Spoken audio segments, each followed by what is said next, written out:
The Picture of Dorian Gray by Oscar Wilde. The preface. The artist is the creator of beautiful things. To reveal art and conceal the artist is art's aim. The critic is he who can translate into another manner or a new material his impression of beautiful things. The highest as the lowest form of criticism is a mode of autobiography. Those who find ugly meanings in beautiful things are corrupt without being charming. This is a fault. Those who find beautiful meanings in beautiful things are the cultivated. For these there is hope. They are the elect to whom beautiful things mean only beauty. There is no such thing as a moral or an immoral book. Books are well written or badly written. That is all. The 19th century dislike of realism is the rage of Caliban seeing his own face in a glass. The 19th century dislike of romanticism is the rage of Caliban not seeing his own face in a glass. The moral life of man forms part of the subject matter of the artist, but the morality of art consists in the perfect use of an imperfect medium. No artist desires to prove anything. Even things that are true can be proved. No artist has ethical sympathies. An ethical sympathy in an artist is an unpardonable mannerism of style. No artist is ever morbid. The artist can express everything. Thought and language are to the artist instruments of an art. Vice and virtue are to the artist materials for an art.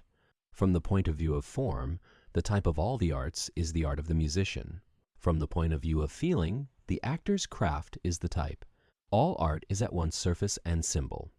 Those who go beneath the surface do so at their peril. Those who read the symbol do so at their peril. It is the spectator, and not life, that art really mirrors. Diversity of opinion about a work of art shows that the work is new, complex, and vital. When critics disagree, the artist is in accord with himself. We can forgive a man for making a useful thing as long as he does not admire it. The only excuse for making a useless thing is that one admires it intensely. All art is quite useless. Oscar Wilde. Chapter 1. The studio was filled with the rich odor of roses, and when the light summer wind stirred amidst the trees of the garden, there came through the open door the heavy scent of the lilac, or the more delicate perfume of the pink flowering thorn. From the corner of the divan of Persian saddlebags on which he was lying, smoking, as was his custom, innumerable cigarettes, Lord Henry Wotton could just catch the gleam of the honey-sweet and honey-colored blossoms of a laburnum, whose tremulous branches seemed hardly able to bear the burden of a beauty so flame-like as theirs, and now and then the fantastic shadows of birds in flight flitted across the long tussore silk curtains that were stretched in front of the huge window, producing a kind of momentary Japanese effect, and making him think of those pallid, jade-faced painters of Tokyo who, through the medium of an art that is necessarily immobile, seek to convey the sense of swiftness and motion. The sullen murmur of the bees shouldering their way through the long, unmown grass, or circling with monotonous insistence round the dusty gilt horns of the straggling woodbine, seemed to make the stillness more oppressive. The dim roar of London was like the burdened note of a distant organ. In the center of the room, clamped to an upright easel, stood the full-length portrait of a young man of extraordinary personal beauty, and in front of it, some little distance away, was sitting the artist himself, Basil Hallward, whose sudden disappearance some years ago caused, at the time, such public excitement and gave rise to so many strange conjectures.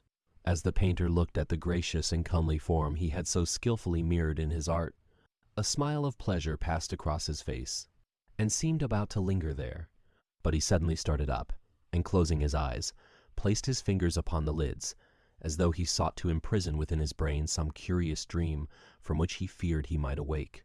"It is your best work, Basil, the best thing you have ever done," said Lord Henry languidly. "You must certainly send it next year to the Grosvenor. The Academy is too large and too vulgar. Whenever I have gone there, there have been either so many people that I have not been able to see the pictures, which was dreadful, or so many pictures that I have not been able to see the people, which was worse. The Grosvenor is really the only place. I don't think I shall send it anywhere," he answered, tossing his head back in that odd way that used to make his friends laugh at him at Oxford. "No, I won't send it anywhere." Lord Henry elevated his eyebrows and looked at him in amazement through the thin blue wreaths of smoke that curled up in such fanciful whorls from his heavy opium-tainted cigarette. Not send it anywhere?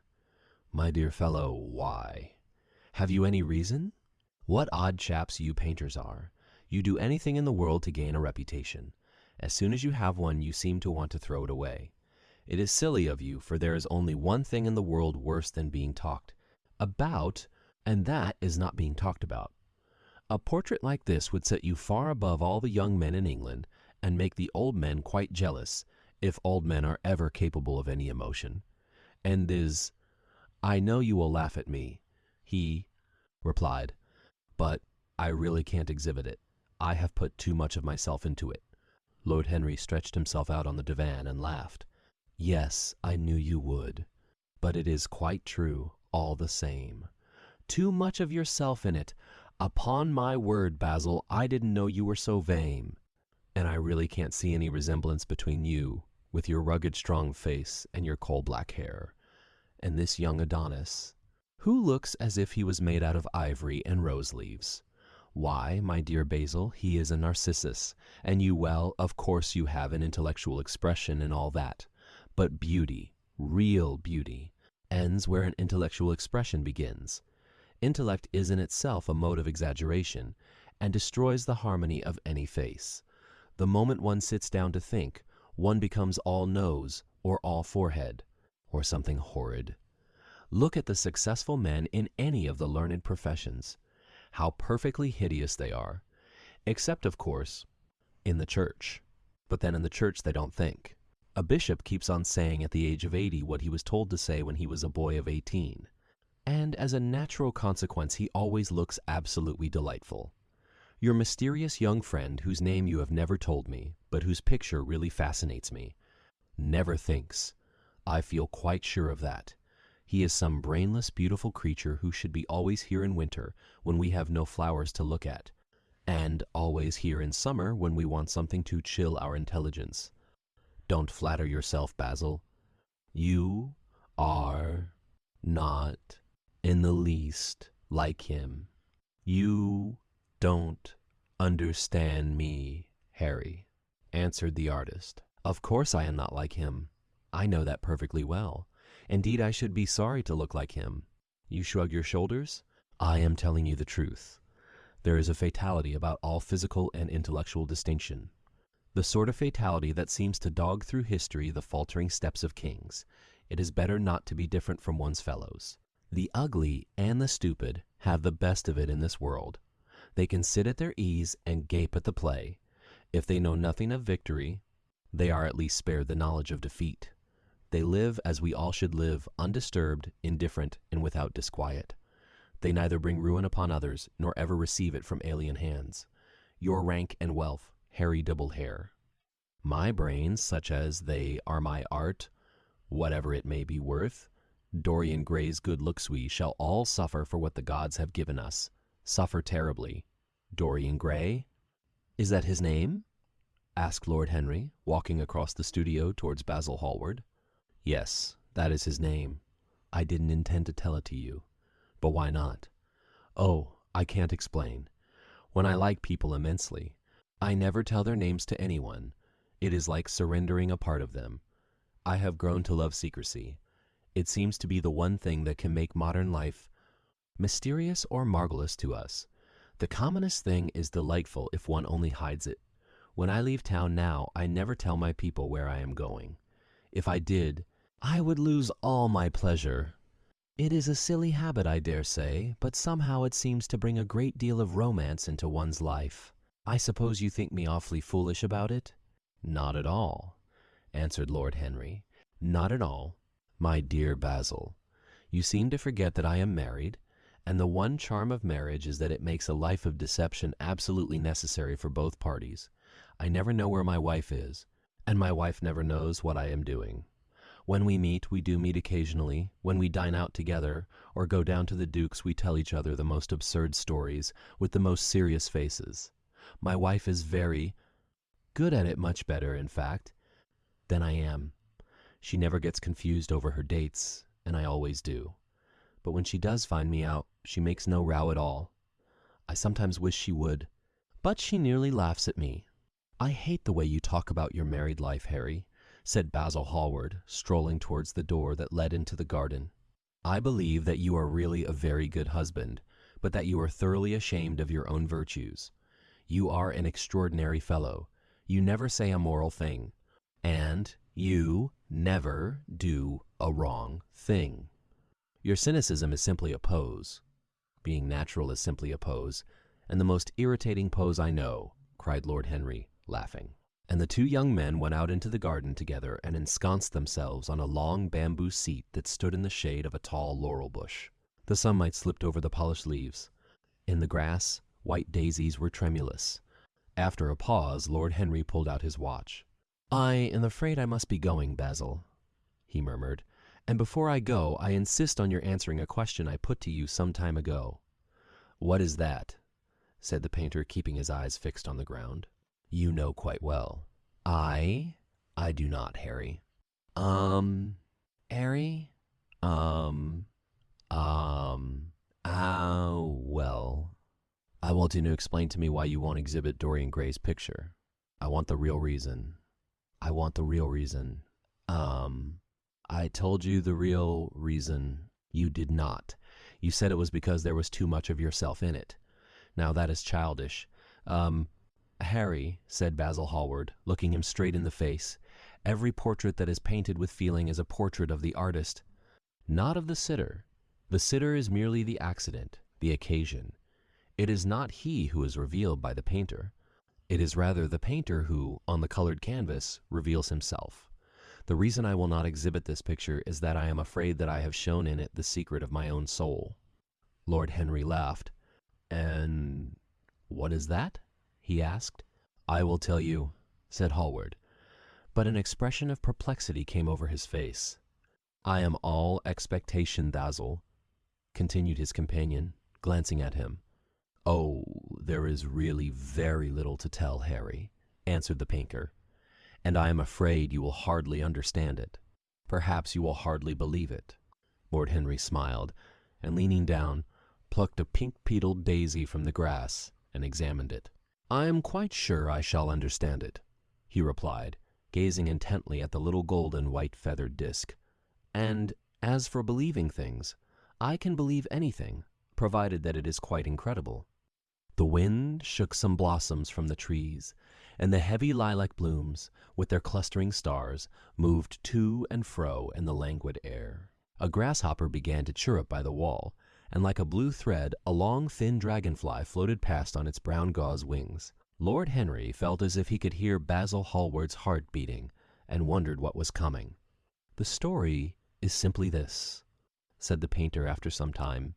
2 months ago, I went to a crush at Lady Brandon's. You know we poor artists have to show ourselves in society from time to time, just to remind the public that we are not savages.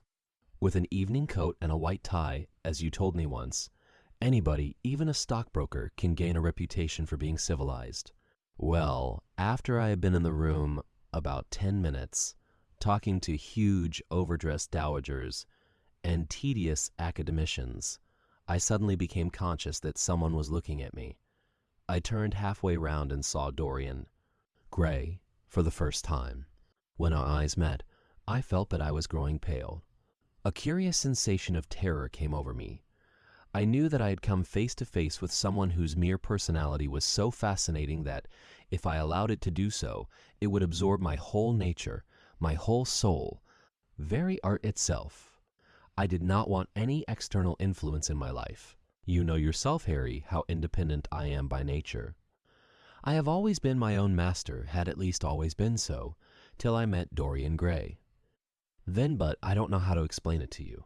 Something seemed to tell me that I was on the verge of a terrible crisis in my life. I had a strange feeling that fate had in store for me exquisite joys and exquisite sorrows. I grew afraid and turned to quit the room. It was not conscience that made me do so. It was a sort of cowardice. I take no credit to myself for trying to escape. Conscience and cowardice are really the same things, Basil. Conscience is the trade name of the firm. That is all. That is all. I don't believe that, Harry, and I don't believe you do either. However, Whatever was my motive, and it may have been pride, for I used to be very proud, I certainly struggled to the door. There, of course, I stumbled against Lady Brandon. "You are not going to run away so soon, Mr. Hallward?" she screamed out. You know her curiously. Shrill voice? Yes. Yes. "She is a peacock in everything but beauty," said Lord Henry, pulling the daisy to bits with his long, nervous fingers. "I could not get rid of her. She brought me up to royalties, and people with stars and garters, and elderly ladies with gigantic tiaras and parrot noses. She spoke of me as her dearest friend. I had only met her once before, but she took it into her head to lionize me. I believe some picture of mine had made a great success at the time, at least had been chattered about in the penny newspapers, which is the 19th century standard of immortality. Suddenly I found myself face to face with the young man whose personality had so strangely stirred me. We were quite close, almost touching. Our eyes met again. It was reckless of me, but I asked Lady Brandon to introduce me to him. Perhaps it was not so reckless after all. It was simply inevitable. We would have spoken to each other without any introduction. I am sure of that. Dorian told me. So, afterwards, he, too, felt that we were destined to know each other. "And how did Lady Brandon describe this wonderful young man?" asked his companion. "I know she goes in for giving a rapid praise of all her guests. I remember her bringing me up to a truculent and red-faced old gentleman covered all over with orders and ribbons, and hissing into my ear, in a tragic whisper which must have been perfectly audible to everybody in the room, the most astounding details. I simply fled. I like to find out people for myself. But Lady Brandon treats her guests exactly as an auctioneer treats his goods. She either explains them entirely away, or tells one everything about them except what one wants to know. Poor Lady Brandon." "You are hard on her, Harry," said Hallward listlessly. "My dear fellow, she tried to found a salon, and only succeeded in opening a restaurant. How could I admire her? But tell me, what did she say about Mr. Dorian Gray?" "Oh, something like, 'Charming boy, poor dear mother, and I absolutely inseparable. Quite forget what he does, afraid he doesn't do anything. Oh, yes, plays the piano, or is it the violin, dear Mr. Gray.' Neither of us could help laughing, and we became friends at once. Laughter is not at all a bad beginning for a friendship, and it is far the best ending for one," said the young lord, plucking another daisy. Hallward shook his head. "You don't understand what friendship is, Harry," he murmured, "or what enmity is, for that matter. You like everyone. That is to say, you are indifferent to everyone." "How horribly unjust of you!" cried Lord Henry, tilting his hat back and looking up at the little clouds that, like raveled skeins of glossy white silk, were drifting across the hollowed turquoise of the summer sky. "Yes, horribly unjust of you. I make a great difference between people. I choose my friends for their good looks, my acquaintances for their good characters, and my enemies for their good intellects. A man cannot be too careful in the choice of his enemies. I have not got one who is a fool. They are all men of some intellectual power, and consequently they all appreciate me." "Is that very vain of me?" "I think it is rather vain.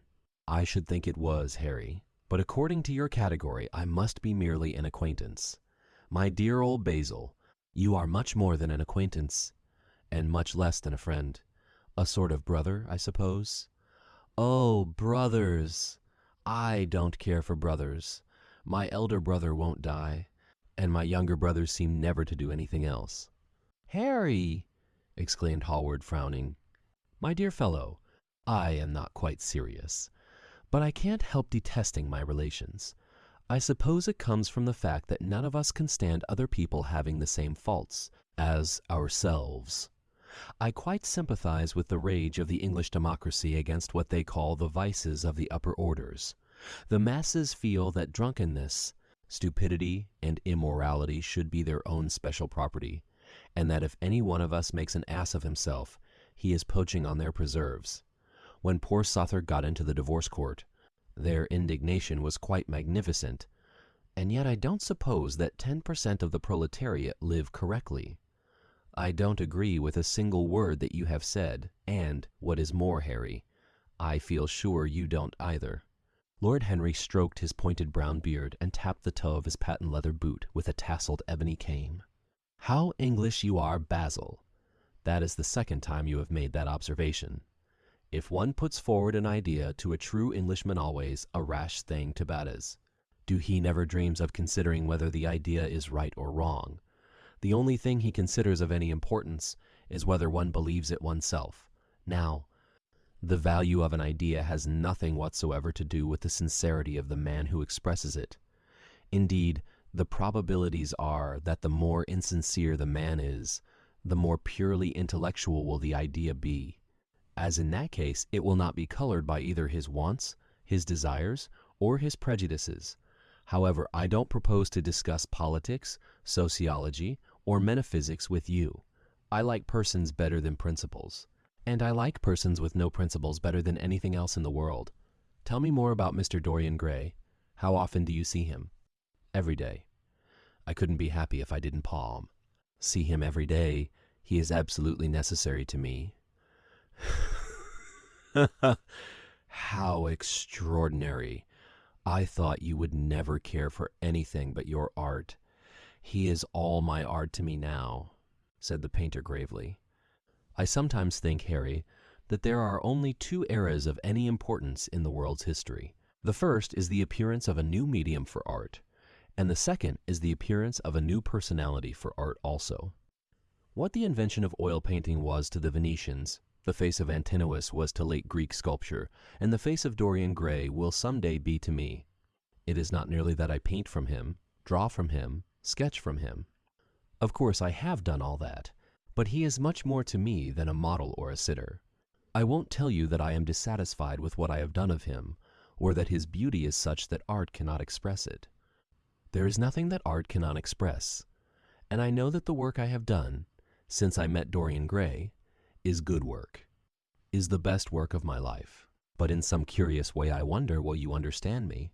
His personality has suggested to me an entirely new manner in art, an entirely new mode of style. I see things differently. I think of them differently. I can now recreate life in a way that was hidden from me before. A dream of form and days of thought, who is it who says that? I forget, but it is what Dorian Gray has been to me. The merely visible presence of this lad, for he seems to me little more than a lad, though he is really over 20, his merely visible presence, say. I wonder, can you realize all that that means? Unconsciously he defines for me the lines of a fresh school, a school that is to have in it all the passion of the romantic spirit, all the perfection of the spirit that is Greek, the harmony of soul and body. How much that is! We in our madness have separated the two, and have invented a realism that is vulgar, an ideality that is void. Harry, if you only knew what Dorian Gray is to me! You remember that landscape of mine for which Agnew offered me such a huge price, but which I would not part with? It is one of the best things I have ever done. And why is it so? Because, while I was painting it, Dorian Gray sat beside me. Some subtle influence passed from him to me, and for the first time in my life, I saw in the plain woodland the wonder I had always looked for and always missed. Basil, this is extraordinary. I must see Dorian Gray. Hallward got up from the seat and walked up and down the garden. After some time he came back. "Harry," he said, "Dorian Gray is to me simply a motive in art. You might see nothing in him. I see everything in him. He is never more present in my work than when no image of him is there. He is a suggestion, as I have said, of a new manner. I find him in the curves of certain minds, in the loveliness and subtleties of certain colors. That is all." "Then why won't you exhibit his portrait?" asked Lord Henry. "Because, without intending it, I have put into it some expression of all this curious artistic idolatry, of which, of course, I have never cared to speak to him. He knows nothing about it. He shall never know anything about it. But the world might guess it, and I will not bare my soul to their shallow prying eyes. My heart shall never be put under their microscope. There is too much of myself in the thing." "Harry, too much of myself? Ah, poets are not so scrupulous as you are. They know how useful passion is for publication, Nowadays a broken heart will run to many editions. I hate them for it, cried Hallward. An artist should create beautiful things, but should put nothing of his own life into them. We live in an age when men treat art as if it were meant to be a form of autobiography. We have lost the abstract sense of beauty. Someday I will show the world what it is. And for that reason, the world shall never see my portrait of Dorian Gray. I think you are wrong, Basil, but I won't argue with you. It is only the intellectually lost who ever argue. Tell me, is Dorian Gray very fond of you? The painter considered for a few moments. He likes me, he answered after a pause. I know he likes me. Of course I flatter him dreadfully. I find a strange pleasure in saying things to him that I know I shall be sorry for having said. As a rule, he is charming to me, and we sit in the studio and talk of 1,000 things. Now and then, however, he is horribly thoughtless, and seems to take a real delight in giving me pain. Then I feel, Harry, that I have given away my whole soul to someone who treats it as if it were a flower to put in his coat, a bit of decoration to charm his vanity, an ornament for a summer's day. Days in summer, Basil, are apt to linger, murmured Lord Henry. Perhaps you will tire sooner than he will. It is a sad thing to think of, but there is no doubt that genius lasts longer than beauty. That accounts for the fact that we all take such pains to over-educate ourselves. In the wild struggle for existence, we want to have something that endures, and so we fill our minds with rubbish and facts, in the silly hope of keeping our place. The thoroughly well-informed man, that is the modern ideal, and the mind of the thoroughly well-informed man is a dreadful thing. It is like a bric-a-brac shop, all monsters and dust, with everything priced above its proper value. I think you will tire first, all the same. Some day you will look at your friend, and he will seem to you to be a little out of drawing, or you won't like his tone, of color, or something.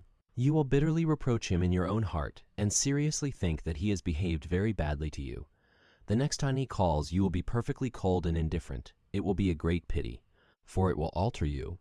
What you have told me is quite a romance of art, one might call it, and the worst of having a romance of any kind is that it leaves one so unromantic. Harry, don't talk like that, as long as I live, the personality of Dorian Gray will dominate me. You can't feel what I feel. You change too often. My dear Basil, that is exactly why I can feel it. Those who are faithful know only the trivial side of love. It is the faithless who know love's tragedies. And Lord Henry struck a light on a dainty silver case, and began to smoke a cigarette with a self-conscious and satisfied air, as if he had summed up the world in a phrase. There was a rustle of chirruping sparrows in the green lacquer leaves of the ivy, and the blue cloud shadows chased themselves across the grass like swallows. How pleasant it was in the garden, and how delightful other people's emotions were. Much more delightful than their ideas, it seemed to him. One's own soul, and the passions of one's friends, those were the fascinating things in life. He pictured to himself with silent amusement the tedious luncheon that he had missed by staying so long with Basil Hallward. Had he gone to his aunt's, he would have been sure to have met Lord Goodbody there, and the whole conversation would have been about the feeding of the poor and the necessity for model lodging-houses. Each class would have preached the importance of those virtues, for whose exercise there was no necessity in their own lives. The rich would have spoken on the value of thrift, and the idle growed eloquent over the dignity of labor. It was charming to have escaped all that.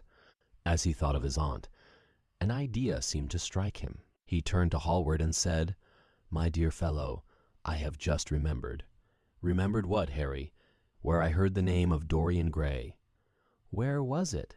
asked Hallward, with a slight frown. "Don't look so angry, Basil. It was at my aunt, Lady Agatha's. She told me she had discovered a wonderful young man who was going to help her in the East End, and that his name was Dorian Gray. I am bound to state that she never told me he was good-looking. Women have no appreciation of good looks. At least, good women have not. She said that he was very earnest and had a beautiful nature. I at once pictured to myself a creature with spectacles and lank hair, horribly freckled, and tramping about on huge feet. I wish I had known it was your friend."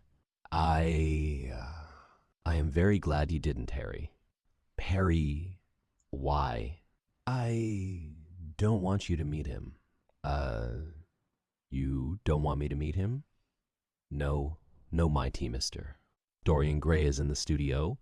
Sir, said the butler, coming into the garden. You must introduce me now, cried Lord Henry, laughing. The painter turned to his servant, who stood blinking in the sunlight. Ask Mr. Gray to wait, Parker. I shall be in a few moments. The man bowed and went up the walk. Then he looked at Lord Henry. Dorian Gray is my dearest friend, he said. He has a simple and a beautiful nature. Your aunt was quite right in what she said of him. Don't spoil him. Don't try to influence him. Your influence would be bad. The world is wide and has many marvelous people in it. Don't take away from me the one person who gives to my art whatever charm it possesses. My life as an artist depends on him. Mind, Harry, I trust you. He spoke very slowly, and the words seemed wrung out of him almost against his will. What nonsense you talk, said Lord Henry, smiling, and taking Hallward by the arm, he almost led him into the house. Chapter 2. As they entered, they saw Dorian Gray. He was seated at the piano with his back to them, turning over the pages of a volume of Schumann's forest scenes. You must lend me these, Basil, he cried. I want to learn them. They are perfectly charming. That entirely depends on how you sit today. Dorian. Oh, I am tired of sitting, and I don't want a life-size portrait of myself, answered the lad, swinging round on the music stool in a wilful, petulant manner. When he caught sight of Lord Henry, a faint blush colored his cheeks for a moment, and he started up. I beg your pardon, Basil, but I didn't know you had anyone with you. This is Lord Henry Wotton, Dorian, an old Oxford friend of mine. I have just been telling him what a capital sitter you were, and now you have spoiled everything. And you have not spoiled my pleasure in meeting you, Mr. Gray, said Lord Henry, stepping forward, and extending his hand. My aunt has often spoken to me about you. You are one of her favorites, and, I am afraid, one of her victims also. I am in Lady Agatha's black books at present, answered Dorian with a funny look of penitence. I promised to go to a club in Whitechapel with her last Tuesday, and I really forgot all about it. We were to have played a duet together, 3 duets, I believe. I don't know what she will say to me. I am far too frightened to call. Oh, I will make your peace with my aunt. She is quite devoted to you, and I don't think it really matters about your not being there. The audience probably thought it was a duet. When Aunt Agatha sits down to the piano, she makes quite enough noise for 2 people. That is very horrid to her, and not very nice to me, answered Dorian, laughing. Lord Henry looked at him. Yes, he was certainly wonderfully handsome, with his finely curved scarlet lips, his frank blue eyes, his crisp gold hair. There was something in his face that made one trust him at once. All the candor of youth was there, as well as all youth's passionate purity. One felt that he had kept himself unspotted from the world. No wonder Basil Hallward worshipped him. You are too charming to go in for philanthropy, Mr. Grayfar too charming. And Lord Henry flung himself down on the divan and opened his cigarette case. The painter had been busy mixing his colors and getting his brushes ready. He was looking worried, and when he heard Lord Henry's last remark, he glanced at him, hesitated for a moment, and then said, Harry, I want to finish this picture today. Would you think it awfully rude of me if I asked you to go away? Lord Henry smiled and looked at Dorian Gray. Am I to go, Mr. Gray? He asked. Oh, please don't, Lord Henry. I see that Basil is in one of his sulky moods, and I can't bear him when he sulks.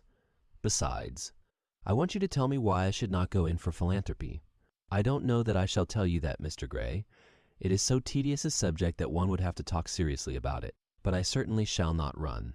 Away? Now that you have asked me to stop. You don't really mind, Basil, do you? You have often told me that you liked your sitters to have someone to chat to. Hallward bit his lip. If Dorian wishes it, of course you must stay. Dorian's whims are laws to everybody, except himself. Lord Henry took up his hat and gloves. You are very pressing, Basil, but I am afraid I must go. I have promised to meet a man at the Orleans. Goodbye. Mr. Gray, come and see me some afternoon in Curzon Street. I am nearly always at home at 5 o'clock. Write to me when you are coming. I should be sorry to miss you. Ebazil Basil, cried Dorian Gray. If Lord Henry Wotton goes, I shall go. 2. You never open your lips while you are painting, and it is horribly dull standing on a platform and trying to look pleasant.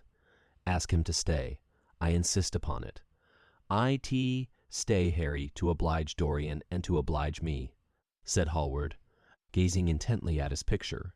It is quite true, I never talk when I am working, and never listen either, and it must be dreadfully tedious for my unfortunate sitters. I beg you to stay. But what about my man at the Orleans? The painter laughed.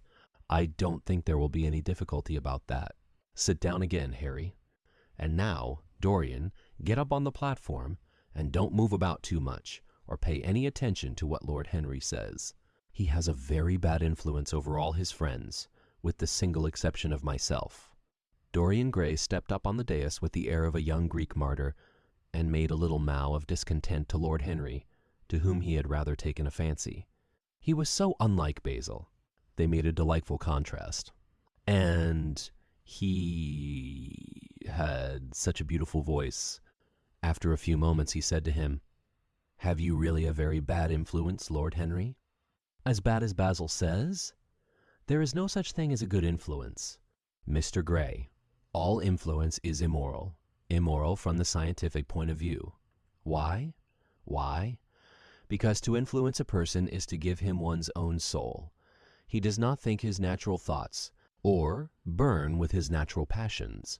His virtues are not real to him. His sins, if there are such things as sins, are borrowed. He becomes an echo of someone else's music, an actor of a part that has not been written for him. The aim of life is self-development, to realize one's nature. Perfectly that is what each of us is here for. People are afraid of themselves nowadays. They have forgotten the highest of all duties, the duty that one owes to oneself. Of course, they are charitable, they feed the hungry and clothe the beggar, but their own souls starve and are naked. Courage has gone out of our race. Perhaps we never really had it. The terror of society, which is the basis of morals, the terror of God, which is the secret of religion. These are the two things that govern us. And yet just turn your head a little more to the right, Dorian, like a good boy, said the painter, deep in his work and conscious only that a look had come into the lad's face that he had never seen there before. And yet, continued Lord Henry, in his low, musical voice, and with that graceful wave of the hand that was always so characteristic of him, and that he had even in his Eton days, I believe that if one man were to live out his life fully and completely, were to give form to every feeling, expression to every thought, reality to every dream, I believe that the world would gain such a fresh impulse of joy that we would forget all the maladies of medievalism and return to the Hellenic ideal, to something finer, richer than the Hellenic ideal. It may be, but the bravest man amongst us is afraid of himself. The mutilation of the savage has its tragic survival in the self-denial that mars our lives. We are punished for our refusals. Every impulse that we strive to strangle broods in the mind and poisons us. The body sins once, and has done with its sin, for action is a mode of purification. Nothing remains then but the recollection of a pleasure, or the luxury of a regret. The only way to get rid of a temptation is to yield to it, resist it, and your soul grows sick with longing for the things it has forbidden to itself, with desire for what its monstrous laws have made monstrous and unlawful. It has been said that the great events of the world take place in the brain.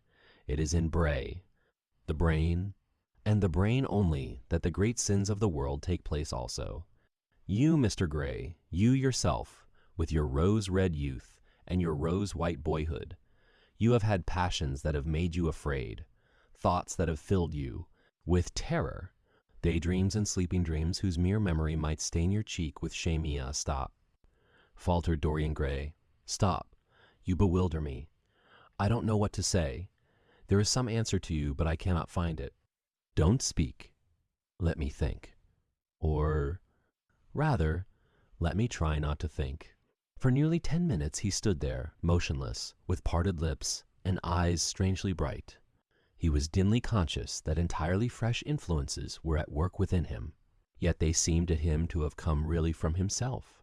The few words that Basil's friend had said to him, words spoken by chance, no doubt, and with willful paradox in them, had touched some secret chord that had never been touched before, but that he felt was now vibrating and throbbing to curious pulses.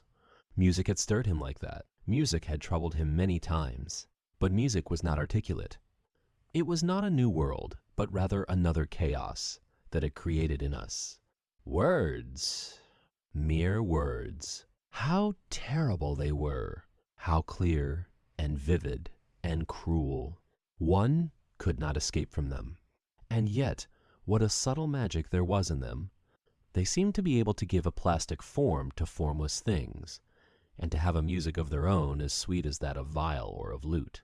Mere words. Was there anything so real as words? Yes, there had been things in his boyhood that he had not understood.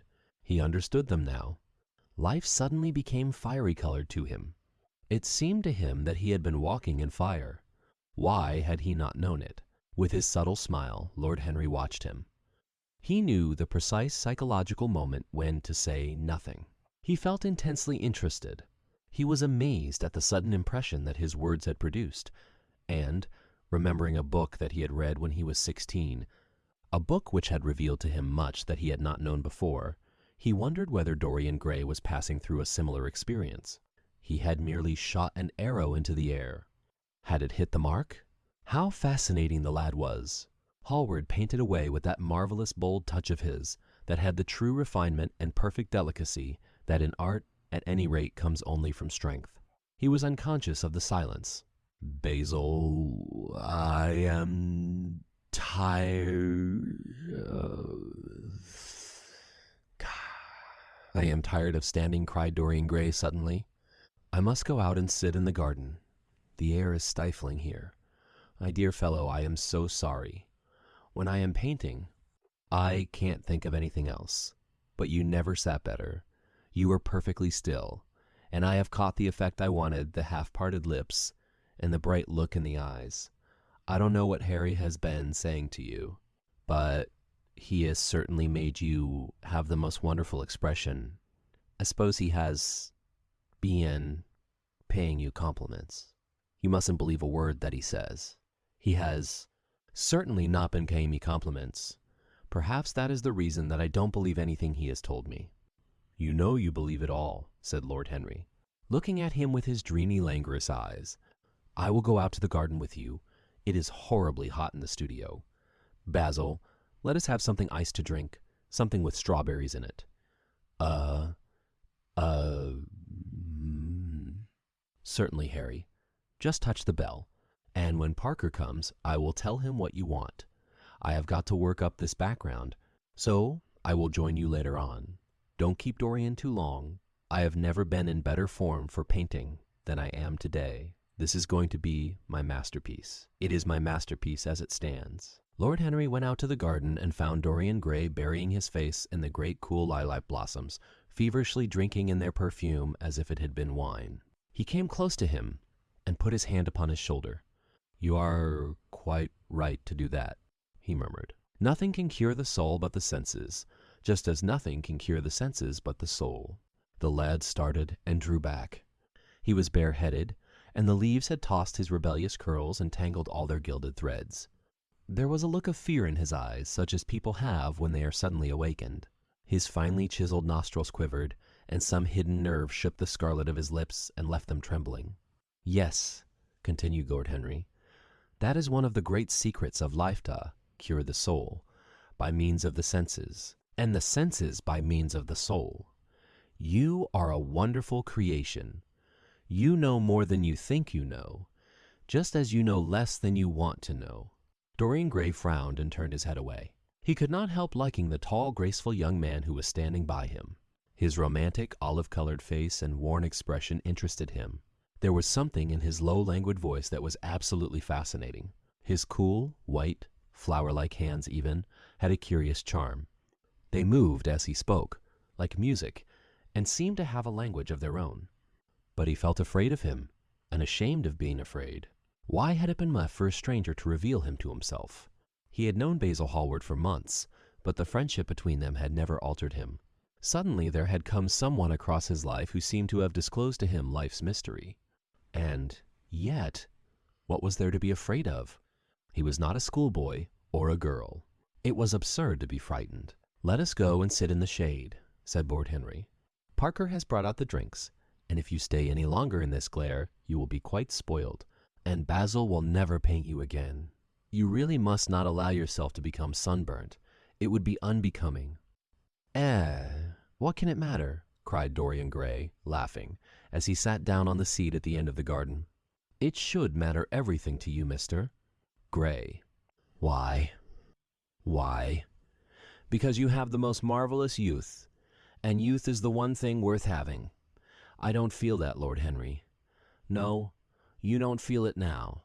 Some day, when you are old and wrinkled and ugly, when thought has seared your forehead with its lines, and passion branded your lips with its hideous fires, you will feel it. You will feel it terribly. Now, wherever you go, you charm the world. Will it always be so? You have a wonderfully beautiful face, Mr. Gray. Don't frown. You have. And beauty is a form of genius, is higher, indeed, than genius, as it needs no explanation. It is of the great facts of the world, like sunlight, or springtime, or the reflection in dark waters of that silver shell we call the moon. It cannot be questioned. It has its divine right of sovereignty. It makes princes of those who have it. You smile? Ah! When you have lost it, you won't smile. People say sometimes that beauty is only superficial. That may be so, but at least it is not so superficial as thought is. To me, beauty is the wonder of wonders. It is only shallow people who do not judge by appearances. The true mystery of the world is the visible, not the invisible. Yes, Mr. Gray, the gods have been good to you. But what the gods give, they quickly take away. You have only a few years in which to live really, perfectly, and fully. When your youth goes, your beauty will go with it. And then you will suddenly discover that there are no triumphs left for you, or have to content yourself with those mean triumphs that the memory of your past will make more bitter than defeats. Every month as it wanes brings you nearer to something dreadful. Time is jealous of you, and wars against your lilies and your roses. You will become sallow and hollow-cheeked and dull-eyed. You will suffer horribly. Ah! Realize your youth while you have it. Don't squander the gold of your days listening to the tedious, trying to improve the hopeless failure, or giving away your life to the ignorant, the common, and the vulgar. These are the sickly aims, the false ideals of our age. Live. Live the wonderful life that is in you. Let nothing be lost upon you. Be always searching for new sensations. Be afraid of nothing. A new hedonism, that is what our century wants. You might be its visible symbol. With your personality, there is nothing you could not do. The world belongs to you for a season. The moment I met you, I saw that you were quite unconscious of what you really are, of what you really might be. There was so much in you that charmed me that I felt I must tell you something about yourself. I thought how tragic it would be if you were wasted, for there is such a little time that your youth will last such a little time. The common hill flowers wither, but they blossom again. The laburnum will be as yellow next June as it is now. In a month, there will be purple stars on the clematis, and year after year, the green night of its leaves will hold its purple stars. But we never get back our youth. The pulse of joy that beats in us at 20 becomes sluggish. Our limbs fail, our senses rot. We degenerate into hideous puppets, haunted by the memory of the passions of which we were too much afraid, and the exquisite temptations that we had not the courage to yield to. Youth! Youth! There is absolutely nothing in the world but youth. Dorian Gray listened, open-eyed and wondering. The spray of lilac fell from his hand upon the gravel. A furry bee came and buzzed round it for a moment. Then it began to scramble all over the oval stellated globe of the tiny blossoms. He watched it with that strange interest in trivial things that we try to develop when things of high import make us afraid, or when we are stirred by some new emotion for which we cannot find expression, or when some thought that terrifies us lays sudden siege to the brain and calls on us to yield. After a time, the bee flew away. He saw creeping into the stained trumpet of a tearing convolvulus. The flower seemed to quiver, and then swayed gently to and fro. Suddenly, the painter appeared at the door of the studio, and made staccato signs for them to come in. They turned to each other and smiled. "I am waiting," he cried. "Do come in. The light is quite perfect, and you can bring your drinks." They rose up and sauntered down the walk together. 2 green and white butterflies fluttered past them, and in the pear tray at the corner of the garden, a thrush began to sing. "You are glad you have met me, Mr. Gray," said Lord Henry, looking at him. "Yes, I am glad now. I wonder, shall I always be glad? It always. That is a dreadful word. It makes me shudder when I hear it. Women are so fond of using it. They spoil every romance by trying to make it last forever. It is a meaningless word? 2. The only difference between a caprice and a lifelong passion is that the caprice lasts a little longer." As they entered the studio, Dorian Gray put his hand upon Lord Henry's arm. "In that case, let our friendship be a caprice," he murmured, flushing at his own boldness, then stepped up on the platform and resumed his pose. Lord Henry flung himself into a large wicker armchair and watched him. The sweep and dash of the brush on the canvas made the only sound that broke the stillness, except when, now and then, Hallward stepped back to look at his work from a distance. In the slanting beams that streamed through the open doorway, the dust danced and was golden. The heavy scent of the roses seemed to brood over everything. After about a quarter of an hour, Hallward stopped painting, looked for a long time at Dorian Gray, and then for a long time at the picture, biting the end of one of his huge brushes and frowning. "It is quite finished," he cried at last, and stooping down he wrote his name in long vermilion letters on the left-hand corner of the canvas. Lord Henry came over and examined the picture.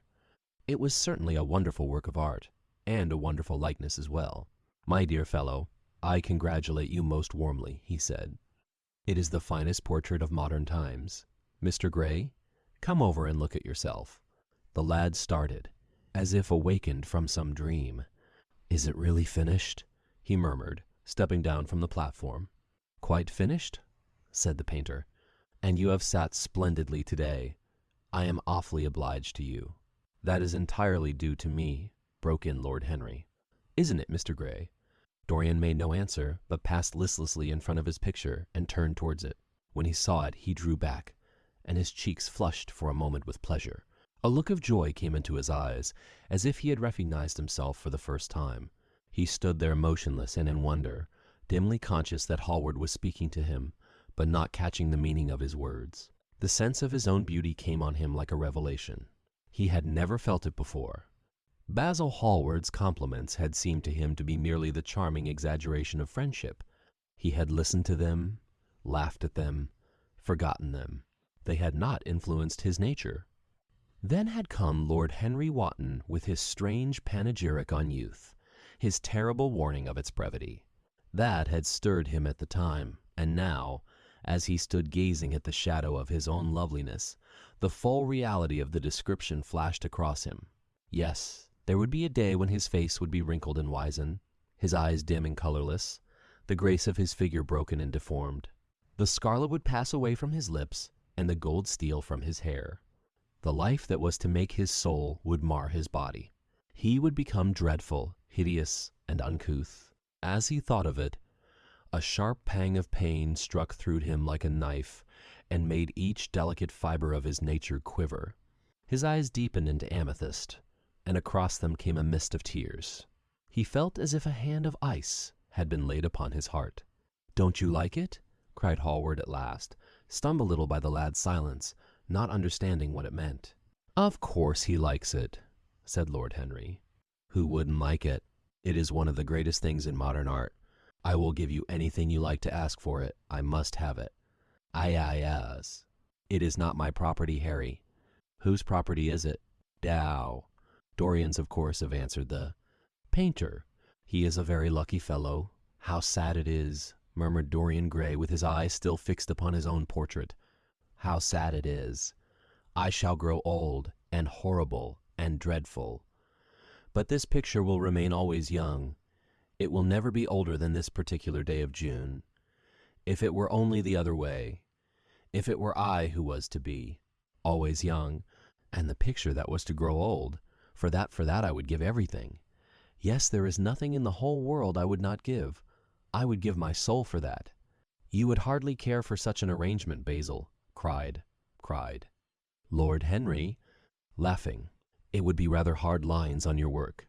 "I should object very strongly, Harry," said Hallward. Dorian Gray turned and looked at him. "I believe you would, Basil. You like your art better than your friends. I am no more to you than a green bronze figure. Hardly as much, I dare say." The painter stared in amazement. It was so unlike Dorian to speak like that. What had happened? He seemed quite angry. His face was flushed, and his cheeks burning. "Yes," he continued, "I am less to you than your ivory Hermes or your silver fawn. You will like them always. How long will you like me?" "Till I have my first wrinkle, I suppose. I know, now, that when one loses one's good looks, whatever they may be, one loses everything. Your picture has taught me that. Lord Henry Wotton is perfectly right. Youth is the only thing worth having. When I find that I am growing old, I shall kill myself." Hallward turned pale and caught his hand. "Dorian! Dorian!" he cried. "Don't talk like that. I have never had such a friend as you, and I shall never have such another. You are not jealous of material things, are you? You who are finer than any of them. Ah, I am jealous of everything whose beauty does not die. I am jealous of the portrait you have painted of me. Why should it keep what I must lose? Every moment that passes takes something from me and gives something to it. Oh, if it were only the other way, if the picture could change and I could be always what I am now. Why did you paint it? It will mock me some day, mock me." Horribly. The hot tears welled into his eyes. He tore his hand away and, flinging himself on the divan, he buried his face in the cushions, as though he was praying. "This is your doing, Harry," said the painter bitterly. Lord Henry shrugged his shoulders. "It is the real Dorian Gray, that is all." "It is not. If it is not, what have I to do with it? You should have gone away when I asked you," he muttered. "I stayed when you asked me," was Lord Henry's answer. "Harry, I can't quarrel with my two best friends at once, but between you both you have made me hate the finest piece of work I have ever done, and I will destroy it. What is it but canvas and color? I will not let it come across our 3 lives and mar them." Dorian Gray lifted his golden head from the pillow, and with pallid face and tear-stained eyes, looked at him as he walked over to the deal painting table that was set beneath the high curtained window. What was he doing there? His fingers were straying about among the litter of tin tubes and dry brushes, seeking for something. Yes, it was for the long palette knife, with its thin blade of live steel. He had found it at last. He was going to rip up the canvas. With a stifled sob, the lad leaped from the couch, and, rushing over to Hallward, tore the knife out of his hand and flung it to the end of the studio. "Don't, Basil, don't!" he cried. "It would be murder." "I am glad you appreciate my work at last, Dorian," said the painter coldly, when he had recovered from his surprise. "I never thought you would." Appreciate it? I am in love with it, Basil. It is part of myself. I feel that. Well, as soon as you are dry, you shall be varnished and framed and sent home. Then you can do what you like with you, yourself." And he walked across the room and rang the bell for tea. "You will have tea, of course, Dorian, and so will you, Harry. Or do you object to such simple pleasures?" "I adore simple pleasures," said Lord Henry. "They are the last refuge of the complex. But I don't like scenes, except on the stage. What absurd fellows you are, both of you!" I wonder who it was defined man as a rational animal. It was the most premature definition ever given. Man is many things, but he is not rational. I am glad he is not. After all, though, I wish you chaps would not squabble over the picture. You had much better let me have it, Basil. This silly boy doesn't really want it, and I really do. And I really do, if you let anyone have it but me, Basil. I shall never forgive you, cried Dorian Gray. And I don't allow people to call me a silly boy. You know the picture is yours, Dorian. I gave it to you before it existed. And you know you have been a little silly, Mr. Gray, and that you don't really object to being reminded that you are extremely young. I should have objected very strongly this morning, Lord Henry. Lord Henry. Ah, this morning. You have lived since then. There came a knock at the door, and the butler entered with a laden tea tray and set it down upon a small Japanese table. There was a rattle of cups and saucers, and the hissing of a fluted Georgian urn. 2 globe-shaped china dishes were brought in by a page. Dorian Gray went over and poured out the tea. The 2 men sauntered languidly to the table and examined what was under the covers. "Let us go to the theatre tonight," said Lord Henry. "There is sure to be something on, somewhere.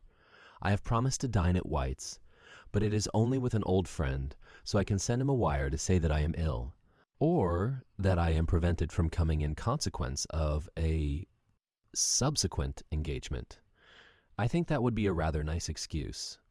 It would have all the surprise of candor. It is such a bore putting on one's dress clothes," muttered Hallward. "And, when one has them on, they are so horrid." "Yes," answered Lord Henry dreamily. "The costume of the 19th century is detestable. It is so somber, so depressing. Sin is the only real color element left in modern life. You really must not say things like that before Dorian, Harry." "Before which Dorian? The one who is pouring out tea for us, or the one in the picture?" "Before either." "I should like to come to the theatre with you, Lord Henry," said the lad. "Then you shall come, and you will come too, Basil, won't you?" I can't, really. I would sooner not. I have a lot of work to do.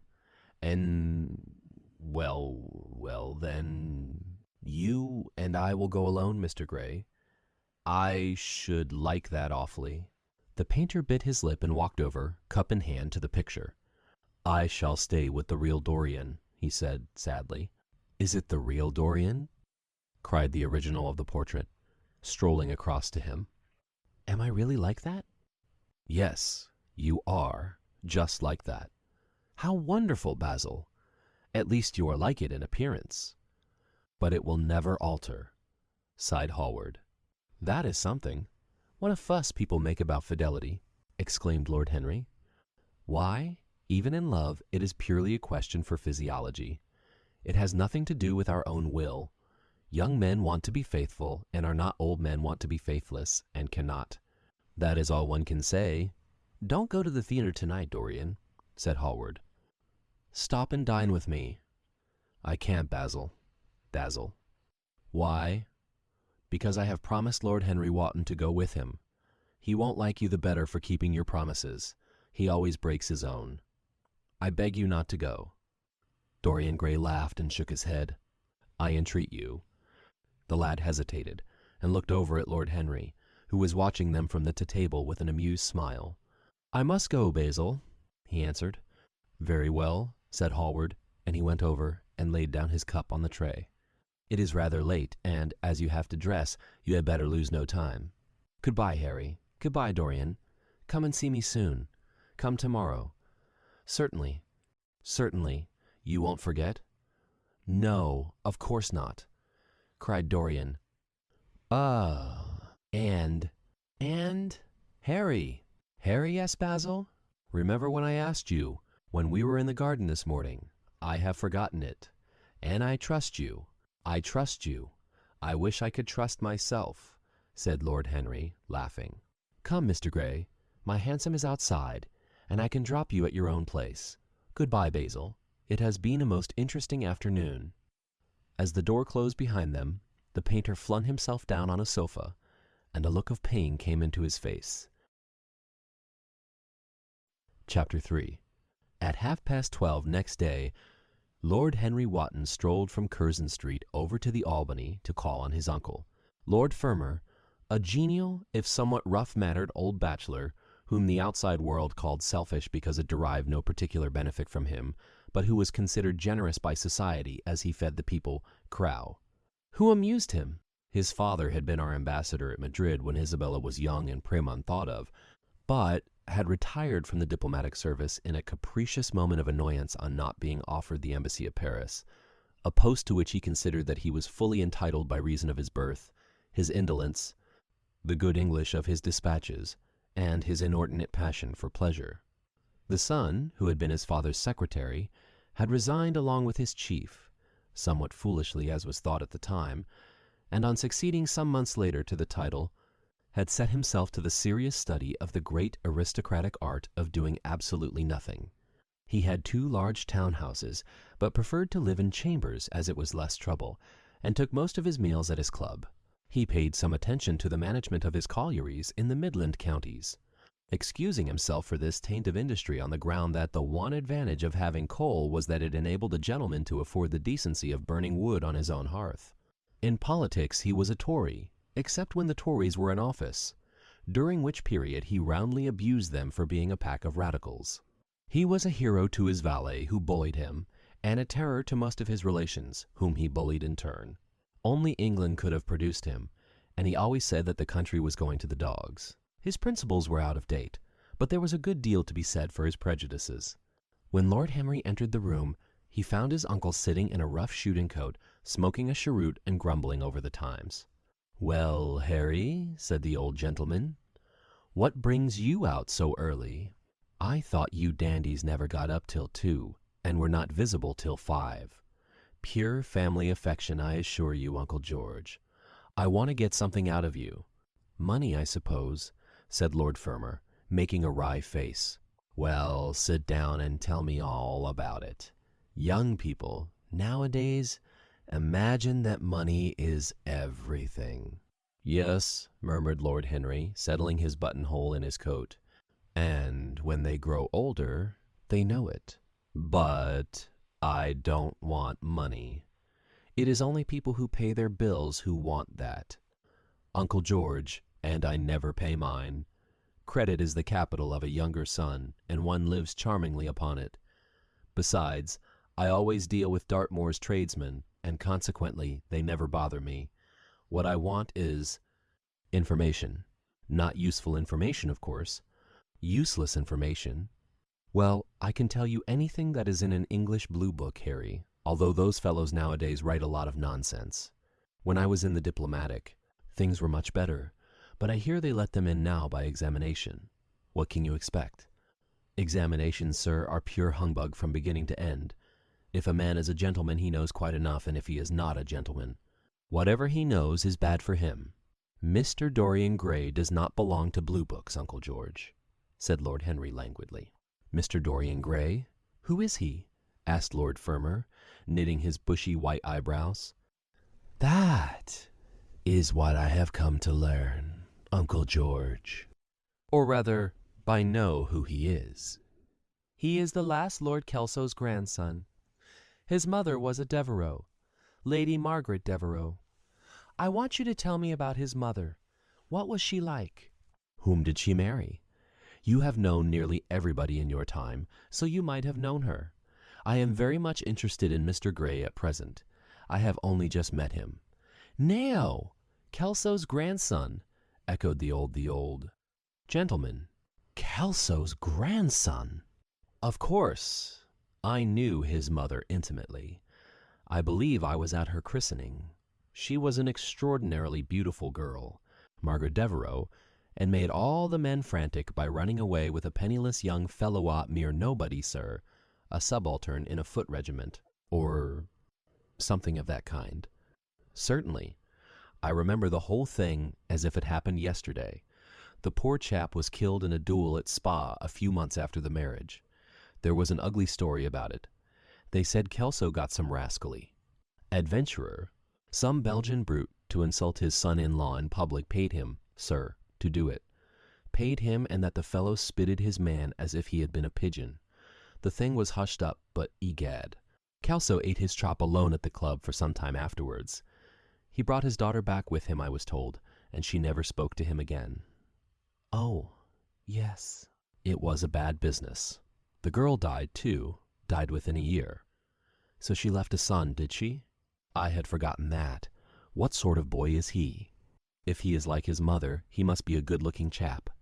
He is very good-looking, assented Lord Henry. I hope you will fall into proper hands, continued the old man. He should have a pot of money waiting for him if Kelso did the right thing by him. His mother had money, too. All the Selby property came to her, through her grandfather. Her grandfather hated Kelso, thought him a mean dog. He was, too. Came to Madrid once when I was there. Egad, I was ashamed of him. The Queen used to ask me about the English noble who was always quarreling with the cabmen about their fares. They made quite a story of it. I didn't dare show my face at court for a month. I hope he treated his grandson better than he did the Jarvies. I don't know, answered Lord Henry. I fancy that the boy will be well off. He is not of age yet. He has Selby. I know. He told me so. And his mother was very beautiful. Margaret Devereux was one of the loveliest creatures I ever saw, Harry. What on earth induced her to behave as she did? I never could understand. She could have married anybody she chose. Carlington was mad after her. She was romantic, though.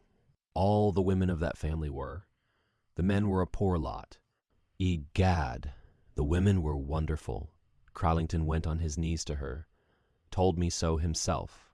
She laughed at him, and there wasn't a girl in London at the time who wasn't after him. And by the way, Harry, talking about silly marriages, what is this humbug your father tells me about Dartmoor wanting to marry an American? Ain't English girls good enough for him? It is rather fashionable to marry Americans just now, Uncle George. I'll back English women against the world, Harry, said Lord Fermor, striking the table with his fist. The betting is on the Americans. They don't last, I am told, muttered his uncle. A long engagement exhausts them, but they are capital at a steeplechase. They take things flying. I don't think Dartmoor has a chance. Who are her people? Grumbled the old gentleman. Has she got any? Lord Henry shook his head. American girls are as clever at concealing their parents as English women are at concealing their past, he said, rising to go. They are pork packers, I suppose? I hope so, Uncle George, for Dartmoor's sake. I am told that pork packing is the most lucrative profession in America, after politics. And Cain. Is she pretty? AI? She behaves as if she was beautiful. Most American women do. It is the secret of their charm. Why can't these American women stay in their own country? They are always telling us that it is the paradise for women. It is. That is the reason why, like Eve, they are so excessively anxious to get out of it, said Lord Henry. Goodbye, Uncle George. I shall be late for lunch, if I stop any longer. Thanks for giving me the information I wanted. I always like to know everything about my new friends, and nothing about my old ones. Where are you lunching, Harry? At Aunt Agatha's. I have asked myself and Mr. Gray. He is her latest protégé. Humph! Tell your Aunt Agatha, Harry, not to bother me any more with her charity appeals. I am sick of them. Why, the good woman thinks that I have nothing to do but to write checks for her silly fads. All right, Uncle George, I'll tell her. But it won't have any effect. Philanthropic people lose all sense of humanity. It is their distinguishing characteristic. The old gentleman growled approvingly and rang the bell for his servant. Lord Henry passed up the low arcade into Burlington Street and turned his steps in the direction of Berkeley Square. So that was the story of Dorian Gray's parentage. Crudely as it had been told to him, it had yet stirred him by its suggestion of a strange, almost modern romance. A beautiful woman risking everything for a mad passion. A few wild weeks of happiness cut short by a hideous, treacherous crime. Months of voiceless agony, and then a child born in pain. The mother snatched away by death, the boy left to solitude and the tyranny of an old and loveless man. Yes, it was an interesting background. It posed the lad, made him more perfect, as it were. Behind every exquisite thing that existed, there was something tragic. Worlds had to be in travail, that the meanest flower might blow. And how charming he had been at dinner the night before, as with startled eyes and lips parted in frightened pleasure he had sat opposite to him at the club, the red candle shades staining to a richer rose the wakening wonder of his call. Face. Talking to him was like playing upon an exquisite violin. He answered to every touch and thrill of the bow. There was something terribly enthralling in the exercise of influence. No other activity was like it. To project one's soul into some gracious form, and let it tarry there for a moment to hear one's own intellectual views, echoed back to one with all the added music of passion and youth, to convey one's temperament into another as though it were a subtle fluid or a strange perfume. There was a real joy in that, perhaps the most satisfying joy left to us in an age so limited and vulgar as our own, an age grossly carnal in its pleasures, and grossly common in its aims. He was a marvelous type, too, this lad, whom by so curious a chance he had met in Basil's studio, or could be fashioned into a marvelous type, at any rate. Grace was his, and the white purity of boyhood, and beauty such as old Greek marbles kept for us. There was nothing that one could not do with him. He could be made a Titan, or a toy. What a pity it was that such beauty was destined to fade. And Basil? From a psychological point of view, how interesting he was. The new manner in art, the fresh mode of looking at life, suggested so strangely by the merely visible presence of one who was unconscious of it all. The silent spirit that dwelt in dim woodland, and walked unseen in open fields, suddenly showing herself, dryad-like and not afraid, because in his soul, who sought for her, there had been wakened that wonderful vision to which alone are wonderful things revealed, the mere shapes and patterns of things becoming, as it were, refined, and gaining a kind of symbolical value, as though they were themselves patterns of some other and more perfect form whose shadow they made real. How strange it all was! He remembered something like it in history. Was it not Plato, that artist in thought, who had first analyzed it? Was it not Buonarroti who had carved it in the colored marbles of a sonnet sequence? But in our own century it was strange. Yes, he would try to be to Dorian Gray what, without knowing it, the lad was to the painter who had fashioned the wonderful portrait. He would seek to dominate him, had already, indeed, half done so. He would make that wonderful spirit his own. There was something fascinating in this son of love and death. Suddenly he stopped and glanced up at the houses. He found that he had passed his aunt's some distance, and, smiling to himself, turned back. When he entered the somewhat somber hall, the butler told him that they had gone in to lunch. He gave one of the footmen his hat and stick, and passed into the dining room. "Late as usual, Harry," cried his aunt, shaking her head at him. He invented a facile excuse, and having taken the vacant seat next to her, looked round to see who was there. Dorian bowed to him shyly from the end of the table, a flush of pleasure stealing into his cheek.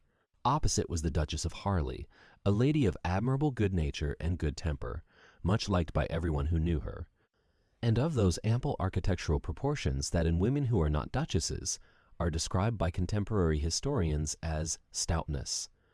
Next to her sat on her right Sir Thomas Burton, a radical member of Parliament, who followed his leader in public life, and in private life followed the best cooks, dining with the Tories and thinking with the Liberals, in accordance with a wise and well-known rule. The post on her left was occupied by Mr. Erskine of Treadley, an old gentleman of considerable charm and culture, who had fallen, however, into bad habits of silence, having, as he explained once to Lady Agatha, said everything that he had to say before he was 30. His own neighbor was Mrs. Vandeleur, one of his aunt's oldest friends, a perfect saint amongst women, but so dreadfully dowdy that she reminded one of a badly bound hymn book.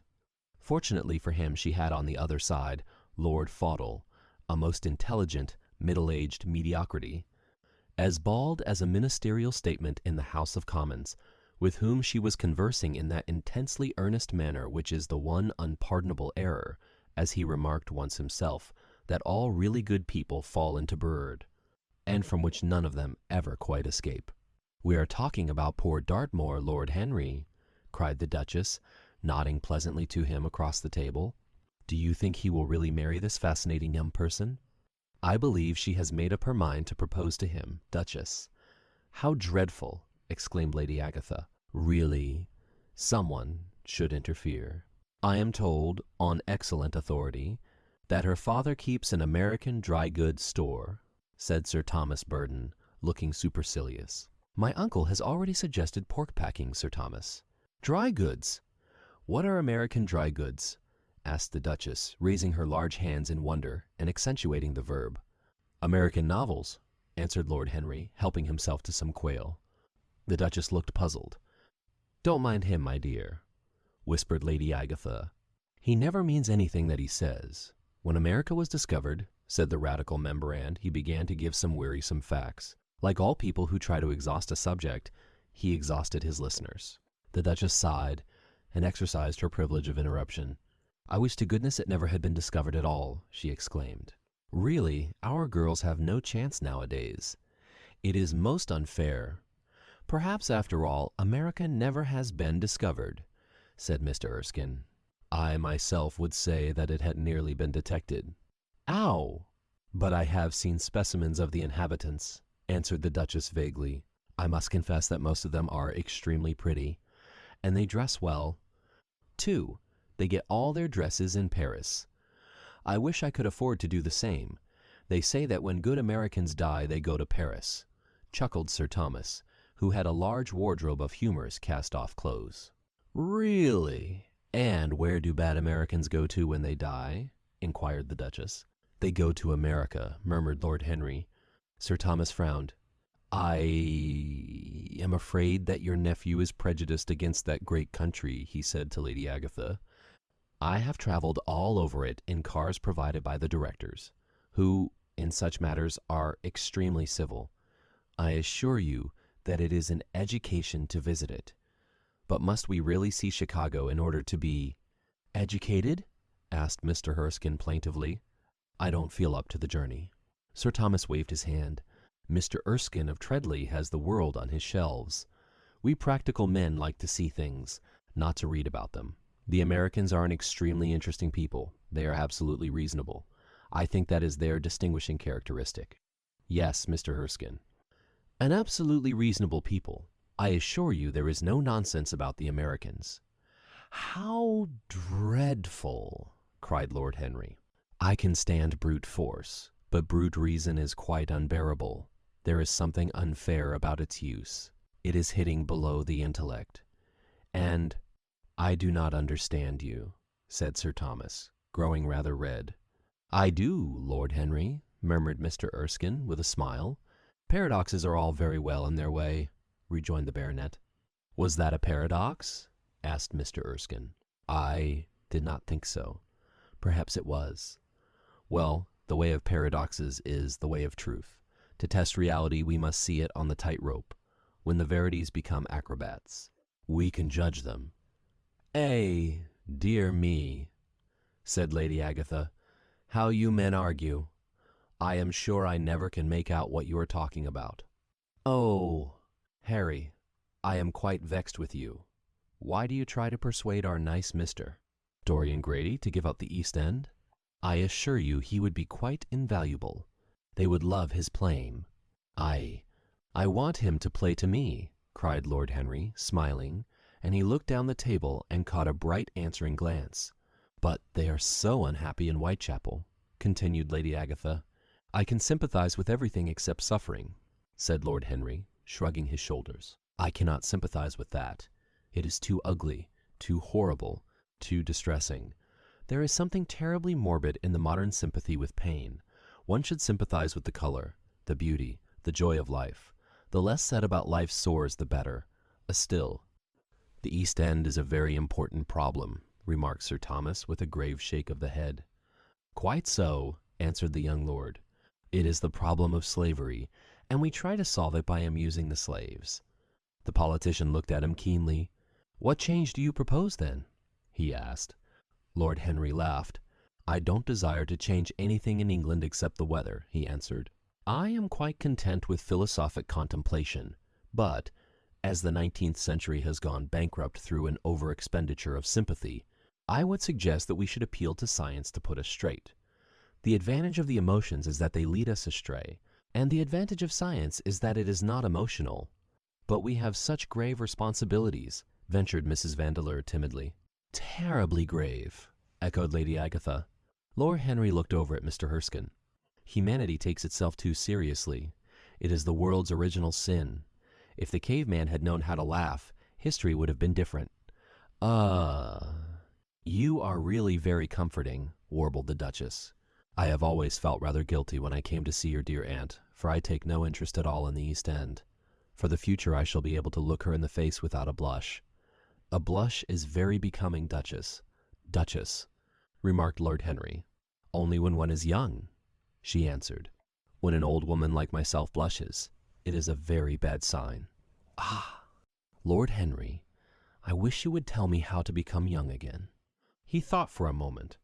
Can you remember any great error that you committed in your early days, Duchess? He asked, looking at her across the table. A great many, I fear, she cried. Then commit them over again, he said gravely. To get back one's youth, one has merely to repeat one's follies. A delightful theory, she exclaimed. I must put it into practice. A dangerous theory, came from Sir Thomas's tight lips. Lady Agatha shook her head, but could not help being amused. Mr. Erskine listened.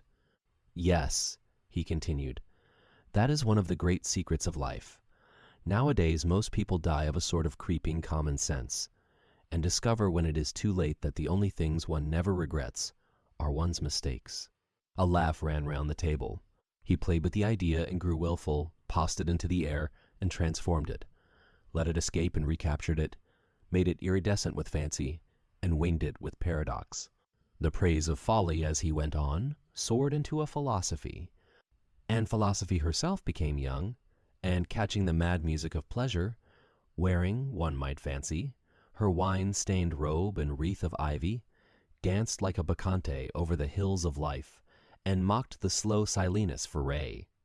Being sober, facts fled before her like frightened forest things. Her white feet trod the huge press at which wise Omar sits, till the seething grape juice rose round her bare limbs in waves of purple bubbles, or crawled in red foam over the vat's black, dripping, sloping sides. It was an extraordinary improvisation. He felt that the eyes of Dorian Gray were fixed on him, and the consciousness that amongst his audience there was one whose temperament he wished to fascinate seemed to give his wit keenness and to lend color to his imagination. He was brilliant, fantastic, irresponsible. He charmed his listeners out of themselves, and they followed his pipe, laughing.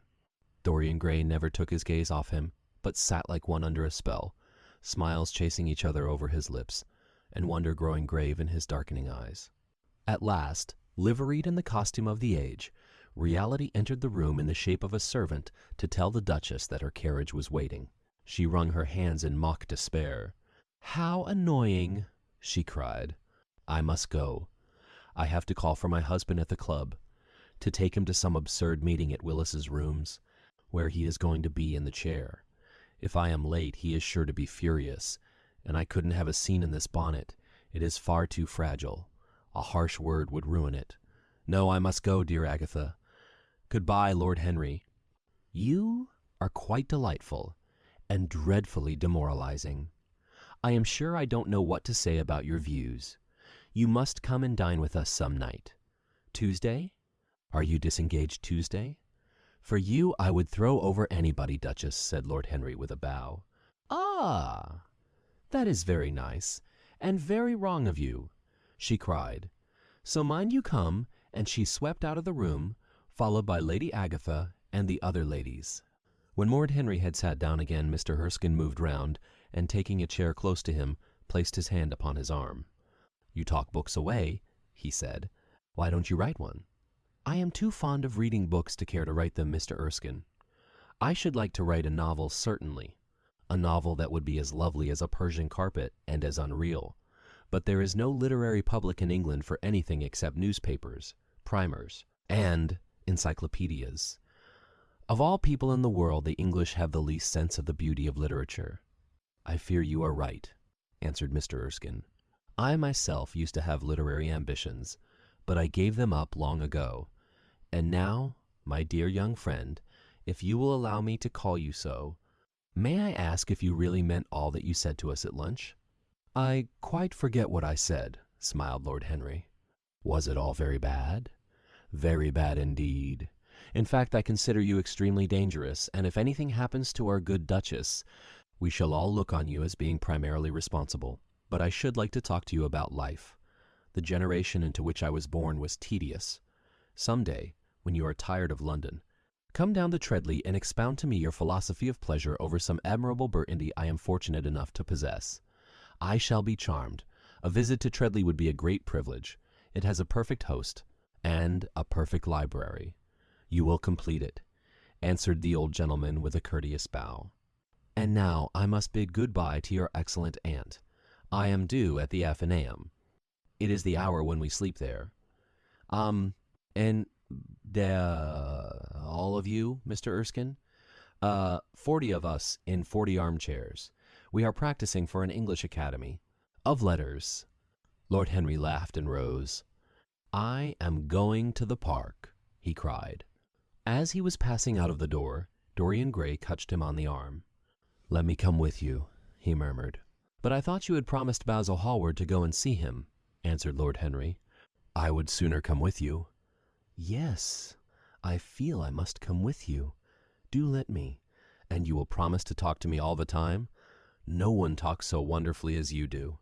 Ah, I have talked quite enough for today, said Lord Henry, smiling. All I want now is to look at life.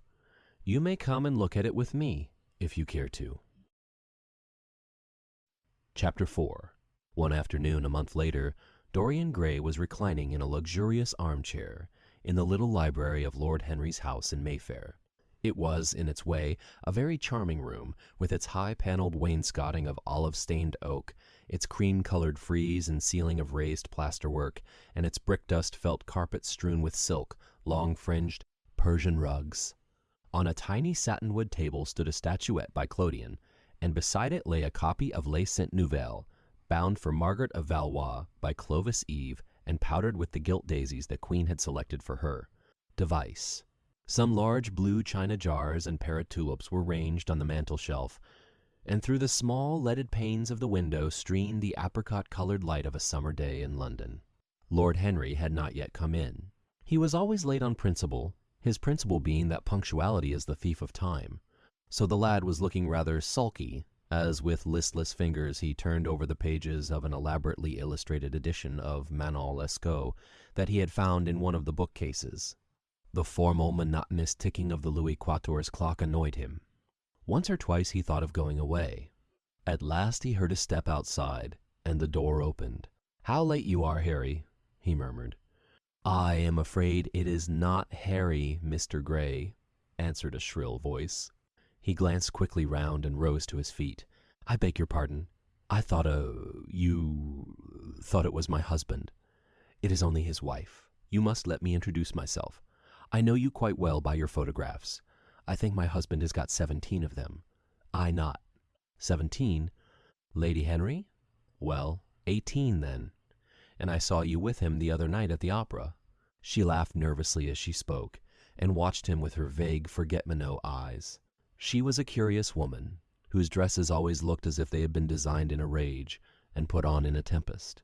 She was usually in love with somebody, and, as her passion was never returned, she had kept all her illusions. She tried to look picturesque, but only succeeded in being untidy. Her name was Victoria, and she had a perfect mania for going to church. That was at Lohengrin, Lady Henry, I think? Yes, it was at dear Lohengrin. I like Wagner's music better than anybody's.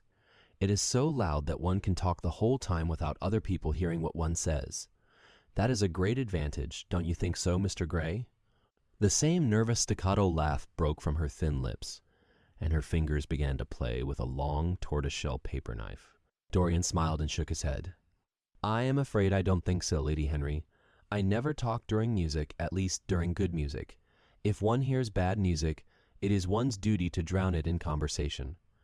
And, that is one of Harry's views. Isn't it, Mr. Gray? I always hear Harry's views from his friends. It is the only way I get to know of them. But you must not think I don't like good music. I adore it. But I am afraid of it. It makes me too romantic. I have simply worshipped pianists 2 at a time. Sometimes, Harry tells me. I don't know what it is about them. Perhaps it is that they are foreigners. They all are, ain't they? Even those that are born in England become foreigners after a time, don't they? It is so clever of them, and such a compliment to art. Makes it quite cosmopolitan, doesn't it? You've never been to any of my parties. Have you, Mr. Gray? You must come.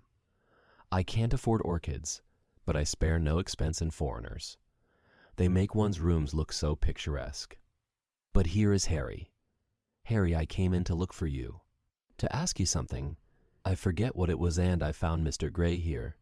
We have had such a pleasant chat about music. We have quite the same ideas. No, I think our ideas are quite different, but he has been most pleasant. I am so glad I've seen him. I am charmed, my love, quite charmed, said Lord Henry, elevating his dark crescent-shaped eyebrows, looking at them both with an amused smile. So, sorry I am late? Dorian. I went to look after a piece of old brocade in Wardour Street, and had to bargain for hours for it. Nowadays people know the price of everything and the value of nothing. I am afraid I must be going, exclaimed Lady Henry, breaking an awkward silence with her silly sudden laugh. I have promised to drive with the Duchess. Goodbye, Mr. Gray. Goodbye, Harry. You are dining out, I suppose? So am I. Perhaps I shall see you at Lady Thornberry's. I dare say, my dear, said Lord Henry, shutting the door behind her as, looking like a bird of paradise that had been out all night in the rain, she flitted out of the room, leaving a faint odor of frangipani.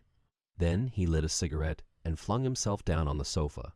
Never marry a woman with straw-colored hair, Dorian, he said after a few puffs. Why, Harry? Because they are so sentimental. But I like sentimental people. Never marry at all, Dorian. Men marry because they are tired women, because they are curious. Both are disappointed. I don't think I am likely to marry, Harry. I am too much in love. That is one of your aphorisms. I am putting it into practice, as I do everything that you say. Who are you in love with? Asked Lord D. Henry after a pause. With an actress, said Dorian Gray, blushing. Lord Henry shrugged his shoulders. That is a rather commonplace debut. You would not say so if you saw her, Harry. Harry, who is she? Her name is Sybil Vane. Never heard of her. Never heard of her. No one has. People will some day, however. She is a genius. My dear boy, no woman is a genius. Women are a decorative sex. They never have anything to say, but they say it charmingly. Women represent the triumph of matter over mind, just as men represent the triumph of mind over peas. Morals. Morals. Harry, how can you? How, my dear Dorian, it is quite true. I am analyzing women at present, so I ought to know. The subject is not so abstruse as I thought it was. I find that, ultimately, there are only two kinds of women, the plain and the colored. The plain women are very useful. If you want to gain a reputation for respectability, you have merely to take them down to supper. The other women are very charming. They commit one mistake. However, they paint in order to try and look young. Our grandmothers painted in order to try and talk brilliantly. Rouge and esprit used to go together. That is all over now. As long as a woman can look 10 years younger than her own daughter, she is perfectly satisfied. As for conversation, there are only 5 women in London worth talking to, and 2 of these can't be admitted into decent society. However, tell me about your genius. How long have you known her? Known her? Ah, Harry, your views terrify me. Never mind that. How long have you known her? Oh, about 3 weeks. And where did you come across her? I will tell you, Harry parasympathetic about it. After all, it never would have happened if I had not met you. You filled me with a wild desire to know everything about life. For days after I met you, something seemed to throb in my veins. As I lounged in the park, or strolled down Piccadilly, I used to look at everyone who passed me and wonder, with a mad curiosity, what sort of lives they led. Some of them fascinated me, others filled me with terror. There was an exquisite poison in the air. I had a passion for it. Sensations. Well, one evening about 7 o'clock, I determined to go out in search of some adventure. I felt that this gray, monstrous London of ours, with its myriads of people, its sordid sinners, and its splendid sins, as you once phrased, it must have something in store for me. I fancied 1,000 things. The mere danger gave me a sense of delight. I remembered what you had said to me on that wonderful evening when we first dined together, about the search for beauty being the real secret of life. I don't know what I expected, but I went out and wandered eastward, soon losing my way in a labyrinth of grimy streets and black grassless squares. About 8:30, I passed by an absurd little theater, with great flaring gas jets and gaudy playbills. A hideous Jew, in the most amazing waistcoat I ever beheld in my life, was standing at the entrance smoking a vile cigar. He had greasy ringlets, and an enormous diamond blazed in the center of a soiled shirt. "Have a box, my lord," he said. When he saw me, and he took off his hat with an air of gorgeous servility, there was something about him, Harry, that amused me. He was such a monster. You will laugh at me, I know, but I really went in and paid a whole guinea for the stage box. To the present day, I can't make out why I did so. And yet, if I hadn't, my dear Harry, if I hadn't, I should have missed the greatest romance of my life. I see you are laughing. It is horrid of you. I am not laughing, Dorian. At least I am not laughing at you. But you should not say the greatest romance of your life. You should say the first romance of your life. You will always be loved, and you will always be in love with love. A grand passion is the privilege of people who have nothing to do. That is the one use of the idle classes of a prey. Country, don't be afraid. There are exquisite things in store for you. This is merely the beginning. Do you think my nature so shallow? Cried Dorian Gray angrily. No, I think your nature so deep. How do you mean? My dear boy, the people who love only once in their lives are really the shallow people. What they call their loyalty and their fidelity, I call either the lethargy of custom or their lack of imagination. Faithfulness is to the emotional life what consistency is to the life of the intellect, simply a confession of failure. Faithfulness, I must analyze it someday. The passion for property is in it. There are many things that we would throw away if we were not afraid that others might pick them up. But I don't want to interrupt you. Go on with your story. Well, I found myself seated in a horrid little private box, with a vulgar drop scene staring me in the face. I looked out from behind the curtain and surveyed the house. It was a tawdry affair, all cupids and cornucopias, like a third-rate wedding cake. The gallery and pit were fairly full, but the 2 rows of dingy stalls were quite empty, and there was hardly a person in what I suppose they called the dress circle. Women went about with oranges and ginger beer, and there was a terrible consumption of nuts going on. It must have been just like the palmy days of the British drama, just like, I should fancy, and very depressing. I began to wonder what on earth I should do when I caught sight of the playbill. What do you think the play was, Harry? I should think The Idiot Boy, or Dumb but Innocent. Our fathers used to like that sort of piece. I believe.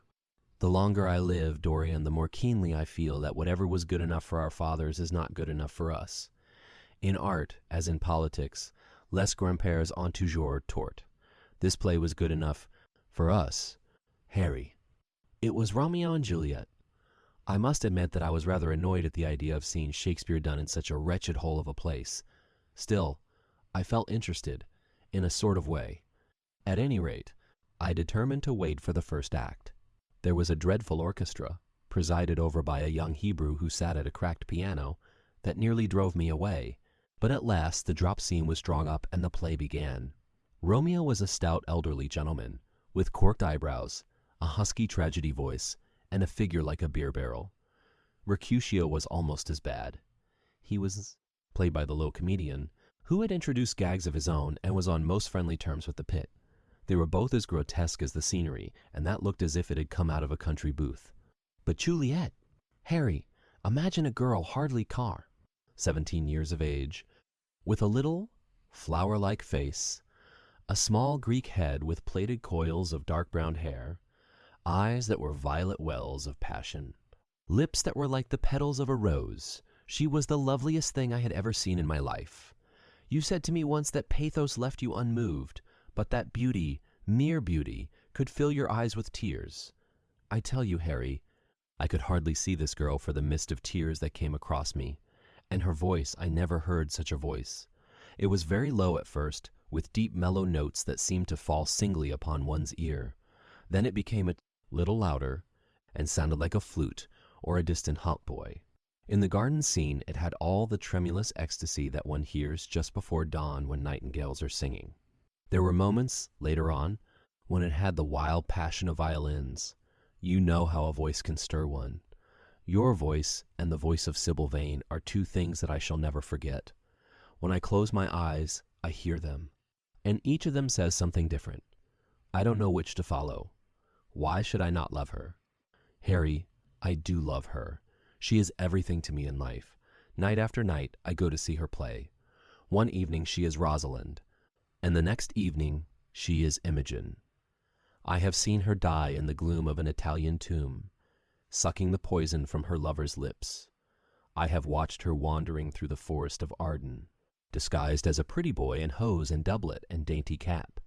She has been mad, and has come into the presence of a guilty king, and given him rue to wear and bitter herbs to taste of. She has been innocent, and the black hands of jealousy have crushed her reed-like throat. I have seen her in every age and in every costume. Ordinary women never appeal to one's imagination. They are limited to their century. No glamour ever transfigures them. One knows their minds as easily as one knows their bonnets. One can always find them. There is no mystery in any of them. They ride in the park in the morning and chatter at tea parties in the afternoon. They have their stereotyped smile and their fashionable manner. They are quite obvious. But an actress, how different an actress is. Harry, why didn't you tell me that the only thing worth loving is an actress? Because I have loved so many of them. Dorian. Dorian. Oh, yes. Horrid people with dyed hair and painted faces. Don't run down dyed hair and painted faces. There is an extraordinary charm in them, sometimes, said Lord Henry. I wish now I had not told you about Sybil Vane. You could not have helped telling me, Dorian. All through your life you will tell me everything you do. Yes, Harry, I believe that is true. I cannot help telling you things. You have a curious influence over me. If I ever did a crime, I would come and confess it to you. You would understand me. People like you, the willful sunbeams of life, don't commit crimes. Dorian. But I am much obliged for the compliment, all the same. And now tell me, reach me the matches. Like a good boy thanks what are your actual relations with Sybil Vane? Dorian Gray leaped to his feet, with flushed cheeks and burning eyes. Harry! Sybil Vane is sacred. It is only the sacred things that are worth touching, Dorian, said Lord Henry, with a strange touch of pathos in his voice. But why should you be annoyed?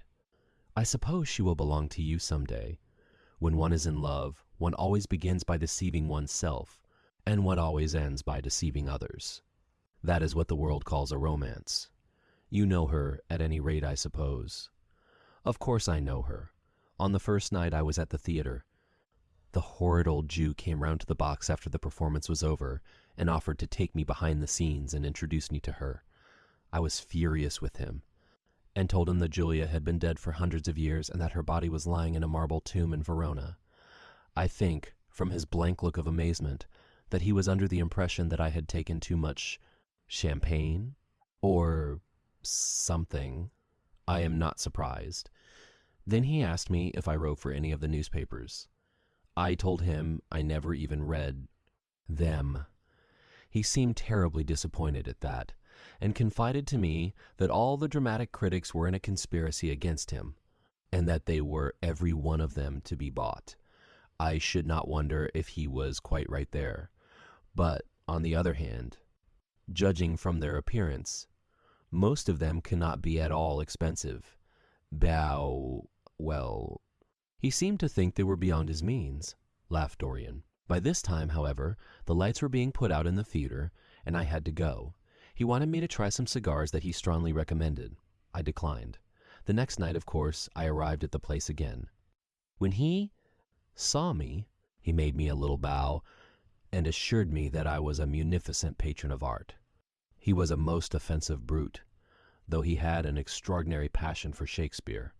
He told me once, with an air of pride, that his 5 bankruptcies were entirely due to the bard, as he insisted on calling him.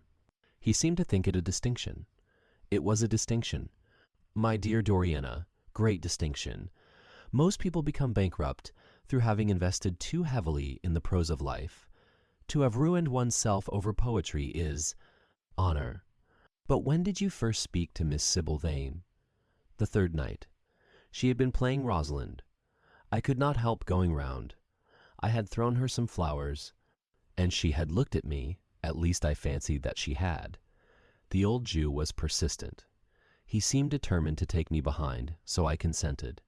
It was curious my not wanting to know her, wasn't it? No, I don't think so. My dear Harry, why? I will tell you some other time. Now I want to know about the girl. Sybil? Oh, she was so shy and so gentle. There is something of a child about her. Her eyes opened wide in exquisite wonder when I told her what I thought of her performance, and she seemed quite unconscious of her power. I think we were both rather nervous. The old Jew stood grinning at the doorway of the dusty green room, making elaborate speeches about us both, while we stood looking at each other like children.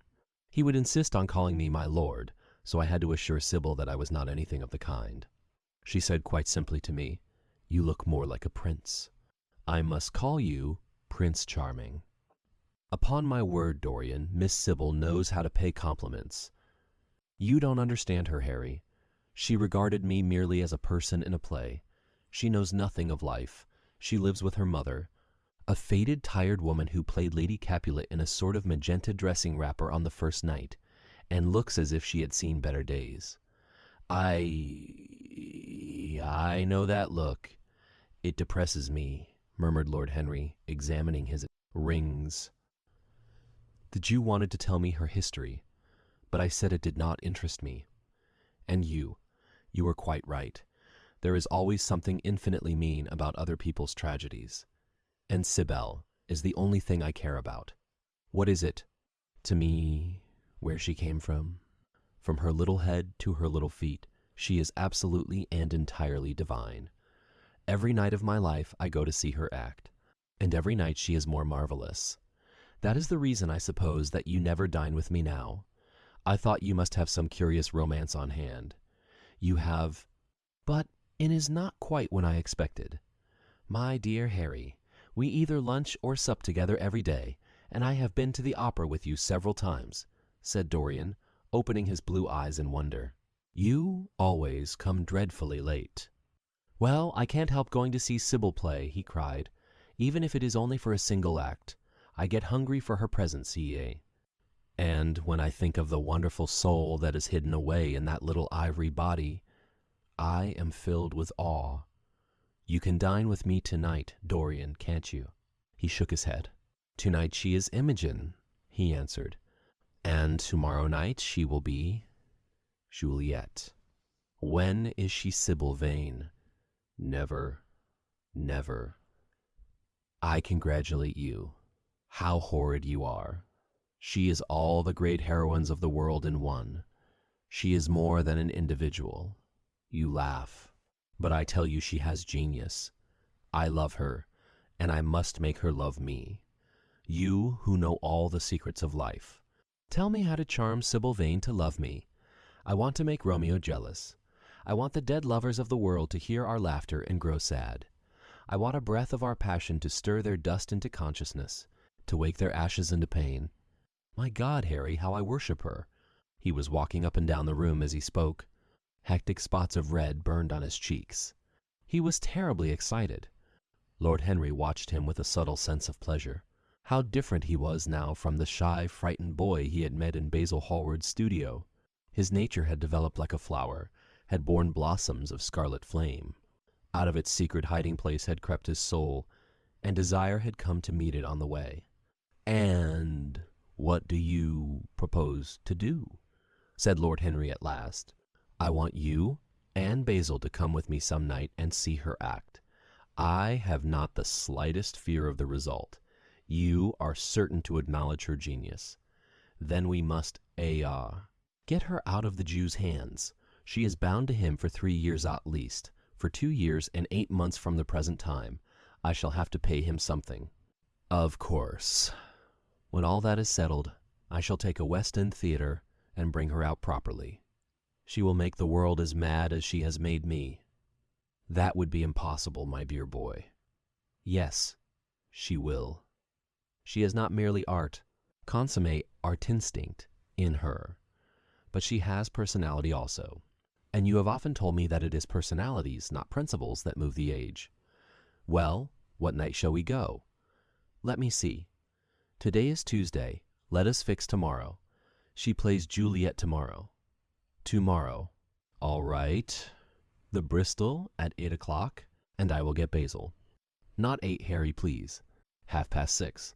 We must be there before the curtain rises. You must see her in the first act, where she meets Romeo. 6:30? What an hour! It will be like having a meat tea or reading an English novel. It must be 7. No gentleman dines before 7. Shall you see Basil between this and then? Or shall I write to him? Dear Basil, I have not laid eyes on him for a week.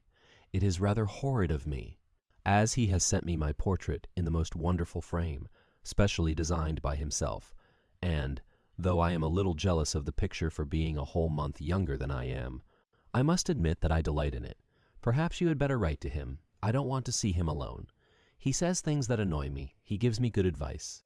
Lord Henry smiled. People are very fond of giving away what they need most themselves. It is what I call the depth of generosity.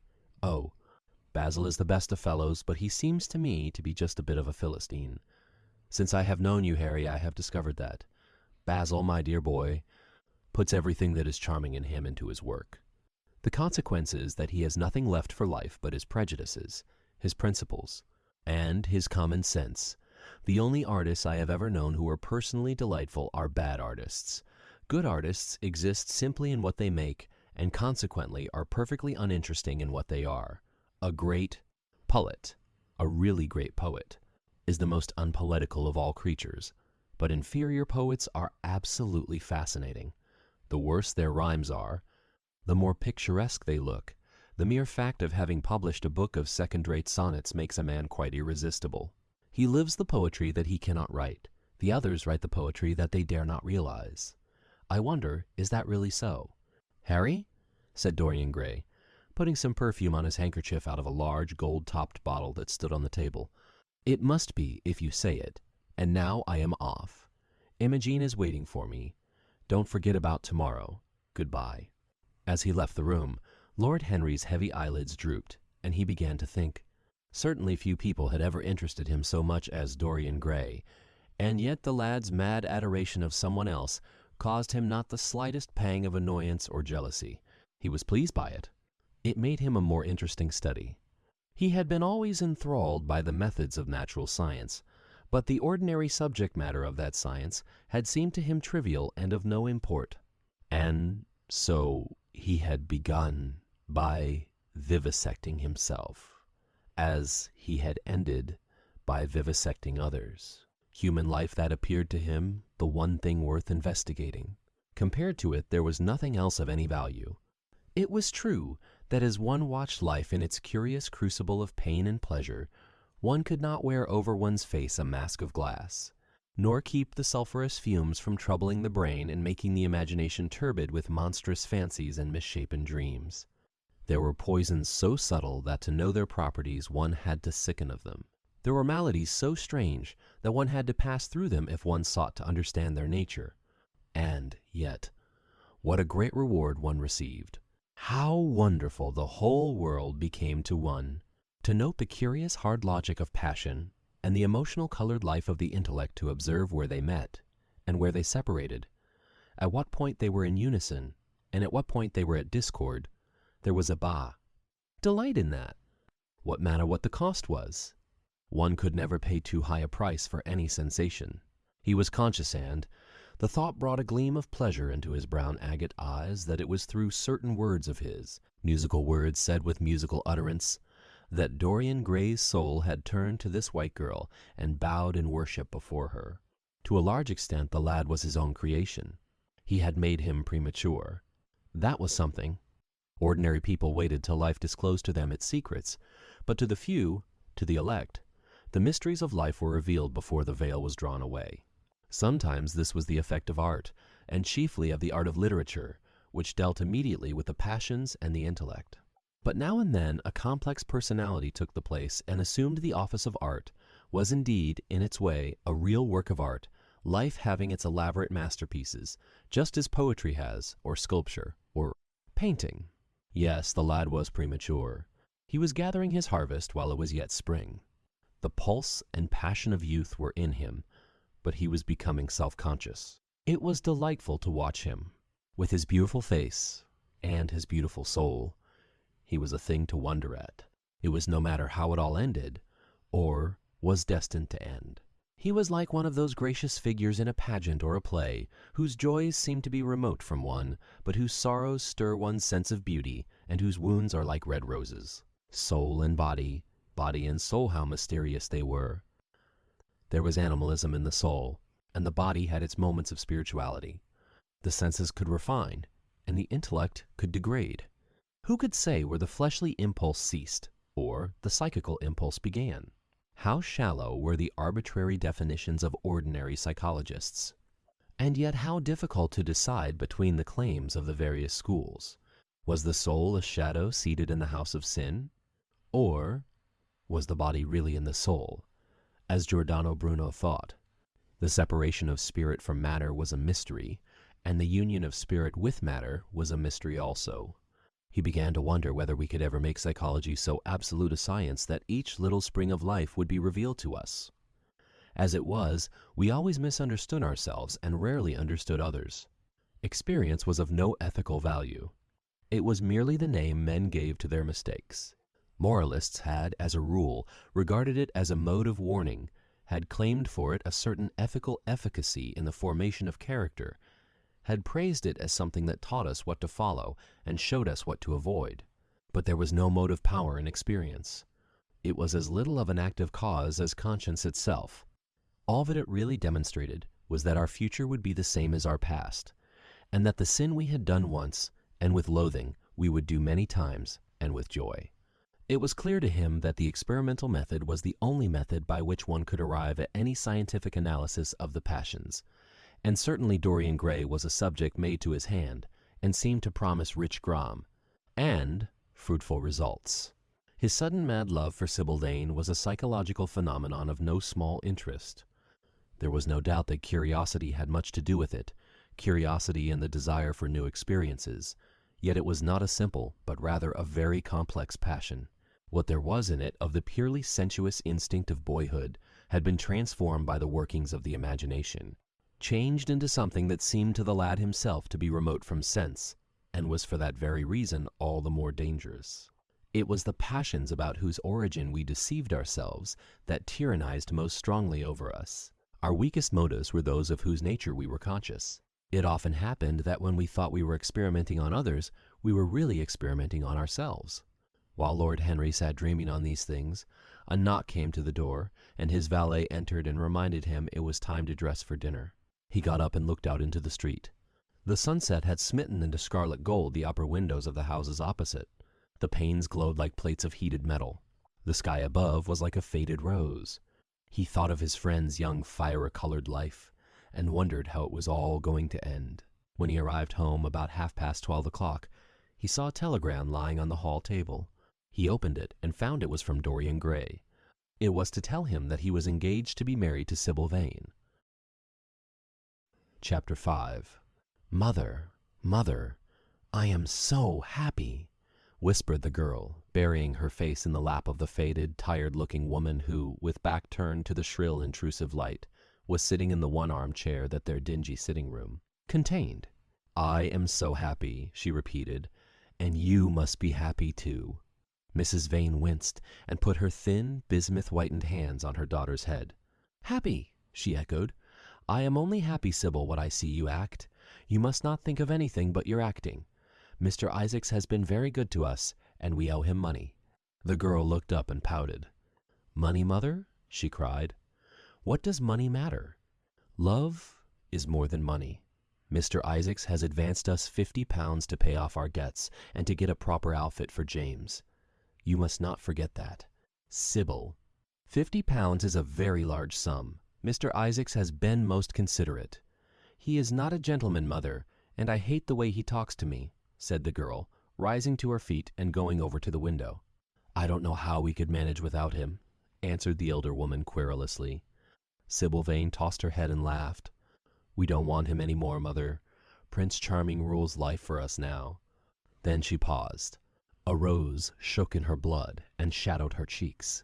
Quick breath parted the petals of her lips. They trembled.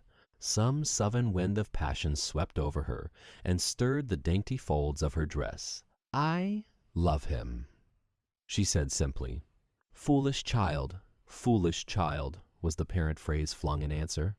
The waving of crooked, false-jeweled fingers gave grotesqueness to the words. The girl laughed again. The joy of a caged bird was in her voice. Her eyes caught the melody and echoed it in radiance, then closed for a moment, as though to hide their secret. When they opened, the mist of a dream had passed across them. Thin-lipped wisdom spoke at her from the worn chair, hinted at prudence, quoted from that book of cowardice whose author apes the name of common sense. She did not listen. She was free in her prison of passion. Her prince, Prince Charming, was with her. She had called on memory to remake him. She had sent her soul to search for him, and it had brought him back. His kiss burned again upon her mouth. Her eyelids were warm with his breath. Then wisdom altered its method and spoke of espial and discovery. This young man might be rich. If so, marriage should be thought of. Against the shell of her ear broke the waves of worldly cunning. The arrows of craft shot by her. She saw the thin lips moving and smiled. Suddenly she felt the need to speak. The wordy silence troubled her. "Mother, mother," she cried, "why does he love me so much? I know why I love him. I love him because he is like what love himself should be. But what does he see in me? I am not worthy of him. And yet why, I cannot tell, though I feel so much beneath him, I don't feel humble. I feel proud, terribly proud. Mother, did you love my father as I love Prince Charming?" The elder woman grew pale beneath the coarse powder that daubed her cheeks, and her dry lips twitched with a spasm of pain. Sybil rushed to her, flung her arms round her neck, and kissed her. "Forgive me, mother. I know it pains you to talk about our father, but it only pains you because you loved him so much. Don't look so sad. I am as happy today as you were 20 years ago. Ah, let me be happy for B. Ever, ever, my child. You are far too young to think of falling in love. Besides, what do you know of this young man? You don't even know his name. The whole thing is most inconvenient. And really, when James is going away to Australia, and I have so much to think of, I must say that you should have shown more consideration. However, as I said before, if he is rich, ah, mother, let me be happy." Mrs. Vane glanced at her, and with one of those false theatrical gestures that so often become a mode of second nature to a stage player, clasped her in her arms. At this moment, the door opened and a young lad with rough brown hair came into the room. He was thick-set of figure, and his hands and feet were large and somewhat clumsy in movement. He was not so finely bred as his sister. One would hardly have guessed the close relationship that existed between them. Mrs. Vane fixed her eyes on him and intensified her smile. She mentally elevated her son to the dignity of an audience. She felt sure that the tableau was interesting. "You might keep some of your kisses for me, Sybil, I think," said the lad with a good-natured grumble. "Ah, but you don't like being kissed, Jim," she cried. "You are a dreadful old bear." And she ran across the room and hugged him. James Vane looked into his sister's face with tenderness. "I want you to come out with me for a walk, Sybil. I don't suppose I shall ever see this horrid London again. I am sure I don't want to. My son, don't say such dreadful things," murmured Mrs. Vane, taking up a tawdry theatrical dress with a sigh and beginning to patch it. She felt a little disappointed that he had not joined the group. It would have increased the theatrical picturesqueness of the situation. Why not, mother? I mean it. You pain me, my son. I trust you will return from Australia in a position of affluence. I believe there is no society of any kind in the colonies. Nothing that I would call society so when you have made your fortune. Why? You must come back and assert yourself in London. Society, muttered the lad. I don't want to know anything about that. I should like to make some money to take you and Sybil off the stage. I hate it. Oh, Jim, said Sybil, laughing. How unkind of you. But are you really going for a walk with me? That will be nice. I was afraid you were going to say goodbye to some of your friends, to Tom Hardy, who gave you that hideous pipe, or Ned Langton, who makes fun of you for smoking it. It is very sweet of you to let me have your last afternoon. Where shall we go? Let us go to the park. I am too shabby, he answered, frowning. Only swell people go to the park. Nonsense, Jim, she whispered, stroking the sleeve of his coat. He hesitated for a moment. Very well, he said at last, but don't be too long dressing. She danced out of the door. One could hear her singing as she ran upstairs. Her little feet pattered overhead. He walked up and down the room 2 or 3 times. Then he turned to the still figure in the chair. Mother, are my things ready? He asked. Quite ready, James, she answered, keeping her eyes on her work. For some months past she had felt ill at ease when she was alone with this rough, stern son of hers. Her shallow, secret nature was troubled when their eyes met. She used to wonder if he suspected anything. The silence, for he made no other observation, became intolerable to her. She began to complain. Women defend themselves by attacking, just as they attack by sudden and strange surrenders. I hope you will be contented, James, with your seafaring life, she said. You must remember that it is your own choice. You might have entered a solicitor's office. Solicitors are a very respectable class, and in the country often dine with the best families. I hate offices, and I hate clerks, he replied. But you are quite right. I have chosen my own life. All I say is, watch over Sybil. Don't let her come to any harm. Mother, you must watch over her. James, you really talk very strangely. Of course I watch over Sybil. I hear a gentleman comes every night to the theater and goes behind to talk to her. Is that right? What about that? You are speaking about things you don't understand. James, in the profession we are accustomed to receive a great deal of most gratifying attention. I myself used to receive many bouquets at one time. That was when acting was really understood. As for Sybil, I do not know at present whether her attachment is serious or not, but there is no doubt that the young man in question is a perfect gentleman. He is always most polite to me. Besides, he has the appearance of being rich, and the flowers he sends are lovely. You don't know his name, though, said the lad harshly. No, answered his mother with a placid expression in her face. He has not yet revealed his real name. I think it is quite romantic of him. He is probably a member of the aristocracy. James Vane bit his lip. Watch over Sybil, mother, he cried. Watch over her. My son, you distress me very much. Sybil is always under my special care. Of course, if this gentleman is wealthy, there is no reason why she should not contract an alliance with him. I trust he is one of the aristocracy.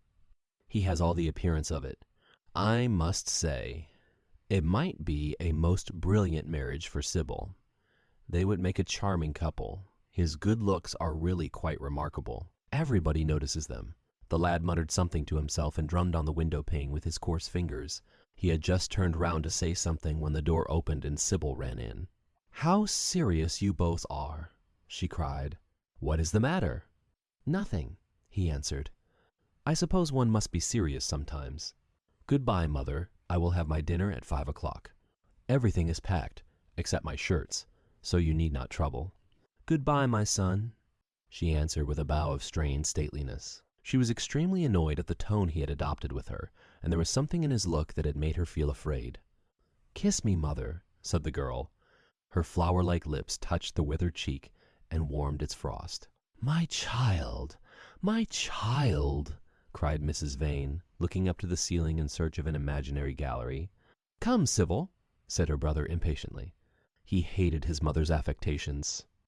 They went out into the flickering, wind-blown sunlight and strolled down the dreary Euston Road. The passers-by glanced in wonder at the sullen, heavy youth who, in coarse, ill-fitting clothes, was in the company of such a graceful, refined-looking girl. He was like a common gardener walking with a rose.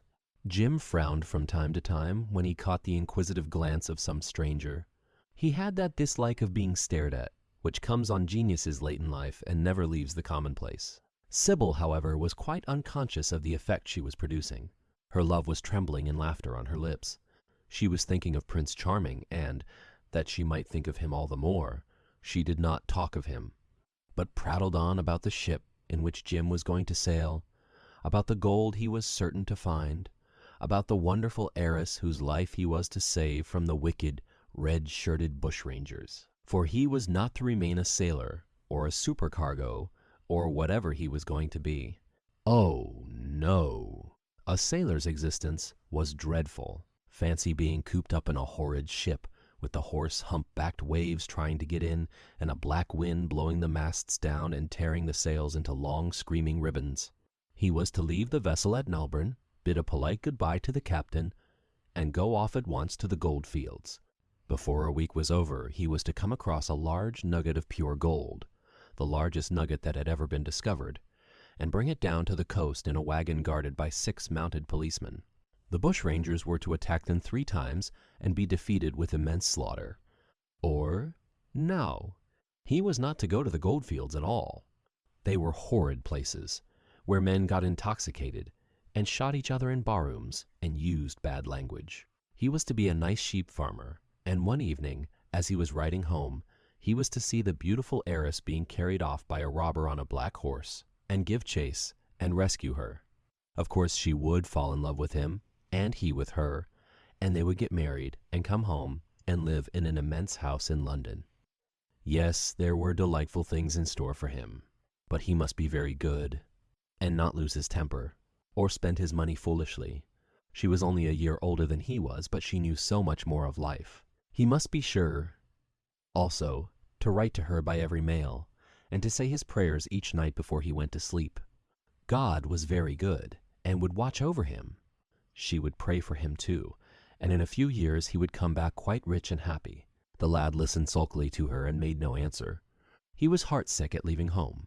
Yet it was not this alone that made him gloomy and morose. Inexperienced though he was, he had still a strong sense of the danger of Sybil's position. This young dandy who was making love to her could mean her no good.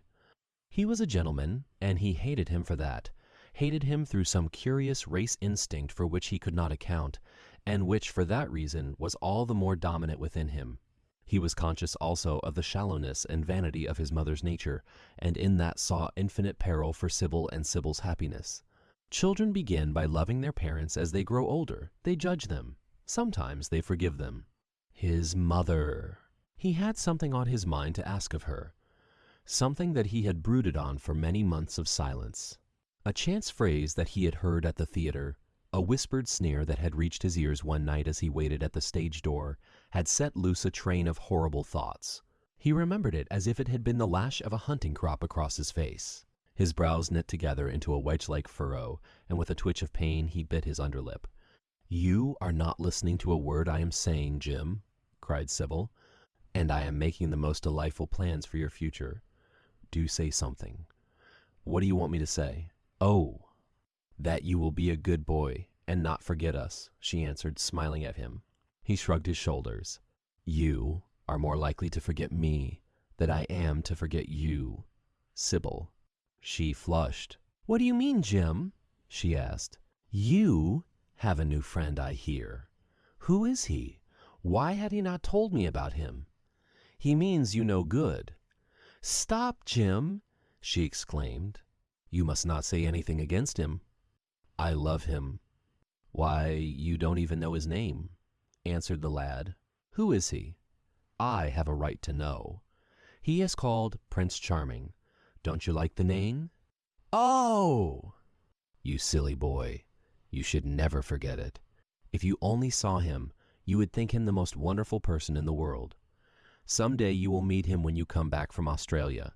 You will like him so much. Everybody likes him, and I love him. I wish you could come to the theater tonight.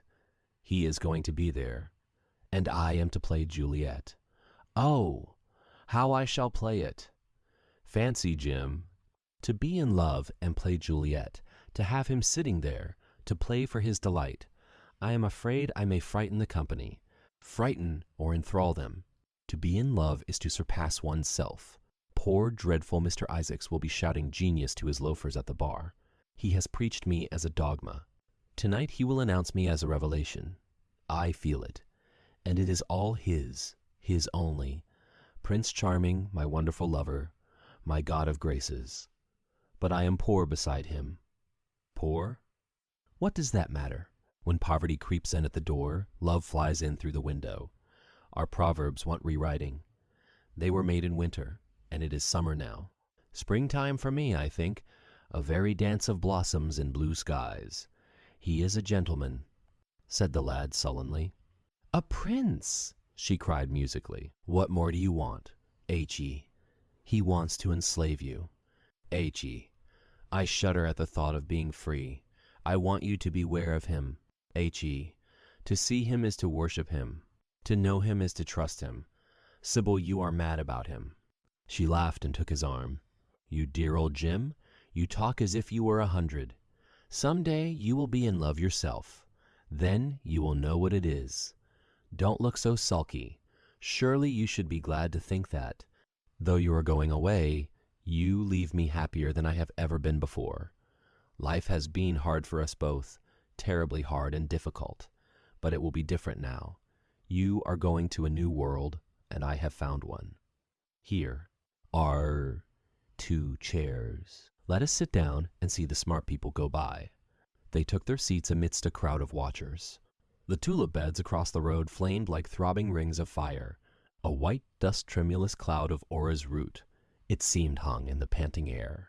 The brightly colored parasols danced and dipped like monstrous butterflies.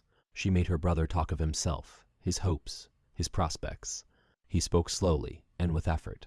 They passed words to each other as players at a game pass counters. Sybil felt oppressed. She could not communicate her joy.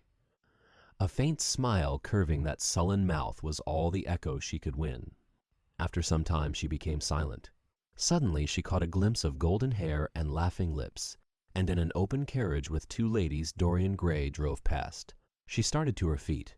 "There he is!" she cried. "Who?" said Jim Vane. "Prince Charming," she answered, looking after the Victoria. He jumped up and seized her roughly by the arm. "Show him to me. Which is he? Point him out." "I must see him!" he exclaimed. But at that moment the Duke of Berwick's 4-in-hand came between, and when it had left the space clear, the carriage had swept out of the park.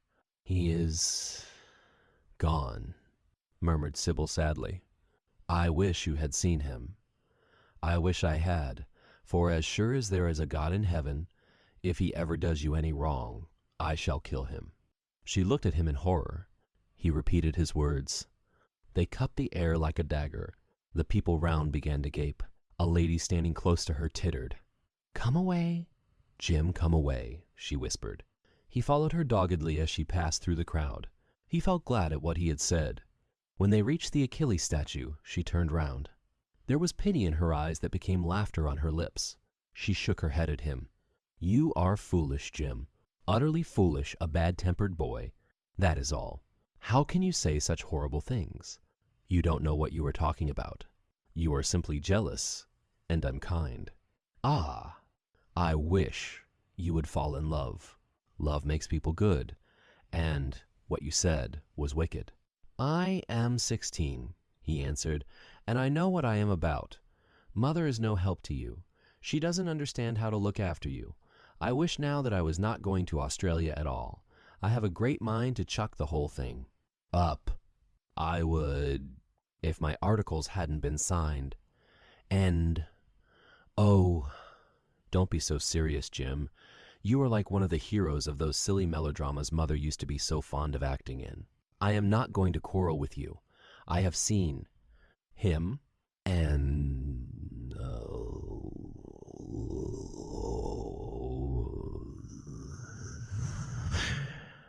we won't quarrel. I know you would never harm anyone I love, would you? Not as long as you love him, I suppose, was the sullen answer. I shall love him forever, she cried. And he?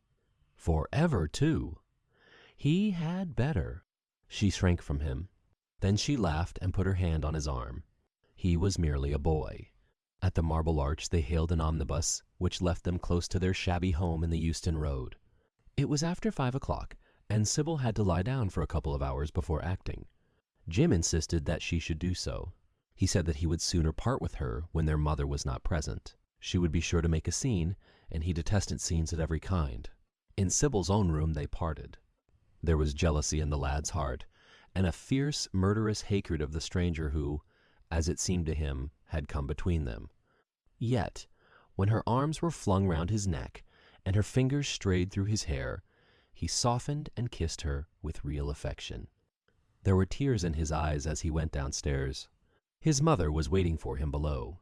She grumbled at his unpunctuality as he entered. He made no answer, but sat down to his meager meal. The flies buzzed round the table and crawled over the stained cloth. Through the rumble of omnibuses and the clatter of street cabs, he could hear the droning voice devouring each minute that was left to him. After some time, he thrust away his plate and put his head in his hands. He felt that he had a right to know. It should have been told to him before, if it was as he suspected. Leaden with fear, his mother watched him. Words dropped mechanically from her lips. A tattered lace handkerchief twitched in her fingers. When the clock struck 6, he got up and went to the door. Then he turned back and looked at her. Their eyes met. In hers he saw a wild appeal for mercy. It enraged him. "Mother, I have something to ask you," he said. Her eyes wandered vaguely about the room. She made no answer. "Tell me the truth. I have a right to know. Were you married to my father?" She heaved a deep sigh. It was a sigh of relief. The terrible moment, the moment that night and day, for weeks and months, she had dreaded, had come at last, and yet she felt no terror. Indeed, in some measure it was a disappointment to her. The vulgar directness of the question called for a direct answer. The situation had not been gradually led up to. It was crude. It reminded her of a bad rehearsal. "No," she answered, wondering at the harsh simplicity of life. "My father was a scoundrel then," cried the lad, clenching his fists. She shook her head. "I knew he was not free. We loved each other very much. If he had lived, he would have made provision for us. Don't speak against him, my son. He was your father, and a gentleman. Indeed, he was highly connected." An oath broke from his lips. "I don't care for myself," he exclaimed, "but don't let Sybil. It is a gentleman, isn't it, who is in love with her, or says he is? Highly connected, too, I suppose." For a moment a hideous sense of humiliation came over the woman. Her head drooped. She wiped her eyes with shaking hands. "Sybil has a mother," she murmured. "I had none." The lad was touched. He went towards her, and stooping down, he kissed her. "I am sorry if I have pained you by asking about my father," he said, "but I could not help it. I must go now. Goodbye. Don't forget that you will have only one child now to look after, and believe me that if this man wrongs my sister, I will find out who he is, track him down, and kill him. Like a dog. I swear it." The exaggerated folly of the threat, the passionate gesture that accompanied it, the mad melodramatic words, made life seem more vivid to her. She was familiar with the atmosphere. She breathed more freely, and for the first time for many months she really admired her son. She would have liked to have continued the scene on the same emotional scale, but he cut her short. Trunks had to be carried down and mufflers looked for. The lodging-house drudge bustled in and out. There was the bargaining with the cabman. The moment was lost in vulgar details. It was with a renewed feeling of disappointment that she waved the tattered lace handkerchief from the window as her son drove away. She was conscious that a great opportunity had been wasted. She consoled herself by telling Sybil how desolate she felt her life would be now that she had only one child to look after. She remembered the phrase. It had pleased her. Of the threat she said nothing. It was vividly and dramatically expressed. She felt that they would all laugh at it someday. Chapter 6. "I suppose you have heard the news, Basil?" said Lord Henry that evening, as Hallward was shown into a little private room at the Bristol where dinner had been laid for 3. "No, Harry," answered the artist, giving his hat and coat to the bowing waiter. "What is it?" "Nothing about politics, I hope." "They don't interest me. There is hardly a single person in the House of Commons worth painting, though many of them would be the better for a little whitewashing." "Dorian Gray is engaged to be married," said Lord Henry, watching him as he spoke. Hallward started and then frowned. "Dorian engaged to be married!" he cried. "Impossible!" "It is perfectly true." "To whom?" "To whom?" "To some little actress or other." "I can't believe it. Dorian is far too sensible. Dorian is far too wise not to do foolish things now and then." "My dear Basil, marriage is hardly a thing that one can do now and then, Harry." "Except in America," rejoined Lord Henry languidly. "But I didn't say he was married. I said he was engaged to be married. There is a great difference. I have a distinct remembrance of being married, but I have no recollection at all of being engaged. I am inclined to think that I never was engaged. But think of Dorian's birth, and position, and wealth. It would be absurd for him to marry so much beneath him. And if you want to make him marry this girl, tell him that, Basil. He is sure to do it then. Whenever a man does a thoroughly stupid thing, it is always from the noblest motives. I hope the girl is good, Harry. I don't want to see Dorian tied to some vile creature who might degrade his nature and ruin his intellect. She is better than good, she is." "Beautiful," murmured Lord Henry, sipping a glass of vermouth and orange bitters. "Dorian says she is beautiful, and he is not often wrong about things of that kind. Your portrait of him has quickened his appreciation of the personal appearance of other people. It has had that excellent effect, amongst others. We are to see her tonight, if that boy doesn't forget his appointment. Are you serious?" "Quite serious." "Basil, I should be miserable if I thought I should ever be more serious than I am at the present moment." "But do you approve of it, Harry?" asked the painter, walking up and down the room and biting his lip. "You can't approve of it, possibly. It is some silly infatuation. I never approve, or disapprove, of anything now. It is an absurd attitude to take towards life. We are not sent into the world to air our moral prejudices. I never take any notice of what common people say, and I never interfere with what charming people do. If a personality fascinates me, whatever mode of expression that personality selects is absolutely delightful to me. Dorian Gray falls in love with a beautiful Prath, girl who acts Juliet, and proposes to marry her. Why not? If he wedded Messalina, he would be none the less interesting. You know I am not a champion of marriage. The real drawback to marriage is that it makes one unselfish, and unselfish people are colorless. They lack individuality. Still, there are certain temperaments that marriage makes more complex. They retain their egotism and add to it many other egos. They are forced to have more than one life. They become more highly organized, and to be highly organized is, I should fancy, the object of man's existence. Besides, every experience is of value, and whatever one may say against marriage, it is certainly an experience. I hope that Dorian Gray will make this girl his wife, passionately adore her, for 6 months, and then suddenly become fascinated by someone else. He would be a wonderful study. You don't mean a single word of all that, Harry. You know you don't. If Dorian Gray's life were spoiled, no one would be sorrier than yourself. You are much better than you pretend to be." Lord Henry laughed. "The reason we all like to think so well of others is that we are all afraid for ourselves. The basis of optimism is sheer terror. We think that we are generous because we credit our neighbor with the possession of those virtues that are likely to be a benefit to us. We praise the banker that we may overdraw our account, and find good qualities in the highwayman in the hope that he may spare our pockets. I mean everything that I have said. I have the greatest contempt for optimism. As for a spoiled life, no life is spoiled but one whose growth is arrested. If you want to mar a nature, You have merely to reform it. As for marriage, of course that would be silly. But there are other and more interesting bonds between men and women. I will certainly encourage them. They have the charm of being fashionable. But here is Dorian himself. He will tell you more than I can. Men, my dear Harry, dear Basil, you...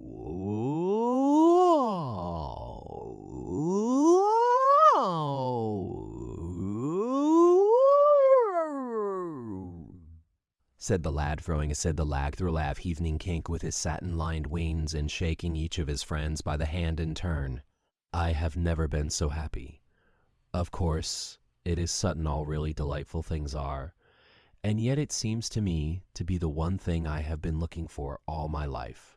He was flushed with excitement and pleasure, and looked extraordinarily handsome. I hope you will always be very happy, Dorian, said Hallward. But I don't quite forgive you for not having let me know of your engagement. You let Harry know, and I don't forgive you for being late for dinner, broke in Lord Henry, putting his hand on the lad's shoulder and smiling as he spoke. Come, let us sit down and try what the new chef here is like, and then you will tell us how it all came about. And there is really not much to tell, cried Dorian, as they took their seats at the small round table. What happened was simply this. After I left you yesterday evening, Harry, I dressed, had some dinner at that little Italian restaurant in Rupert Street you introduced me to, and went down at 8 o'clock to the theater. Sybil was playing Rosalind. Of course, the scenery was dreadful and the Orlando absurd. But Sybil, you should have seen her. When she came on in her boy's clothes, she was perfectly wonderful. She wore a moss-colored velvet jerkin with cinnamon sleeves, slim, brown, cross-gartered hose, a dainty little green cap with a hawk's feather caught in a jewel, and a hooded cloak lined with dull red. She had never seemed to me more exquisite. She had all the delicate grace of that Tanagra figurine that you have in your studio. Basil, her hair clustered round her face like dark leaves round a pale rose. As for her acting well, you shall see her tonight. She is simply a born artist. I sat in the dingy box, absolutely enthralled. I forgot that I was in London and in the 19th century. I was away with my love in a forest that no man had ever seen. After the performance was over, I went behind and spoke to her.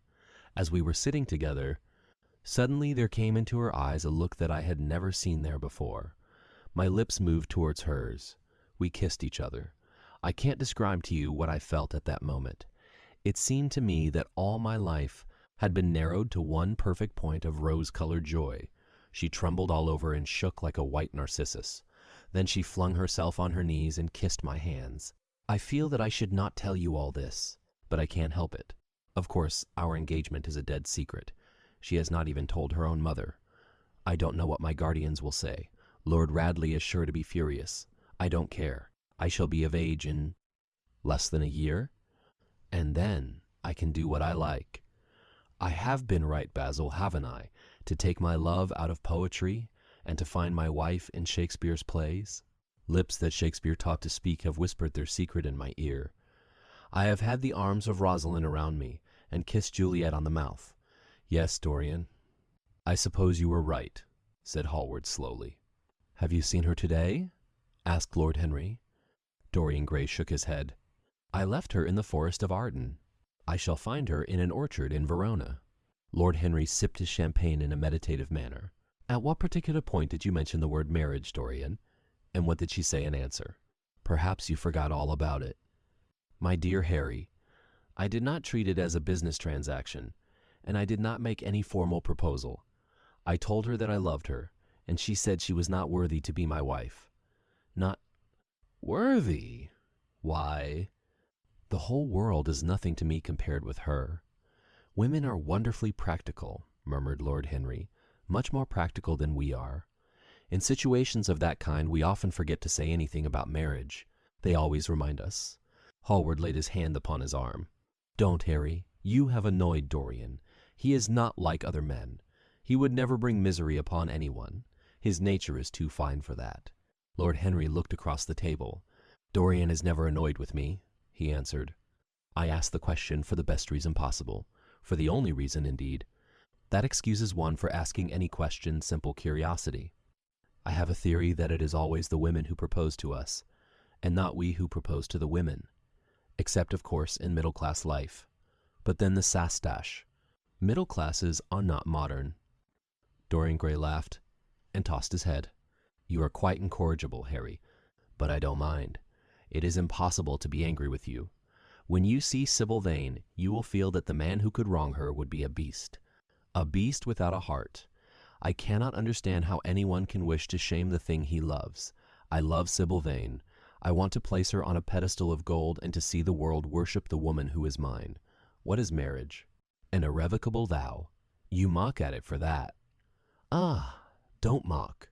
It is an irrevocable vow that I want to take. Her trust makes me faithful. Her belief makes me good. When I am with her, I regret all that you have taught me.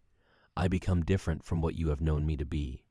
I am changed, and the mere touch of Sybil Vane's hand makes me forget you and all your wrong. Fascinating, poisonous, delightful theories. And those are, asked Lord Henry, helping himself to some salad. Oh, your theories about life, your theories about love, your theories about pleasure. All your theories, in fact, Harry. G.I.R. Pleasure is the only thing worth having a theory about, he answered in his slow, melodious voice. But I am afraid I cannot claim my theory as my own. It belongs to nature, not to me. Pleasure is nature's test, her sign of approval. When we are happy, we are always good. But when we are good, we are not always happy. Ah! But what do you mean by good? Cried Basil Hallward. Yes, echoed Dorian, leaning back in his chair and looking at Lord Henry over the heavy clusters of purple-lipped irises that stood in the center of the table. What do you mean by good, Harry? To be good is to be in harmony with one's self, he replied, touching the thin stem of his glass with his pale, fine-pointed fingers. Discord is to be forced to be in harmony with others. One's own life, that is the important thing. As for the lives of one's neighbors, if one wishes to be a prig or a Puritan, one can flaunt one's moral views about them, but they are not one's concern. Besides, individualism has really the higher aim. Modern morality consists in accepting the standard of one's age. I consider that for any man of culture, to accept the standard of his age is a form of the grossest immorality. But, surely, if one lives merely for oneself, Harry, one pays a terrible price for doing so, suggested the painter. Yes, we are overcharged for everything nowadays. I should fancy that the real tragedy of the poor is that they can afford nothing but self-denial. Beautiful sins. Like beautiful things are the privilege of the rich. One has to pay in other ways but money. But money? What sort of ways, Basil? Oh, I should fancy in remorse, in suffering, well, in the consciousness of degradation. Lord Henry shrugged his shoulders. My dear fellow, medieval art is charming, but medieval emotions are out of date. One can use them in fiction. Of course. But then the only things that one can use in fiction are the things that one has ceased to use in fact. Believe me, no civilized man ever regrets a pleasure, and no uncivilized man ever knows what a pleasure is. I know what pleasure is, cried Dorian Gray. It is to adore someone. That is certainly better than being adored, he answered, toying with some fruits. Being adored is a nuisance. Women treat us just as humanity treats its gods. They worship us, and are always bothering us to do something for them. For them. I should have said that whatever they ask for they had first given to us, murmured the lad gravely. They create love in our natures. They have a right to demand it back. That is quite true, Dorian, cried Hallward. Nothing is ever quite true, said Lord Henry. This is, interrupted Dorian. You must admit, Harry, that women give to men the very gold of their lives. And, possibly, he sighed, but they invariably want it back in such very small change. That is the worry. Women, as some witty Frenchman once put it, inspire us with the desire to do masterpieces and always prevent us from carrying them out. And Harry, you are dreadful. I don't know why I like you so much. And faye. You will always like me, Dorian, he replied. Will you have some coffee, you fellows? Waiter, bring coffee, and fine champagne, and some cigarettes. No, Don't mind the cigarettes, I have some. Basil, I can't allow you to smoke cigars. You must have a cigarette. A cigarette is the perfect type of a perfect pleasure. It is exquisite, and it leaves one unsatisfied. What more can one want? Yes, Dorian, you will always be fond of me. I represent to you all the sins you have never had the courage to commit. What nonsense you talk. Harry! Cried the lad, taking a light from a fire-breathing silver dragon that the waiter had placed on the table. Let us go down to the theater. When Sybil comes on the stage, you will have a new ideal of life. She will represent something to you that you have never known. And I have known everything, said Lord Henry, with a tired look in his eyes, but I am always ready for a new emotion. I am afraid, however, that, for me at any rate, there is no such thing. Still, your wonderful girl may thrill me. I love acting. It is so much more real than life. Let us go. Dorian, you will come with me. I am so sorry, Basil, but there is only room for 2 in the brougham. You must follow us in. A hansom. They got up and put on their coats, sipping their coffee standing. The painter was silent and preoccupied. There was a gloom over him. He could not bear this marriage, and yet it seemed to him to be better than many other things that might have happened. After a few minutes, they all passed downstairs. He drove off by himself, as had been arranged, and watched the flashing lights of the little brougham in front of him. A strange sense of loss came over him. He felt that Dorian Gray would never again be to him all that he had been in the past. Life had come between them. His eyes darkened, and the crowded, flaring streets became blurred to his eyes. When the cab drew up at the theater, it seemed to him that he had grown years older. Chapter 7. For some reason or other, the house was crowded that night, and the fat Jew manager who met them at the door was beaming from ear to ear with an oily, tremulous smile. He escorted them to their box with a sort of pompous humility, waving his fat jeweled hands and talking at the top of his voice. Dorian Gray loathed him more than ever. He felt as if he had come to look for Miranda and had been met by Caliban. Lord Henry, upon the other hand, rather liked him. At least he declared he did, and insisted on shaking him by the hand and assuring him that he was proud to meet a man who had discovered a real genius and gone bankrupt over a poet. Hallward amused himself with watching the faces in the pit. The heat was terribly oppressive, and the huge sunlight flamed like a monstrous dahlia with petals of yellow fire. The youths in the gallery had taken off their coats and waistcoats and hung them over the side. They talked to each other across the theater and shared their oranges with the tawdry girls who sat beside them. Some women were laughing in the pit. Their voices were horribly shrill and discordant. The sound of the popping of corks came from the bar. "What a place to find one's divinity in," said Lord Henry. "Yes," answered Dorian Gray. "It was here I found her, and she is divine beyond all living things. When she acts, you will forget everything. These common rough people, with their coarse faces and brutal gestures, become quite different when she is on the stage. They sit silently and watch her. They weep and laugh as she wills them to do. She makes them as responsive as a violin. She spiritualizes them. And one feels that they are of the same flesh and blood as one's self. And the same flesh and blood as one's self. Oh, I hope not," exclaimed Lord Henry, who was scanning the occupants of the gallery through his opera glass. "Don't pay any attention to him, Dorian," said the painter. "I understand what you mean, and I believe in this girl. Anyone you love must be marvelous, and any girl who has the effect you describe must be fine and noble. To spiritualize one's Agethet is something worth doing.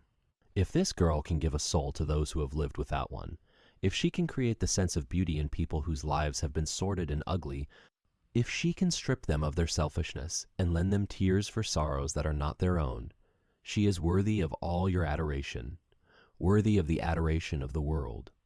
This marriage is quite right. I did not think so at first, but I admit it now. The gods made Sybil vain for you. Without her, you would have been incomplete." "Thanks, Basil," answered Dorian Gray, pressing his hand. "I knew that you would understand me. Harry is so cynical, he terrifies me. But here is the orchestra. It is quite dreadful, but it only lasts for about 5 minutes. Then the curtain rises, and you will see the girl to whom I am going to give all my life, to whom I have given everything that is good in me. A quarter of an hour afterwards, amidst an extraordinary turmoil of applause, Sybil Vane stepped onto the stage. Yes, she was certainly lovely to look at, one of the loveliest creatures Lord Henry thought that he had ever seen. There was something of the fawn in her shy grace and startled eyes. A faint blush, like the shadow of a rose in a mirror of silver, came to her cheeks as she glanced at the crowded, enthusiastic house. She stepped back a few paces and her lips seemed to tremble. Basil Hallward leaped to his feet and began to applaud.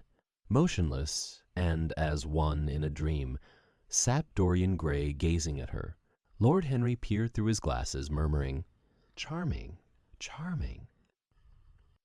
The scene was the hall of Capulet's house, and Romeo in his pilgrim's dress had entered with Mercutio and his other friends. The band, such as it was, struck up a few bars of music, and the dance began. Through the crowd of ungainly, shabbily dressed actors, Sybil Vane moved like a creature from a finer world. Her body swayed, while she danced as a plant sways in the water. The curves of her throat were the curves of a white lily. Her hands seemed to be made of cool ivory. Yet she was curiously listless. She showed no sign of joy when her eyes rested on Romeo. The few words she had to speak, "Good pilgrim, you do wrong your hand too much," which mannerly devotion shows in this, for saints have hands that pilgrims' hands do touch, and palm to palm is holy palmer's kiss, with the brief dialogue that follows, were spoken in a thoroughly artificial manner. The voice was exquisite, but from the point of view of tone, it was absolutely false. It was wrong in color. It took away all the life from the verse. It made the passion unreal. Dorian Gray grew pale as he watched her. He was puzzled and anxious. Neither of his friends dared to say anything to him. She seemed to them to be absolutely incompetent. They were horribly disappointed. Yet they felt that the true test of any Juliet is the balcony scene of the second act. They waited for that. If she failed there, there was nothing in her. She looked charming as she came out in the moonlight. That could not be denied. But the staginess of her acting was unbearable, and grew worse as she went on. Her gestures became absurdly artificial. She overemphasized everything that she had to say. The beautiful passage, "Thou knowest the mask of night is on my face, else would a maiden blush bepaint my cheek for that which thou hast heard me speak to." Night was declaimed with the painful precision of a schoolgirl who has been taught to recite by some second-rate professor of elocution. When she leaned over the balcony and came to those wonderful lines, "Although I joy in thee, I have no joy of this contract tonight. It is too rash, too unadvised, too sudden too, like the lightning, which doth cease to be ere one can say, it lightens. Sweet! Good night!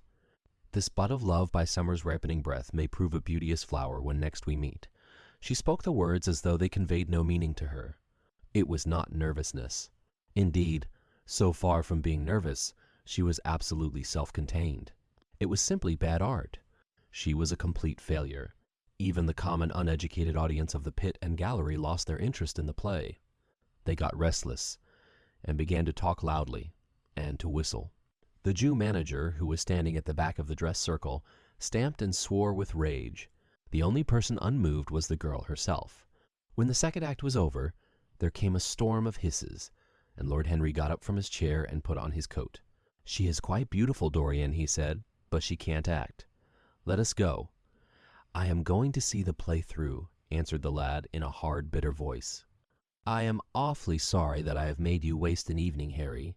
I apologize to you both." "My dear Dorian, I should think Miss Vane was ill," interrupted Hallward. "We will come some other night." "I wish she were ill," he rejoined. "But she seems to me to be simply callous and cold. She has entirely altered. Last night she was a great artist. This evening she is merely a commonplace, mediocre actress. Don't talk like that about anyone you love." "Dorian, love is a more wonderful thing than art. They are both simply forms of imitation," remarked Lord Henry. "But do let us go. Dorian, you must not stay here any longer. It is not good for one's morals to see bad acting. Besides, I don't suppose you will want your wife to act, so what does it matter if she plays Juliet? Like a wooden doll? She is very lovely, and if she knows as little about life as she does about acting, she will be a delightful experience. There are only two kinds of people who are really fascinating: people who know absolutely everything, and people who know absolutely nothing. Good heavens, my dear boy, don't look so tragic. The secret of remaining young is never to have an emotion that is unbecoming. Come to the club with Basil and myself. We will smoke cigarettes and drink to the beauty of Sybil Vane. She is beautiful. What more can you want? Go away. Harry, cried the lad, I want to be alone. Basil, you must go. Ah, can't you see that my heart... The hot tears came to his eyes. His lips trembled, and rushing to the back of the box, he leaned up against the wall, hiding his face in his hands. Let us go, Basil, said Lord Henry with a strange tenderness in his voice, and the two young men passed out together. A few moments afterwards the footlights flared up, and the curtain rose on the third act. Dorian Gray went back to his seat. He looked pale and proud and indifferent. The play dragged on and seemed interminable. Half of the audience went out, tramping in heavy boots and laughing. The whole thing was a fiasco. The last act was played to almost empty benches. The curtain went down on a titter and some groans. As soon as it was over, Dorian Gray rushed behind the scenes into the green room. The girl was standing there alone, with a look of triumph on her face. Her eyes were lit with an exquisite fire. There was a radiance about her. Her parted lips were smiling over some secret of their own. When he entered, she looked at him, and an expression of infinite joy came over her. How badly I acted tonight, Dorian, she cried. Horribly, he answered, gazing at her in amazement. Horribly! It was dreadful. Are you ill? You have no idea what it was. You have no idea what I suffered. The girl smiled. Dorian, she answered, lingering over his name with long-drawn music in her voice, as though it were sweeter than honey to the red petals of her mouth. Dorian, you should have understood. But you understand now, don't you? Understand what? He asked angrily. Why I was so bad tonight. Why I shall always be bad. Why I shall never act well again. He shrugged his shoulders. You are ill, I suppose. When you are ill, you shouldn't act. You make yourself ridiculous. My friends were bored. I was bored. She seemed not to listen to him. She was transfigured with joy. An ecstasy of happiness dominated her. Dorian, Dorian, she cried, before I knew you. Acting was the one reality of my life. It was only in the theater that I lived. I thought that it was all true. I was Rosalind one night and Portia the other. The joy of Beatrice was my joy, and the sorrows of Cordelia were mine also. I believed in everything.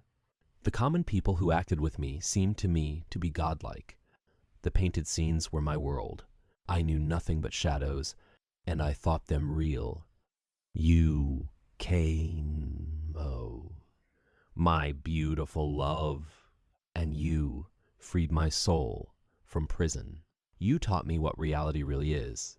Tonight, for the first time in my life, I saw through the hollowness, the sham, the silliness of the empty pageant in which I had always played.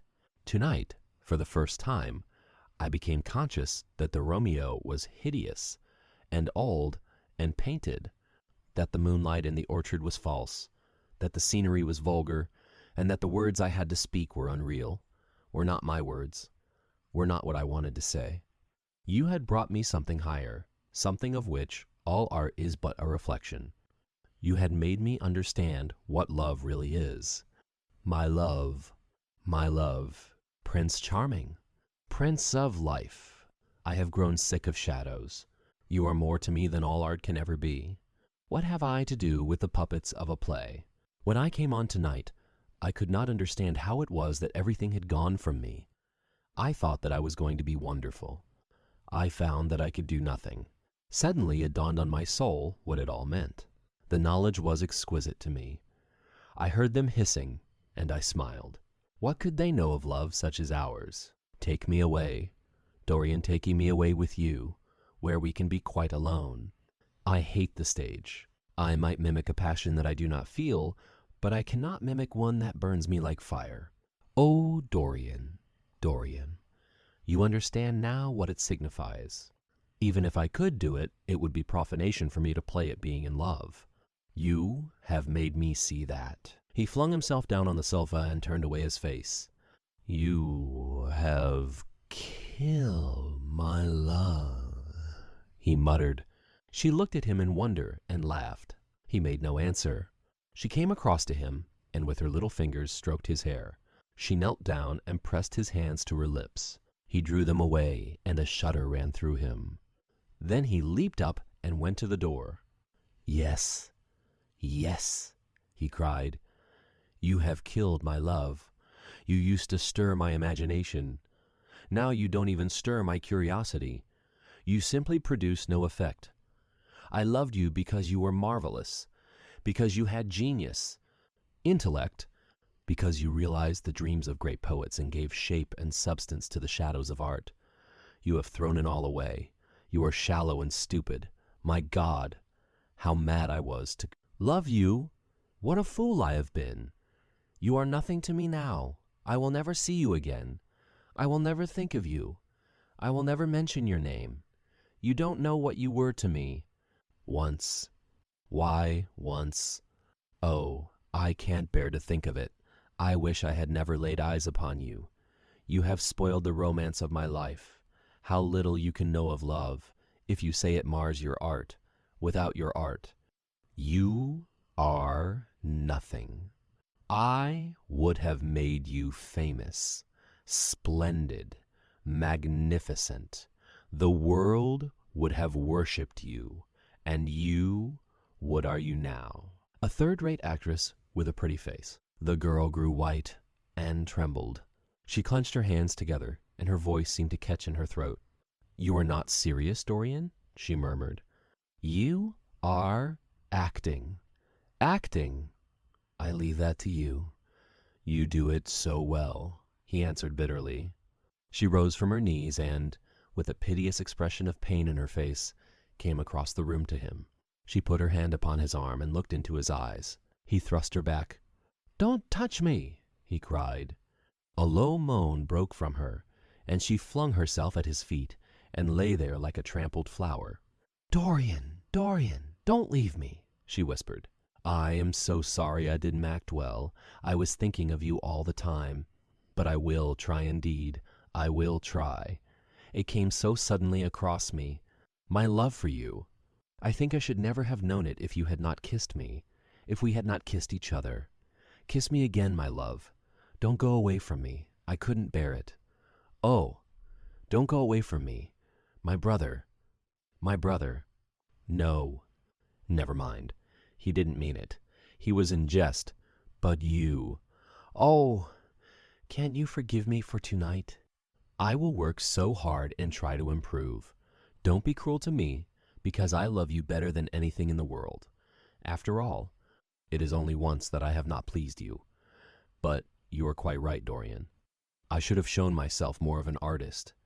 It was foolish of me, and yet I couldn't help it. Oh, don't leave me, don't leave me." A fit of passionate sobbing choked her. She crouched on the floor like a wounded thing, and Dorian Gray, with his beautiful eyes, looked down at her, and his chiseled lips curled in exquisite disdain. There is always something ridiculous about the emotions of people whom one has ceased to love. Sybil Vane seemed to him to be absurdly melodramatic. Her tears and sobs annoyed him. "I am going," he said at last in his calm, clear voice. "I don't wish to be unkind, but I can't see you again. You have disappointed me." She wept silently and made no answer, but crept nearer. Her little hands stretched blindly out and appeared to be seeking for him. He turned on his heel and left the room. In a few moments he was out of the theater. Where he went to, he hardly knew. He remembered wandering through dimly lit streets, past gaunt, black-shadowed archways and evil-looking houses. Women with hoarse voices and harsh laughter had called after him. Drunkards had reeled by, cursing and chattering to themselves like monstrous apes. He had seen grotesque children huddled upon doorsteps, and heard shrieks and oaths from gloomy courts. As the dawn was just breaking, he found himself close to Covent Garden. The darkness lifted, and, flushed with faint fires, the sky hollowed itself into a perfect pearl. Huge carts filled with nodding lilies rumbled slowly down the polished, empty street. The air was heavy with the perfume of the flowers, and their beauty seemed to bring him an anodyne for his pain. He followed into the market and watched the men unloading their wagons. A white-smocked carter offered him some cherries. He thanked him, wondered why he refused to accept any money for them, and began to eat them listlessly. They had been plucked at midnight, and the coldness of the moon had entered into them. A long line of boys carrying crates of striped tulips and of yellow and red roses defiled in front of him, threading their way through the huge jade-green piles of vegetables. Under the portico, with its gray, sun-bleached pillars, loitered a troop of draggled, bare-headed girls, waiting for the auction to be over. Others crowded round the swinging doors of the coffee house in the piazza. The heavy cart horses slipped and stamped upon the rough stones, shaking their bells and trappings. Some of the drivers were lying asleep on a pile of sacks. Iris-necked and pink-footed, the pigeons ran about picking up seeds. After a little while, he hailed a hansom and drove home.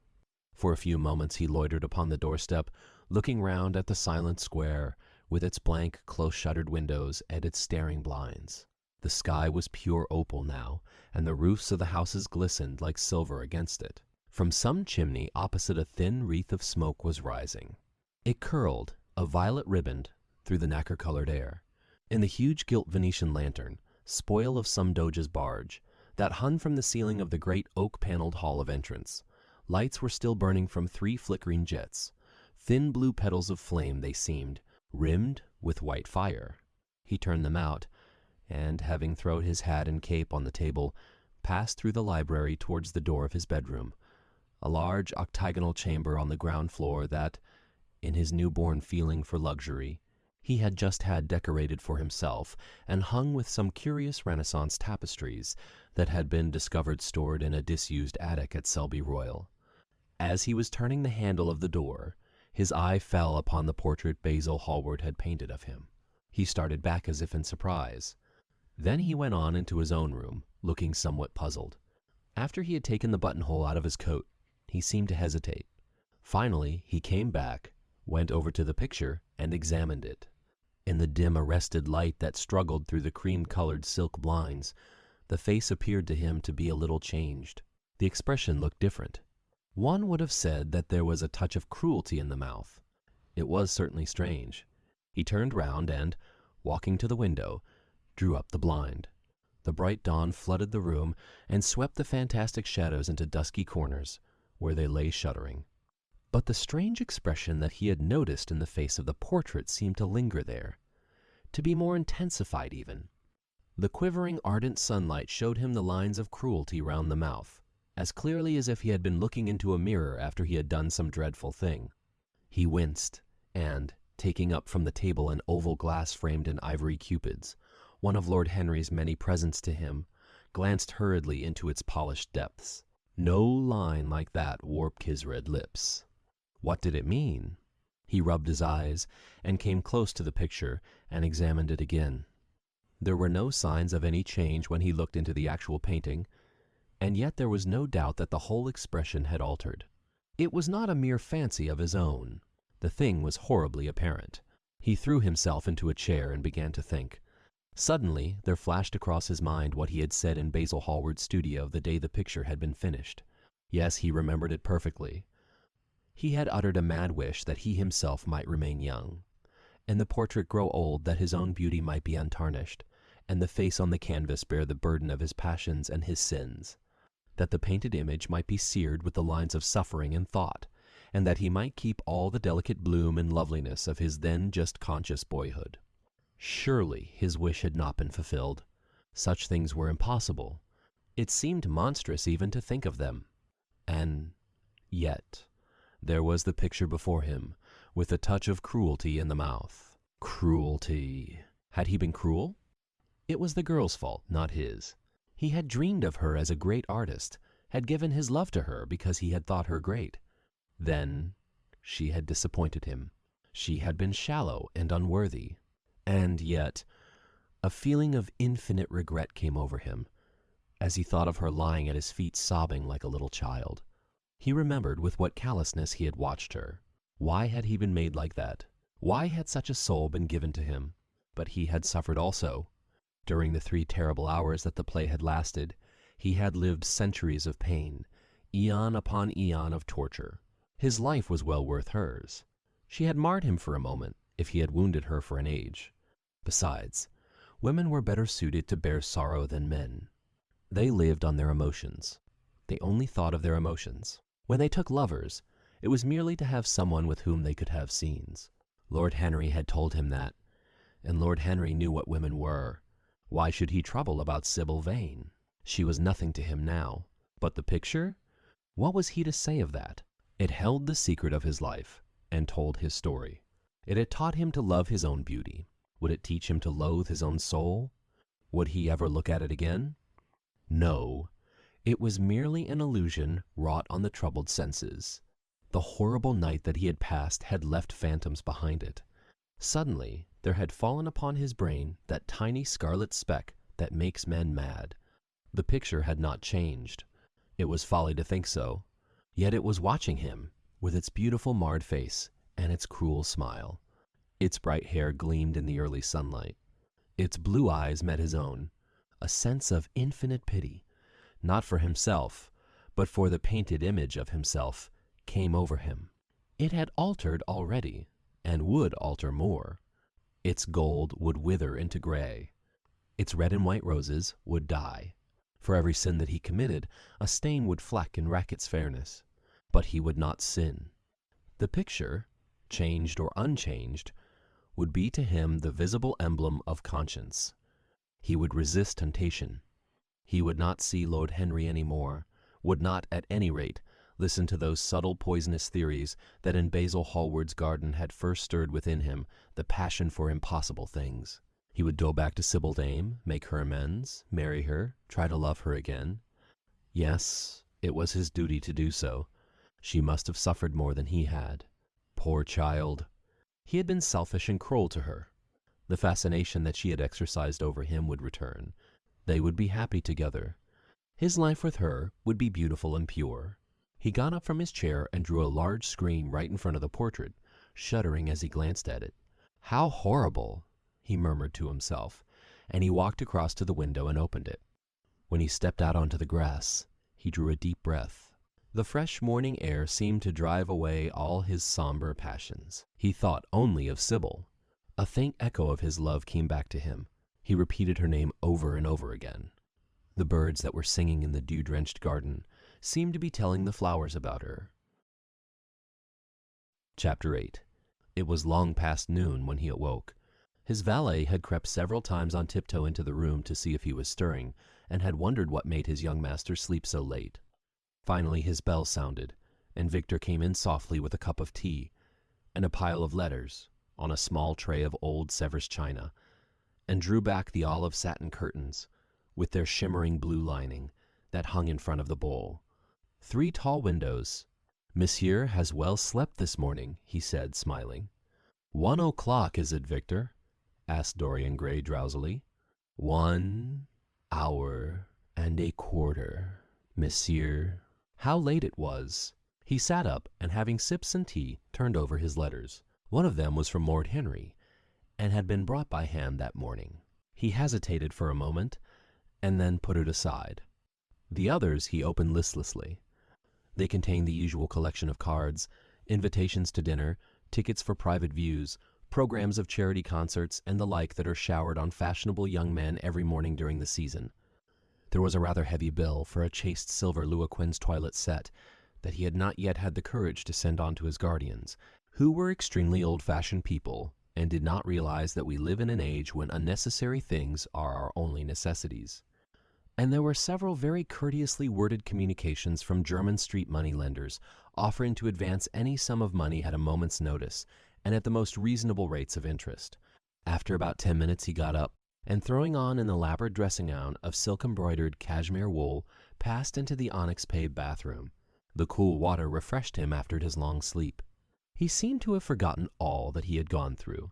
A dim sense of having taken part in some strange tragedy came to him once or twice, but there was the unreality of a dream about it. As soon as he was dressed, he went into the library and sat down to a light French breakfast that had been laid out for him on a small round table close to the open window. It was an exquisite day.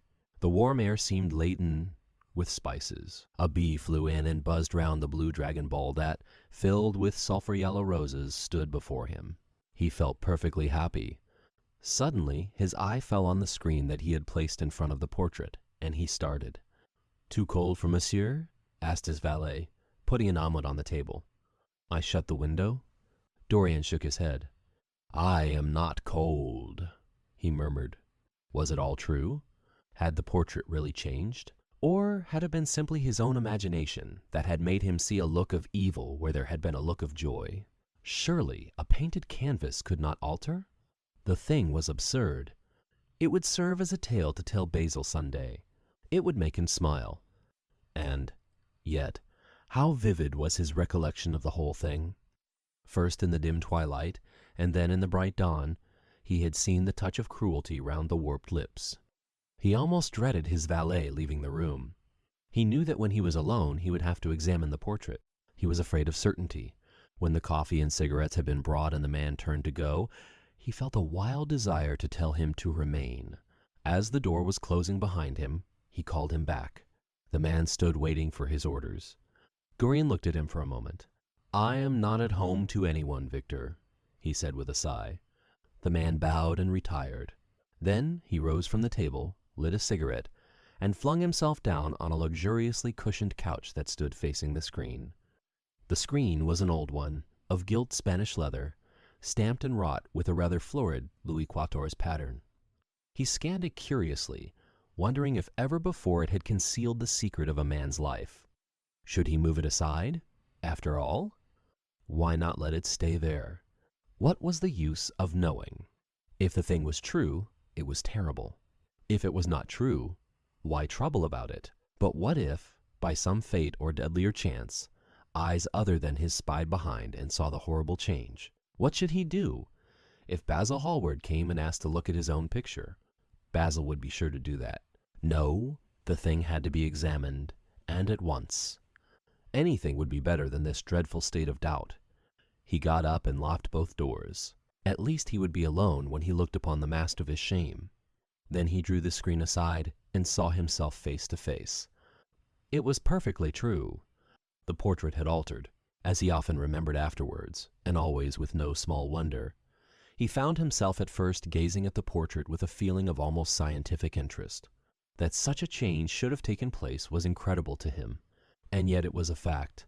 Was there some subtle affinity between the chemical atoms that shaped themselves into form and color on the canvas and the soul that was within him? Could it be that what that soul thought they realized? That, what it dreamed, they made true? Or was there some other, more terrible reason? He shuddered and felt afraid, and, going back to the couch, lay there gazing at the picture in sickened horror. One thing, however, he felt that it had done for him. It had made him conscious how unjust, how cruel he had been to Sybil Vane. It was not too late to make reparation for that. She could still be his wife. His unreal and selfish love would yield to some higher influence, would be transformed into some nobler passion. And the portrait that Basil Hallward had painted of him would be a guide to him through life, would be to him what holiness is to some, and conscience to others, and the fear of God to us all. There were opiates for remorse, drugs that could lull the moral sense to sleep. But here was a visible symbol of the degradation of sin. Here was an ever-present sign of the ruin men brought upon their souls. 3 o'clock struck, and 4, and the half-hour rang its double chime. But Dorian Gray did not stir. He was trying to gather up the scarlet threads of life, and to weave them into a pattern to find his way through the sanguine labyrinth of passion through which he was wandering. He did not know what to do, or what to think. Finally, he went over to the table and wrote a passionate letter to the girl he had loved, imploring her forgiveness and accusing himself of madness. He covered page after page with wild words of sorrow and wilder words of pain. There is a luxury in self-reproach. When we blame ourselves, we feel that no one else has a right to blame us. It is the confession, not the priest, that gives us absolution. When Dorian had finished the letter, he felt that he had been forgiven. Suddenly there came a knock to the door, and he heard Lord Henry's voice outside. "My dear boy, I must see you. Let me in at once. I can't bear your shutting yourself up like this." He made no answer at first, but remained quite still. The knocking still continued and grew louder. Yes, it was better to let Lord Henry in, and to explain to him the new life he was going to lead, to quarrel with him if it became necessary to quarrel, to part if parting was inevitable. He jumped up, drew the screen hastily across the picture, and unlocked the door. "I am so sorry for it all, Dorian," said Lord Henry as he entered, "but you must not think too much about it." "Do you mean about Sybil Vane?" asked the lad. "Yes, of course," answered Lord Henry, sinking into a chair and slowly pulling off his yellow gloves. "It is dreadful, from one point of view, but it was not your fault. Tell me, did you go behind and see her after the play was over?" "Yes, yes. I felt sure you had." "Did you make a scene with her?" "I was brutal, Harry, perfectly brutal, but it is all right now.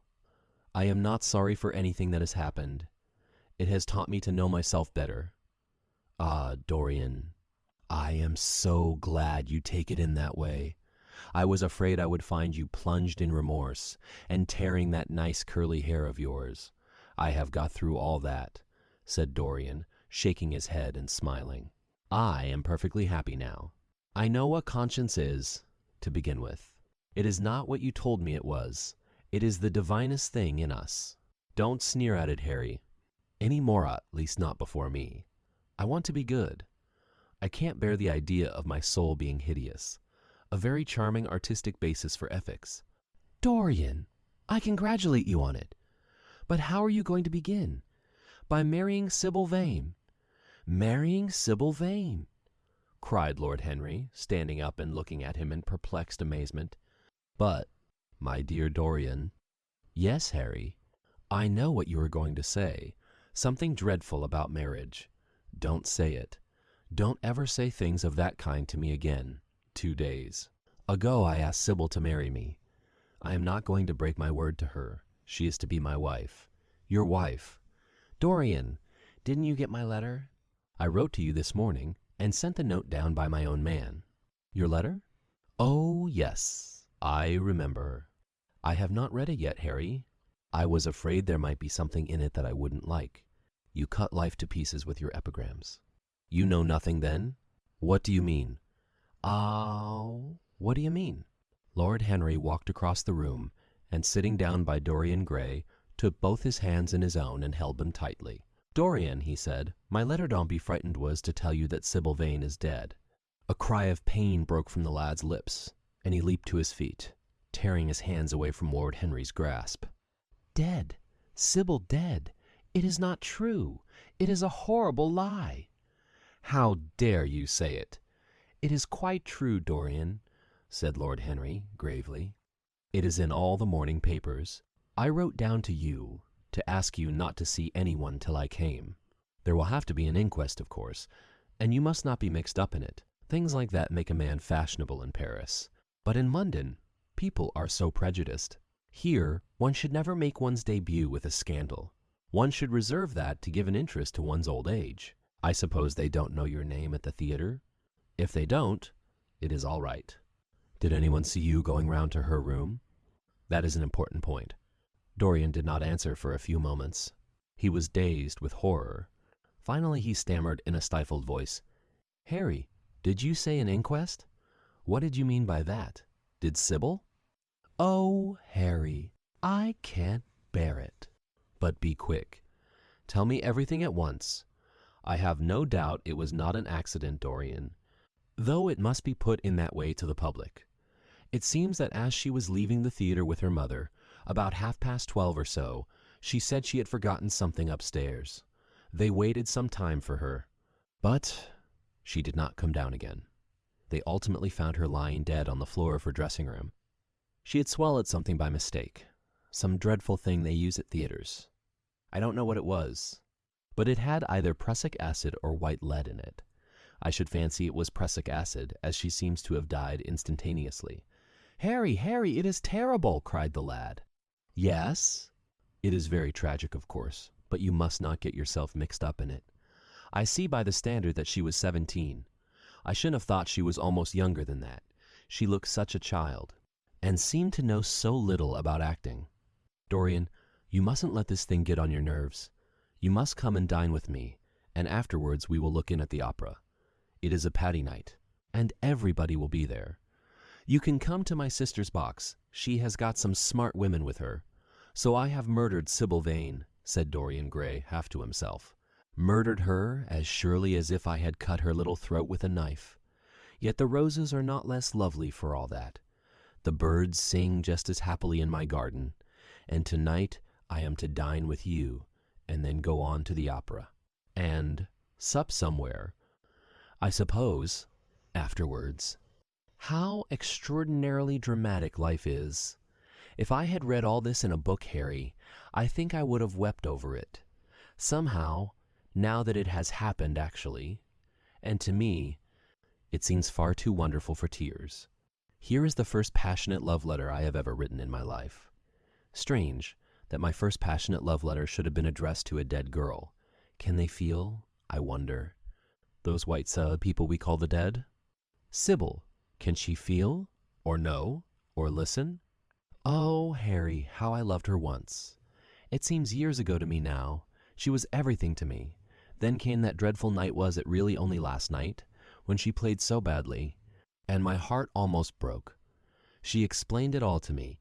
It was terribly pathetic, but I was not moved a bit. I thought her shallow. Suddenly something happened that made me afraid. I can't tell you what it was, but it was terrible. I said I would go back to her.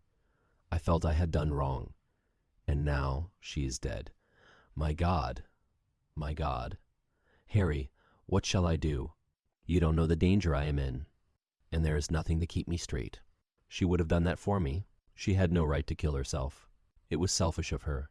My dear Dorian," answered Lord Henry, taking a cigarette from his case and producing a gold Latin matchbox. "The only way a woman can ever reform a man is by boring him so completely that he loses all possible interest in life. If you had married this girl, you would have been wretched. Of course, you would have treated her kindly. One can always be kind to people about whom one cares nothing. But she would have soon found out that you were absolutely indifferent to her. And when a woman finds that out about her husband, she either becomes dreadfully dowdy or wears very smart bonnets that some other woman's husband has to pay for.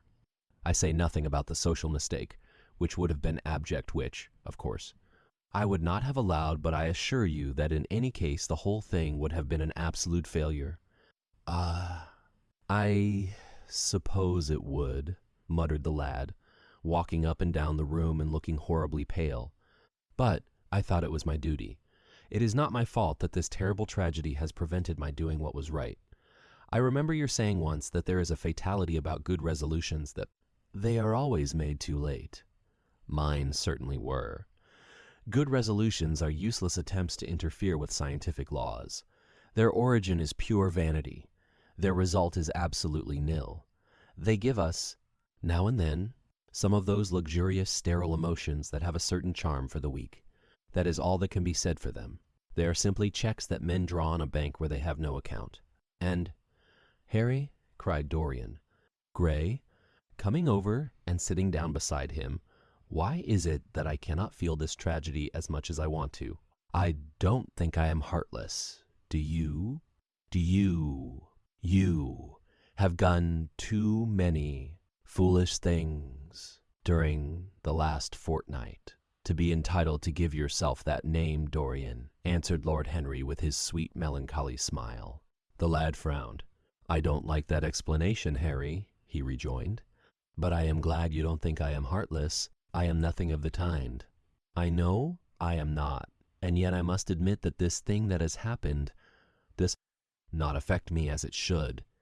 It seems to me to be simply like a wonderful ending to a wonderful play. It has all the terrible beauty of a Greek tragedy, a tragedy in which I took a great part, but by which I have not been wounded. And it is an interesting question," said Lord Henry, who found an exquisite pleasure in playing on the lad's unconscious egotism. "An extremely interesting question. I fancy that the true explanation is this. It often happens that the real tragedies of life occur in such an inartistic manner that they hurt us by their crude violence, their absolute incoherence, their absurd want of meaning, their entire lack of style. They affect us just as vulgarity affects us. They give us an impression of sheer brute force, and we revolt against that. Sometimes, however, a tragedy that possesses artistic elements of beauty crosses our lives.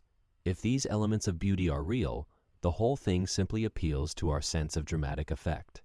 Suddenly we find that we are no longer the actors, but the spectators of the play, or rather, we are both.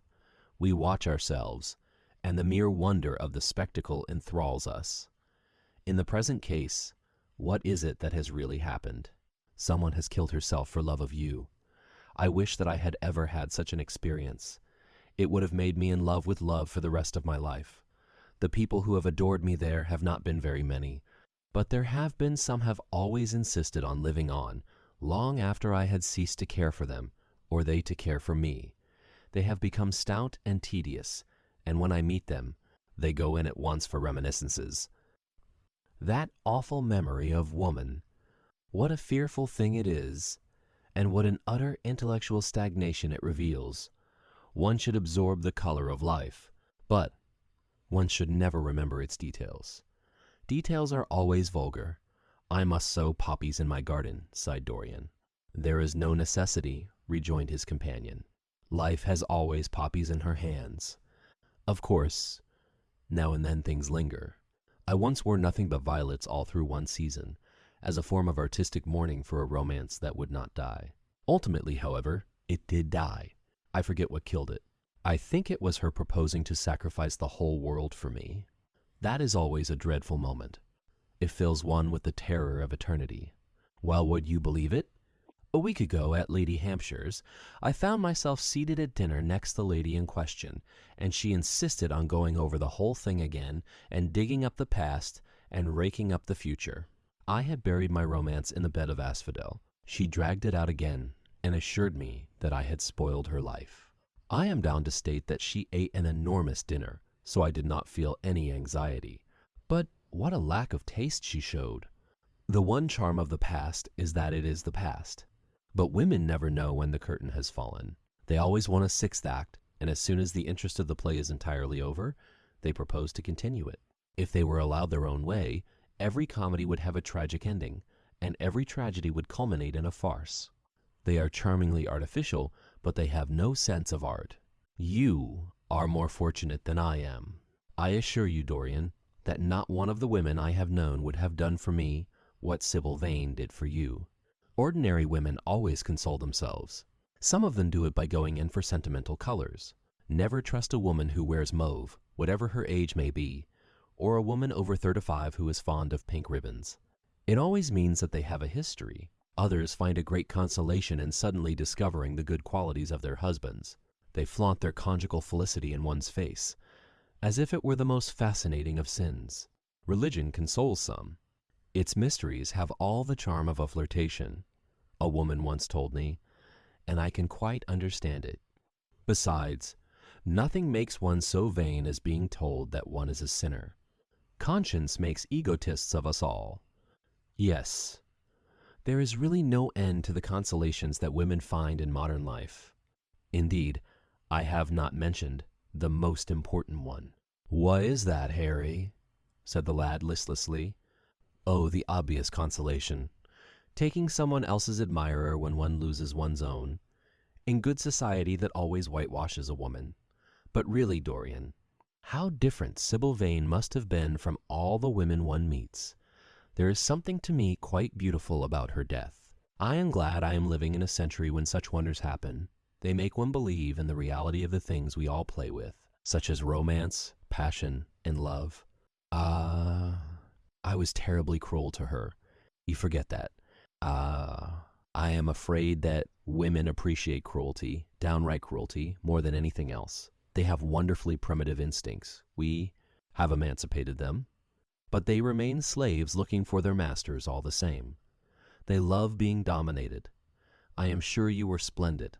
I have never seen you really and absolutely angry, but I can fancy how delightful you looked. And after Senna. All? You said something to me the day before yesterday that seemed to me at the time to be merely fanciful, but that I see now was absolutely true, and it holds the key to everything. What was that? Harry? You said to me that Sybil Vane represented to you all the heroines of romance, that she was Desdemona one night and Ophelia the other, that if she died as Juliet, she came to life as Imogen. She will never come to life again now, muttered the lad, burying his face in his hands. No, she will never come to life. She has played her last part.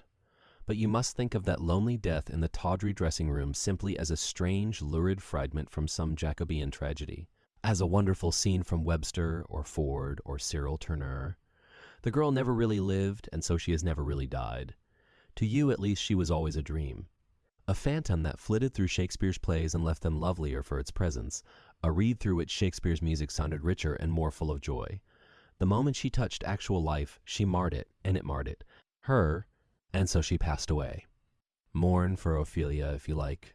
Put ashes on your head because Cordelia was strangled. Cry out against heaven because the daughter of Brabantio died. But don't waste your tears over Sybil Vane. She was less real than they are. There was a silence. The evening darkened in the room. Noiselessly, and with silver feet, the shadows crept in from the garden. The colors faded wearily out of things.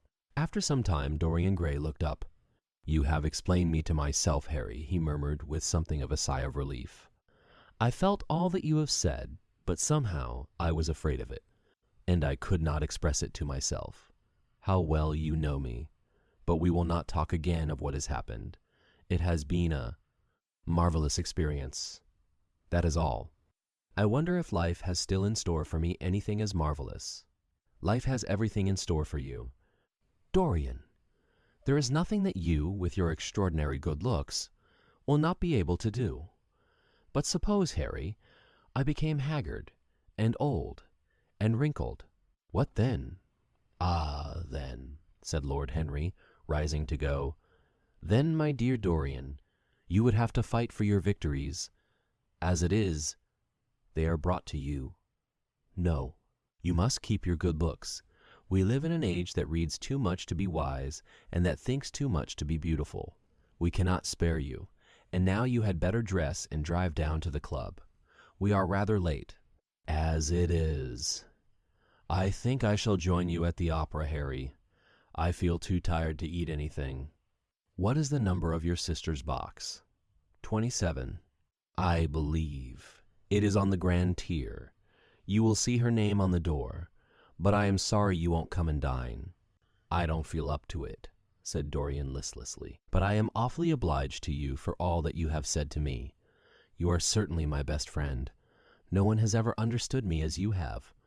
And we are only at the beginning of our friendship, Dorian, answered Lord Henry, shaking him by the hand. Goodbye. I shall see you before 9:30, I hope. Remember, Patty is singing. As he closed the door behind him, Dorian Gray touched the bell, and in a few minutes Victor appeared with the lamps and drew the blinds down. He waited impatiently for him to go. The man seemed to take an interminable time over everything. As soon as he had left, he rushed to the screen and drew it back. No, there was no further change in the picture. It had received the news of Sybil Vane's death before he had known of it himself. It was conscious of the events of life as they occurred.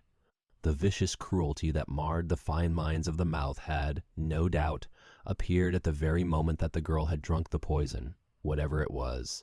Or was it indifferent to results? Did it merely take cognizance of what passed within the soul? He wondered, and hoped that some day he would see the change taking place before his very eyes, shuddering as he hoped it. Poor Sybil! What a romance it had all been! She had often mimicked death on the stage. Then death himself had touched her and taken her with him. How had she played that dreadful last scene? Had she cursed him as she died? No, she had died for love of him, and love would always be a sacrament to him now. She had atoned for everything by the sacrifice she had made of her life. He would not think any more of what she had made him go through on that horrible night at the theater. When he thought of her, it would be as a wonderful tragic figure sent on to the world's stage to show the supreme reality of love. A wonderful tragic figure? Tears came to his eyes as he remembered her childlike look and winsome fanciful ways and shy tremulous grace. He brushed them away hastily and looked again at the picture. He felt that the time had really come for making his choice.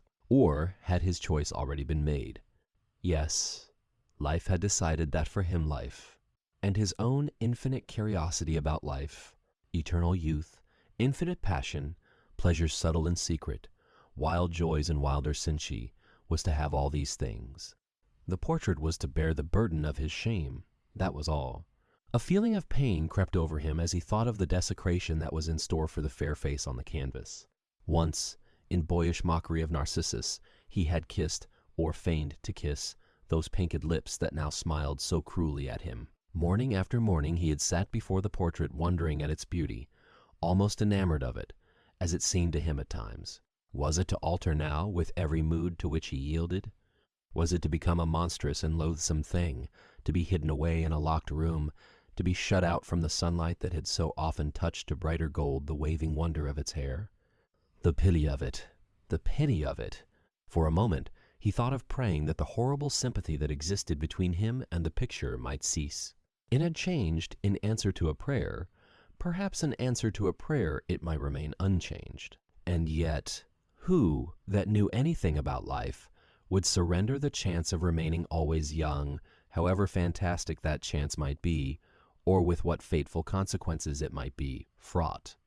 Besides, was it really under his control? Had it indeed been prayer that had produced the substitution? Might there not be some curious scientific reason for it all? If thought could exercise its influence upon a living organism, might not thought exercise an influence upon dead and inorganic things? Nay, without thought or conscious desire, might not things external to ourselves vibrate in unison with our moods and passions, atom calling to atom in secret love or strange affinity? But the reason was of no importance. He would never again tempt by a prayer any terrible power. If the picture was to alter, it was to alter. That was all. Why inquire too closely into it? For there would be a real pleasure in watching it. He would be able to follow his mind into its secret places. This portrait would be to him the most magical of mirrors. As it had revealed to him his own body, so it would reveal to him his own soul. And when winter came upon it, he would still be standing where spring trembles on the verge of summer. When the blood crept from its face and left behind a pallid mask of chalk with leaden eyes, he would keep the glamour of boyhood. Not one blossom of his loveliness would ever fade. Not one pulse of his life would ever weaken. Like the gods of the Greeks, he would be strong and fleet and joyous. What did it matter what happened to the colored image on the canvas? He would be safe. That was everything. He drew the screen back into its former place in front of the picture, smiling as he did so, and passed into his bedroom, where his valet was already waiting for him. An hour later he was at the opera, and Lord Henry was leaning over his chair. Chapter 9. As he was sitting at breakfast next morning, Basil Hallward was shown into the room. "I am so glad I have found you, Dorian," he said gravely. "I called last night, and they told me you were at the opera. Of course I knew that was impossible, but I wish you had left word where you had really gone to. I passed a dreadful evening, half afraid that one tragedy might be followed by another. I think you might have telegraphed for me when you heard of it first. I read of it quite by chance in a late edition of the Globe that I picked up at the club. I came here at once and was miserable at not finding you. I can't tell you how heartbroken I am about the whole thing. I know what you must suffer. But where were you? Did you go down and see the girl's mother? For a moment I thought of following you there. They gave the address in the paper. Somewhere in the Euston Road, isn't it? But I was afraid of intruding upon a sorrow that I could not lighten. Poor woman! What a state she must be in! And her only child, too. What did she say about it all?" "My dear Basil, how do I know?" murmured Dorian Gray, sipping some pale yellow wine from a delicate, gold-beaded bubble of Venetian glass and looking dreadfully bored. "I was at the opera. You should have come on there. I met Lady Gwendolen, Harry's sister, for the first time. We were in her box. She is perfectly charming, and Patty sang divinely. Don't talk about horrid subjects. If one doesn't talk about a thing, it has never happened. It is simply expression, as Harry says. That gives reality to things. I may mention that she was not the woman's only child. There is a son, a charming fellow, I believe. But he is not on the stage. He is a sailor, or something. And now, tell me about yourself and what you are painting. You went to the opera? Said Hallward, speaking very slowly, and with a strained touch of pain in his voice. You went to the opera while Sybil Vane was lying dead in some sordid lodging? You can talk to me of other women being charming, and of Patty singing divinely, before the girl you loved has even the quiet of a grave to sleep in? Why, man, there are horrors in store for that little white body of hers. Stop, Basil, I won't hear it, cried Dorian, leaping to his feet. You must not tell me about things. What is done is done. What is past is past. You call yesterday the past? What has the actual lapse of time got to do with it? It is only shallow people who require years to get rid of an emotion. A man who is master of himself can end a sorrow as easily as he can invent a pleasure. I don't want to be at the mercy of my emotions. I want to use them, to enjoy them, and to dominate them. But Dorian, this is horrible. Something has changed you completely. You look exactly the same wonderful boy who, day after day, used to come down to my studio to sit for his picture. But you were simple, natural, and affectionate then. You were the most unspoiled creature in the whole world. Now, I don't know what has come over you. You talk as if you had no heart, no pity in you. It is all Harry's influence. I see that. The lad flushed up and, going to the window, looked out for a few moments on the green, flickering, sun-lashed garden. I owe a great deal to Harry, Basil, he said at last, more than I owe to you. You only taught me to be vain. Well, I am punished for that, Dorian, or shall be some day. I don't know what you mean, Basil, he explained, turning round. I don't know what you want. What do you want? I want the Dorian Gray I used to paint, said the artist sadly. Basil, said the lad, going over to him and putting his hand on his shoulder, you have come too late. Yesterday, when I heard that Sybil Vane had killed herself. Killed herself? Good heavens! Is there no doubt about that? Cried Hallward, looking up at him with an expression of horror. My dear Basil, surely you don't think it was a vulgar accident? Of course she killed herself. The elder man buried his face in his hands. How fearful, he muttered, and a shudder ran through him. No, said Dorian Gray, there is nothing fearful about it. It is one of the great romantic tragedies of the age. As a rule, people who act lead the most commonplace lives. They are good husbands or faithful wives, or something tedious. You know what I mean, middle-class virtue and all that kind of thing. How different Sybil was. She lived her finest tragedy. She was Pratt, always a heroine.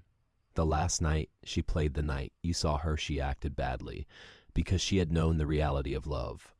When she knew its unreality, she died as Juliet might have died. She passed again into the sphere of art. There is something of the martyr about her. Her death has all the pathetic uselessness of martyrdom, all its wasted beauty. But, as I was saying, you must not think I have not suffered. If you had come in yesterday at a particular moment, about 5:30, perhaps, or 5:45, you would have found me in tears. Even Harry, who was here, who brought me the news, in fact, had no idea what I was going through. I suffered immensely. Then it passed away. I cannot repeat an emotion. No one can, except sentimentalists. And you are awfully unjust. Basil, you come down here to console me. That is charming of you. You find me consoled. And you are furious. How like a sympathetic person. You remind me of a story Harry told me about a certain philanthropist who spent 20 years of his life in trying to get some grievance redressed, or some unjust law altered. I forget exactly what it was.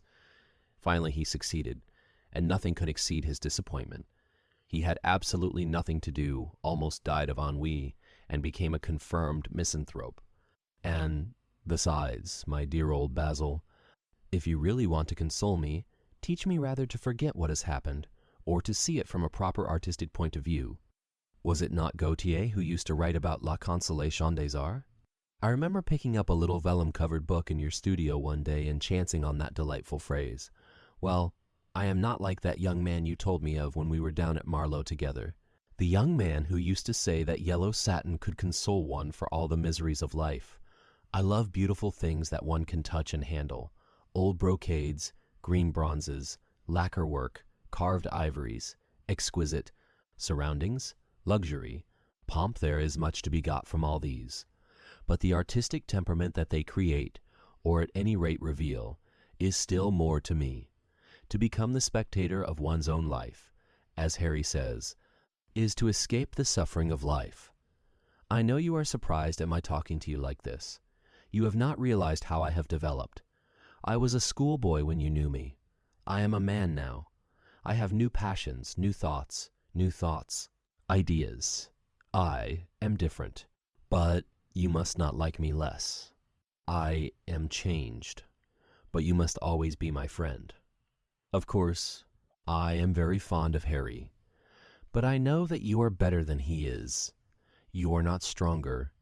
You are too much afraid of life, but you are better, and how happy we used to be together. Don't leave me, Basil, and don't quarrel with me. I am what I am. There is nothing more to be said. The painter felt strangely moved. The lad was infinitely dear to him, and his personality had been the great turning point in his art. He could not bear the idea of reproaching him any more. After all, his indifference was probably merely a mood that would pass away. There was so much in him that was good, so much in him that was noble. "Well, Dorian," he said at length, with a sad smile, "I won't speak to you again about this horrible thing after today. I only trust your name won't be mentioned in connection with it. The inquest is to take place this afternoon. Have they summoned you?" Dorian shook his head, and a look of annoyance passed over his face at the mention of the word inquest. There was something so crude and vulgar about everything of the kind. "They don't know my name," he answered. "But surely she did?" "Only my Christian name, and that I am quite sure she never mentioned to anyone. She told me once that they were all rather curious to learn who I was, and that she invariably told them my name was Prince Charming. It was pretty of her. You must do me a drawing of Sybil. Basil. I should like to have something more of her than the memory of a few kisses and some broken pathetic words. I will try and do something, Dorian, if it would please you. But you must come and sit to me yourself again. I can't get on without you. I can never sit to you again, Basil. It is impossible," he exclaimed, starting back. The painter stared at him. "My dear boy, what nonsense," he cried. "Do you mean to say you don't like what I did of you? Where is it? Why have you pulled the screen in front of it? Let me look at it. It is the best thing I have ever done. Do take the screen away. Dorian, it is simply disgraceful of your servant hiding my work like that. I felt the room look different as I came in. My servant has nothing to do with it, Basil. You don't imagine I let him arrange my room for Dow. May? He settles my flowers for me sometimes, that is all. No, I did it myself. The light was too strong on the portrait." "Too strong!" "Surely not, my dear fellow. It is an admirable place for it. Let me see it." And Hallward walked towards the corner of the room. A cry of terror broke from Dorian Gray's lips, and he rushed between the painter and the screen. "Basil, Basil," he said, looking very pale, "you must not look at it. I don't wish you to.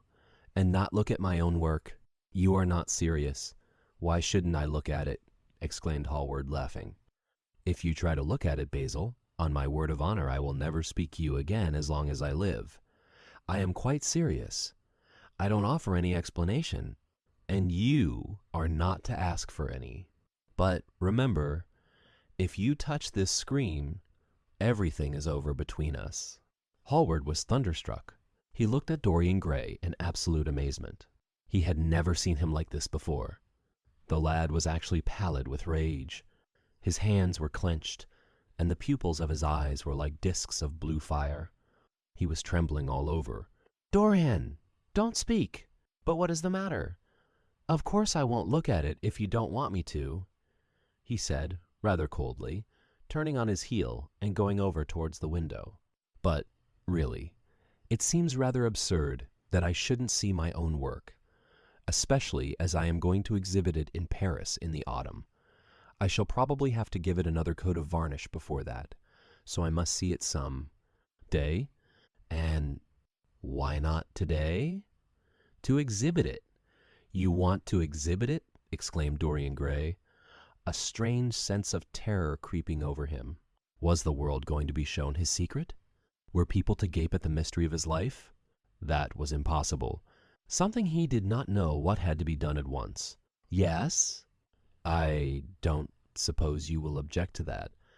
George's Pete is going to collect all my best pictures for a special exhibition in the Rue de Sèvres, which will open the first week in October. The portrait will only be away a month. I should think you could easily spare it for that time. In fact, you are sure to be out of town, and if you keep it always behind a screen, you can't care much about it. Dorian Gray passed his hand over his forehead. There were beads of perspiration there. He felt that he was on the brink of a horrible danger. You told me a month ago that you would never exhibit it, he cried. Why have you changed your mind? You people who go in for being consistent have just as many moods as others have. The only difference is that your moods are rather meaningless. You can't have forgotten that you assured me most solemnly that nothing in the world would induce you to send it to any exhibition. You told Harry exactly the same thing. He stopped suddenly, and a gleam of light came into his eyes. He remembered that Lord Henry had said to him once, half seriously and half in jest, "If you want to have a strange quarter of an hour, get Basil to tell you why he won't exhibit your picture. He told me why he wouldn't, and it was a revelation to me." Yes, perhaps Basil too had his secret. He would ask him, and try. Basil, he said, coming over quite close and looking him straight in the face. We have each of us a secret. Let me know yours, and I shall tell you mine. What was your reason for refusing to exhibit my picture? The painter shuddered in spite of himself. Dorian, if I told you, you might like me less than you do, and you would certainly laugh at me. I could not bear your doing either of those two things. If you wish me never to look at your picture again, I am content. I have always you to look at. If you wish the best work I have ever done to be hidden from the world, I am satisfied. Your friendship is dearer to me than any fame or reputation. No, Basil, you must tell me, insisted Dorian Gray. I think I have a right to know. His feeling of terror had passed away, and curiosity had taken its place. He was determined to find out Basil Hallward's mystery. Let us sit down, Dorian, said the painter, looking troubled. Let us sit down, and just answer me one question. Have you noticed in the picture something curious, something that probably at first did not strike you, but that revealed itself to you suddenly? Basil! Cried the lad, clutching the arms of his chair with trembling hands and gazing at him with wild, startled eyes. I see you did. Don't speak. Wait till you hear what I have to say. Dorian, from the moment I met you, your personality had the most extraordinary influence over me. I was dominated, soul, brain, and power, by you. You became to me the visible incarnation of that unseen ideal whose memory haunts us artists like an exquisite dream. I worshipped you, grew jealous of everyone to whom you spoke. I wanted to have you all to myself. I was only happy when I was with you. When you were away from me, you were still present in my art. Of course, I never let you know anything about this. It would have been impossible. You would not have understood it. I hardly understood it myself. I only knew that I had seen perfection face to face, and that the world had become wonderful to my eyes too. Wonderful, perhaps, for in such mad worships there is peril, the peril of losing them, no less than the peril of keeping them. Weeks and weeks went on, and I grew more and more absorbed in you. Then came a new development. I had drawn you as Paris in dainty armor, and as Adonis with huntsman's cloak and polished boar spear. Crowned with heavy lotus blossoms, you had sat on the prow of Adrian's barge, gazing across the green, turbid Nile. You had leaned over the still pool of some Greek woodland, and seen in the water's silent silver the marvel of your own face. And it had all been what art should be, unconscious, ideal, remote. One day, a fatal day I sometimes think, I determined to paint a wonderful portrait of you as you actually are, not in the costume of dead ages, but in your own dress and in your own time. Whether it was the realism of the method, or the mere wonder of your own personality, thus directly presented to me without mist or veil, I cannot tell. But I know that as I worked at it, every flake and film of color seemed to me to reveal my secret. I grew afraid that others would know of my idolatry. I felt, Dorian, that I had told too much, that I had put too much of myself into it. Then it was that I resolved never to allow the picture to be exhibited. You were a little annoyed, but then you did not realize all that it meant to me. Harry, to whom I talked about it, laughed at me. But I did not mind that. When the picture was finished, and I sat alone with it, I felt that I was right. Well, after a few days the thing left my studio, and as soon as I had got rid of the intolerable fascination of its presence, it seemed to me that I had been foolish in imagining that I had seen anything in it. More than that, you were extremely good-looking and that I could paint. Even now I cannot help feeling that it is a mistake to think that the passion one feels in creation is ever really shown in the work one creates. Art is always more abstract than we fancy. Form and color tell us of form and color, that is all. It often seems to me that art conceals the artist far more completely than it ever reveals him. And so when I got this offer from Paris, I determined to make your portrait the principal thing in my exhibition. It never occurred to me that you would refuse. I see now that you were right. The picture cannot be shown. You must not be angry with me, Dorian, for what I have told you. As I said to Harry, once, you are made to be worshipped. Dorian Gray drew a long breath. The color came back to his cheeks, and a smile played about his lips. The peril was over. He was safe for the time. Yet he could not help feeling infinite pity for the painter who had just made this strange confession to him, and wondered if he himself would ever be so dominated by the personality of a friend. Lord Henry had the charm of being very dangerous, but that was all. He was too clever and too cynical to be really fond of. Would there ever be someone who would fill him with a strange idolatry? Was that one of the things that life had in store? It is extraordinary to me, Dorian, said Hallward, that you should have seen this in the portrait. Did you really see it? I saw something in it, he answered, something that seemed to me very curious. Well, you don't mind my looking at the thing now? Ah! Dorian shook his head. You must not ask me that, Basil. I could not possibly let you stand in front of that picture. You will some day, surely? Never. Well, perhaps you are right. And now goodbye, Dorian. You have been the one person in my life who has really influenced my art. Whatever I have done that is good, I owe to you. Ah, you don't know what it cost me to tell you all that I have told you. My dear Basil, said Dorian, what have you told me? Simply that you felt that you admired me too much. That is not even a compliment. It was not intended as a compliment. It was a confession. Now that I have made it, something seems to have got out of me. Perhaps one should never put one's worship into words. It was a very disappointing confession. Why, what did you expect, Dorian? You didn't see anything else in the picture, did you? There was nothing else to see? No, there was nothing else to see. Why do you ask? But you mustn't talk about worship. It is foolish. You and I are friends, Basil, and we must always remain so. You have got Harry, said the painter sadly. Oh, Harry, cried the lad with a ripple of laughter. Harry spends his days in saying what is incredible and his evenings in doing what is improbable. Just the sort of life I would like to lead. But still, I don't think I would go to Harry if I were in trouble. I would sooner go to you, Basil. You will sit to me again? Impossible. You spoil my life as an artist by refusing, Dorian. No man comes across two ideal things. Few come across one. I can't explain it to you, Basil. But I must never sit to you again. There is something fatal about a portrait. It has a life of its own. I will come and have tea with you. That will be just as pleasant. Pleasanter for you, I am afraid, murmured Hallward regretfully.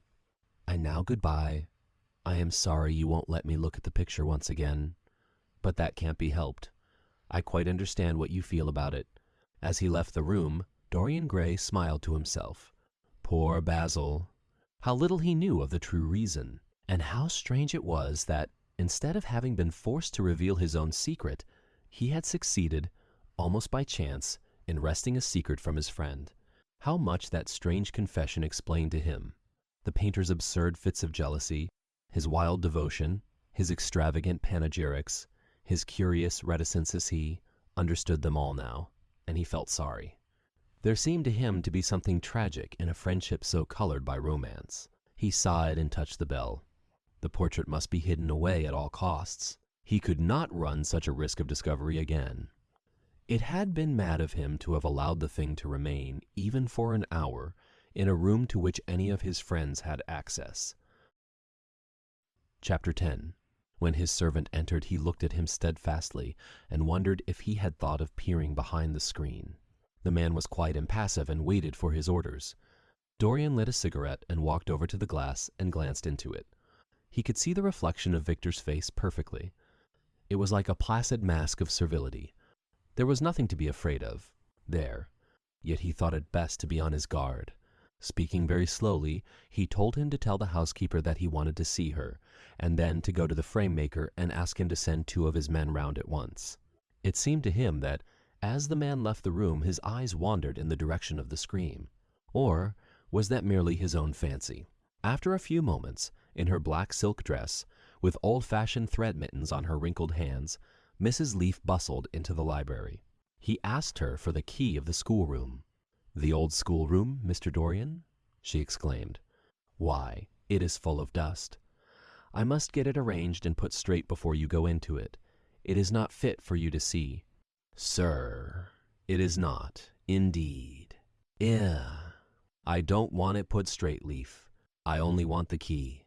"Well, sir, you'll be covered with cobwebs if you go into it. Why, it hasn't been opened for nearly 5 years, not since his lordship died." He winced at the mention of his grandfather. He had hateful memories of him. "That does not matter," he answered. "I simply want to see the place, that is all. Give me the key." "And here is the key, sir," said the old lady, going over the contents of her bunch with tremulously uncertain hands. "Here is the key. I'll have it off the bunch in a moment. But you don't think of living up there, sir, and you so comfortable here?" "No, no," he cried petulantly. "Thank you, Leaf. That will do." She lingered for a few moments, and was garrulous over some detail of the household. He sighed and told her to manage things as she thought best. She left the room, wreathed in smiles. As the door closed, Dorian put the key in his pocket and looked round the room. His eye fell on a large purple satin coverlet, heavily embroidered with gold, a splendid piece of late 17th century Venetian work that his grandfather had found in a convent near Bologna. Yes, that would serve to wrap the dreadful thing in. It had perhaps served often as a pall for the dead. Now it was to hide something that had a corruption of its own, worse than the corruption of death itself, something that would breed horrors, and yet would never die. What the worm was to the corpse, his sins would be to the painted image on the canvas. They would mar its beauty and eat away its grace. They would defile it and make it shameful, and yet the thing would still live on. It would be always alive. He shuddered, and for a moment he regretted that he had not told Basil the true reason why he had wished to hide the picture away. Basil would have helped him to resist Lord Henry's influence, and the still more poisonous influences that came from his own temperament. The love that he bore him for it was really love had nothing in it that was not noble and intellectual.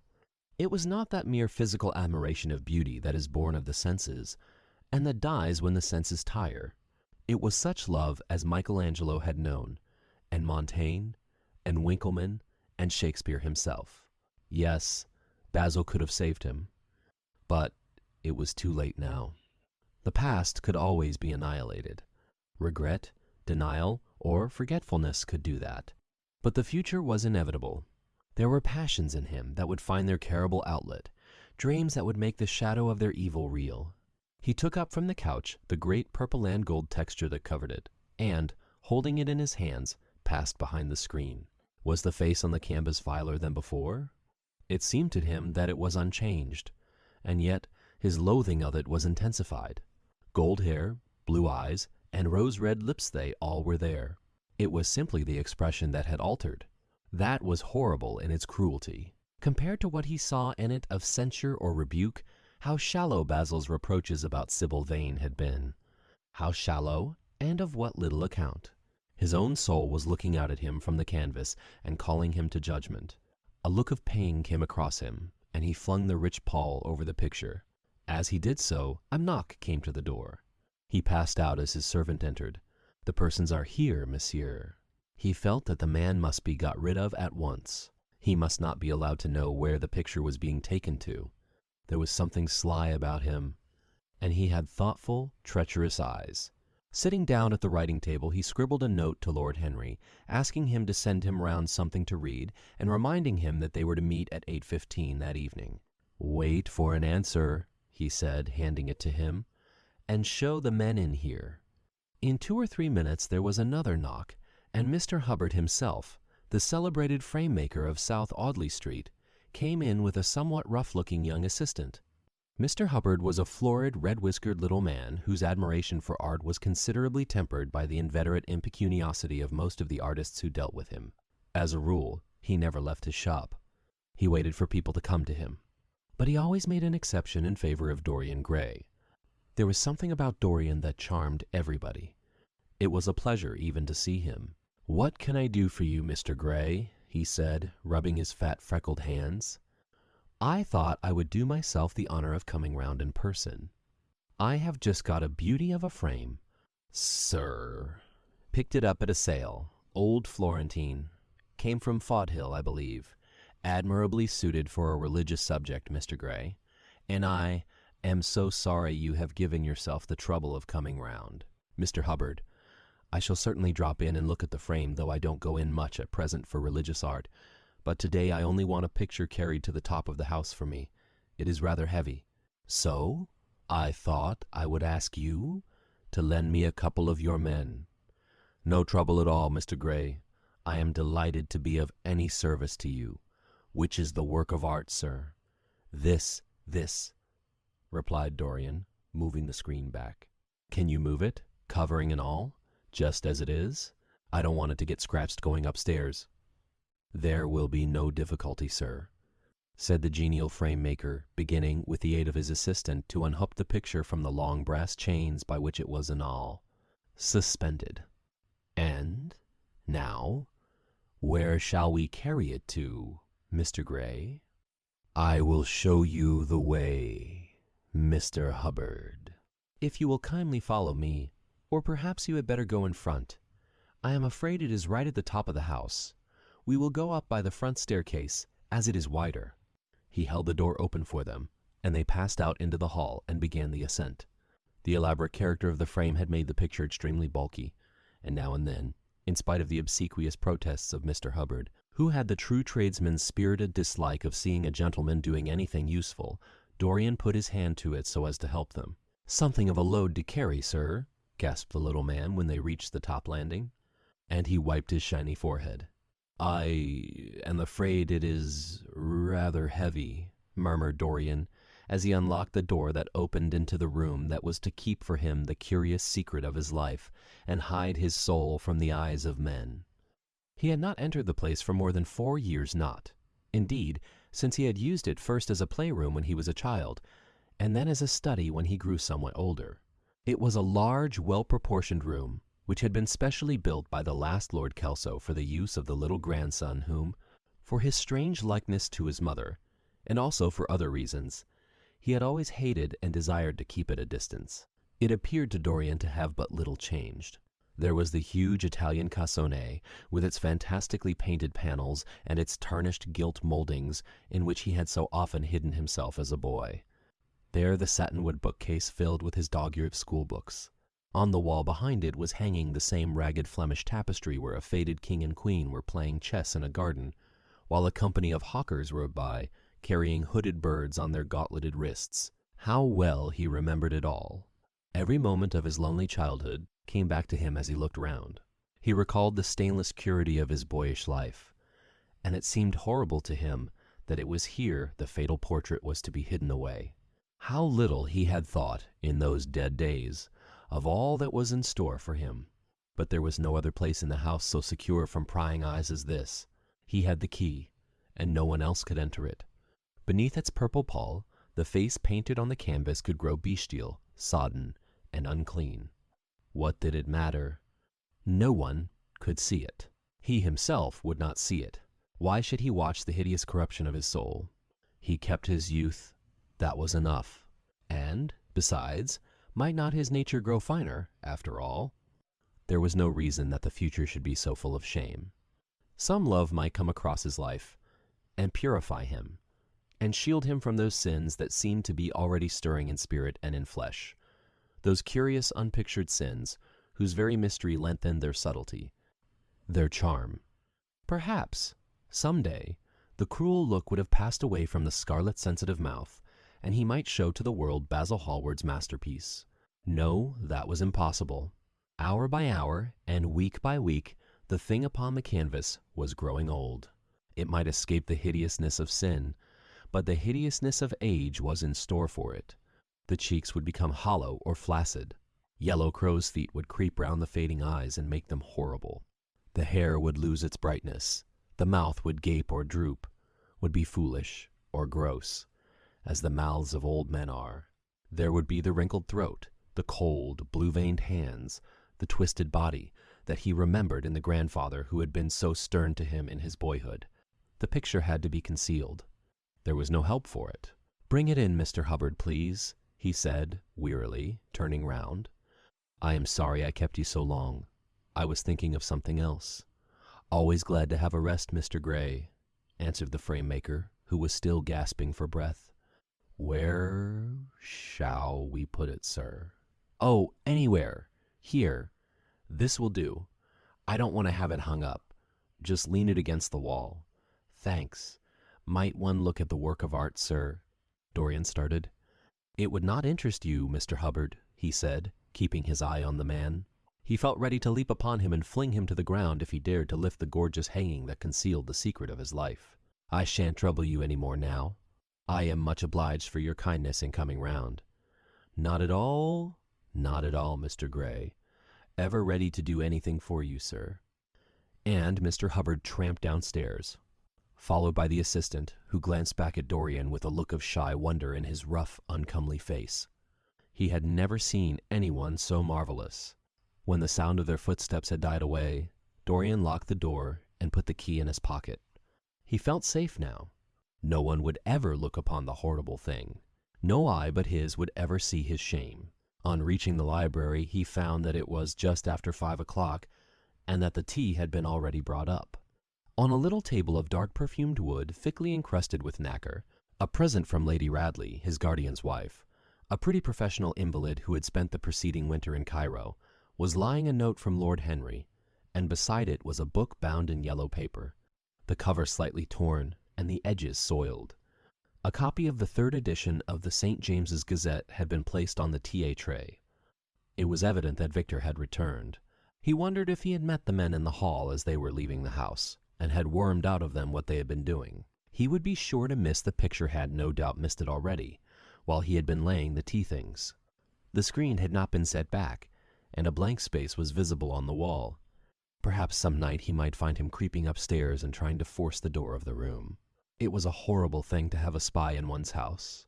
He had heard of rich men who had been blackmailed all their lives by some servant who had read a letter, or overheard a conversation, or picked up a card with an address, or found beneath a pillow a withered flower or a shred of crumpled lace. He sighed, and having poured himself out some tea, opened Lord Henry's note. It was simply to say that he sent him round the evening paper, and a book that might interest him, and that he would be at the club at 8:15. He opened the St. James's languidly, and looked through it. A red pencil mark on the 5th page caught his eye. It drew attention to the following paragraph: "Inquest on an actress. An inquest was held this morning at the Bell Tavern, Hoxton Road, by Mr. Danby, the district coroner, on the body of Sybil Vane, a young actress recently engaged at the Royal Theatre, Holborn. A verdict of death by misadventure was returned. Considerable sympathy was expressed for the mother of the deceased, who was greatly affected during the giving of her own evidence and that of Dr. Burrell, who had made the post-mortem examination of the deceased. He frowned, and tearing the paper in two, went across the room and flung the pieces away. How ugly it all was, and how horribly real ugliness made things. He felt a little annoyed with Lord Henry for having sent in the report, and it was certainly stupid of him to have marked it with red pencil. Victor might have read it. The man knew more than enough English for that. Perhaps he had read it and had begun to suspect something.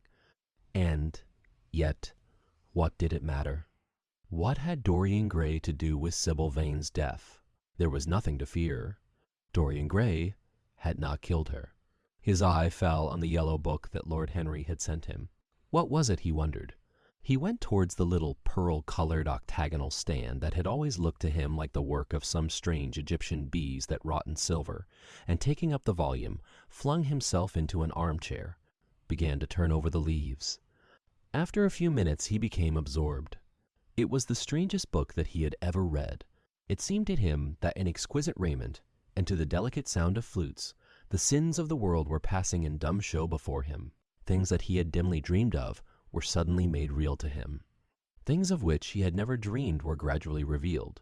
It was a novel without a plot and with only one character, being, indeed, simply a psychological study of a certain young Parisian who spent his life trying to realize in the 19th century all the passions and modes of thought that belonged to every century except his own, and to sum up, as a quote, were, in himself, the various moods through which the world spirit had ever passed, loving for their mere artificiality those renunciations that men have unwisely called virtue, as much as those natural rebellions that wise men still call sin. The style in which it was written was that curious jeweled style, vivid and obscure at once, full of argot and of archaisms, of technical expressions, and of elaborate paraphrases, that characterizes the work of some of the finest artists of the French school of symbolistes. There were in it metaphors as monstrous as orchids, and as subtle in color. The life of the senses was described in the terms of mystical philosophy. One hardly knew at times whether one was reading the spiritual ecstasies of some medieval saint, or the morbid confessions of a modern sinner. It was a poisonous book. The heavy odor of incense seemed to cling about its pages and to trouble the brain. The mere cadence of the sentences, the subtle monotony of their music, so full as it was of complex refrains and movements elaborately repeated, produced in the mind of the lad, as he passed from chapter to chapter, a form of reverie, a malady of dreaming, that made him unconscious of the falling day and creeping shadows. Cloudless, and pierced by one solitary star, a copper-green sky gleamed through the windows. He read on by its wan light till he could read no more. Then, after his valet had reminded him several times of the lateness of the hour, he got up, and going into the next room, placed the book on the little Florentine table that always stood at his bedside, and began to dress for dinner. It was almost 9 o'clock before he reached the club, where he found Lord Henry sitting alone in the morning room, looking very much bored. "I am so sorry, Harry," he cried, "but really it is entirely your fault. That book you sent me so fascinated me that I forgot how the time was going." "Yes, I thought you would like it," replied his host, rising from his chair. "I didn't say I liked it, Harry. I said it fascinated me. There is a great difference." "Ah, you have discovered that?" murmured Lord Henry. And they passed into the dining room. Chapter 11. For years, Dorian Gray could not free himself from the influence of this book. Or, perhaps it would be more accurate to say that he never sought to free himself from it. He procured from Paris no less than 9 large paper copies of the first edition, and had them bound in different colors, so that they might suit his various moods, and the changing fancies of a nature over which he seemed, at times, to have almost entirely lost control. The hero, the wonderful young Parisian in whom the romantic and the scientific temperaments were so strangely blended, became to him a kind of prefiguring type of himself.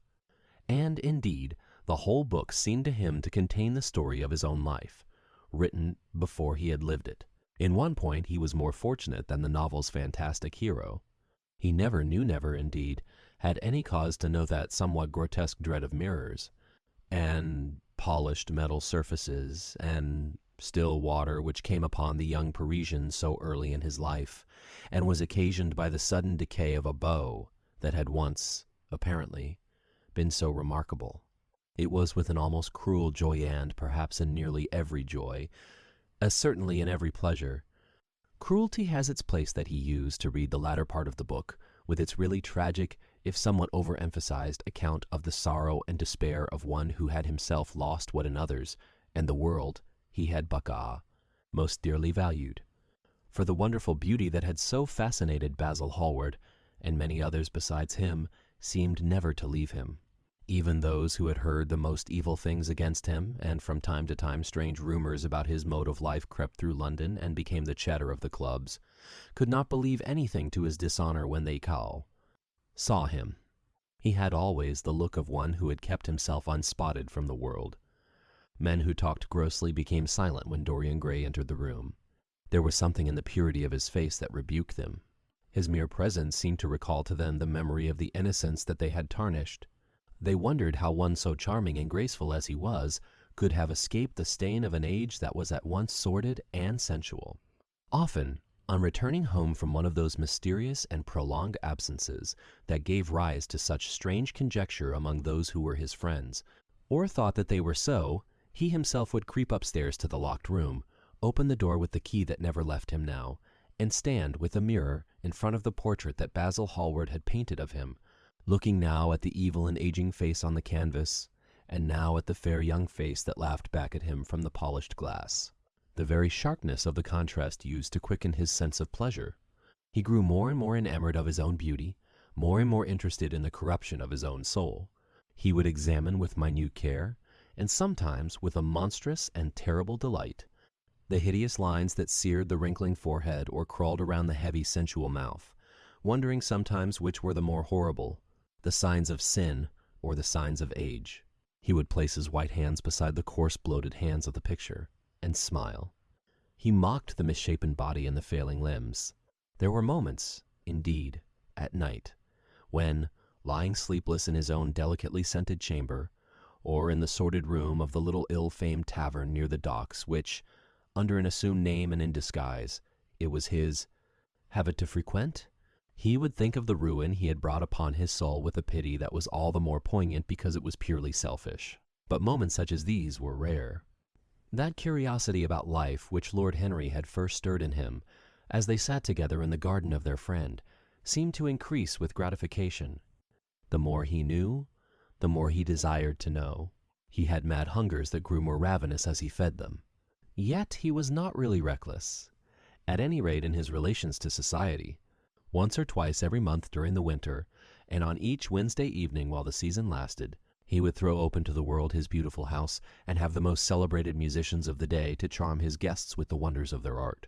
His little dinners, in the settling of which Lord Henry always assisted him, were noted as much for the careful selection and placing of those invited, as for the exquisite taste shown in the decoration of the table, with its subtle symphonic arrangements of exotic flowers, and embroidered cloths, and antique plate of gold and silver.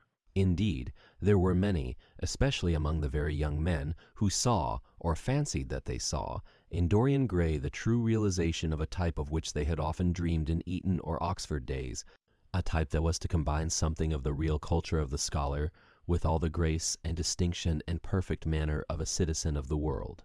To them he seemed to be of the company of those whom Dante describes as having sought to make themselves perfect by the worship of beauty. Like Gautier, he was one for whom the visible world existed, and, certainly, to him life itself was the first, the greatest, of the arts, and for it all the other arts seemed to be but a preparation.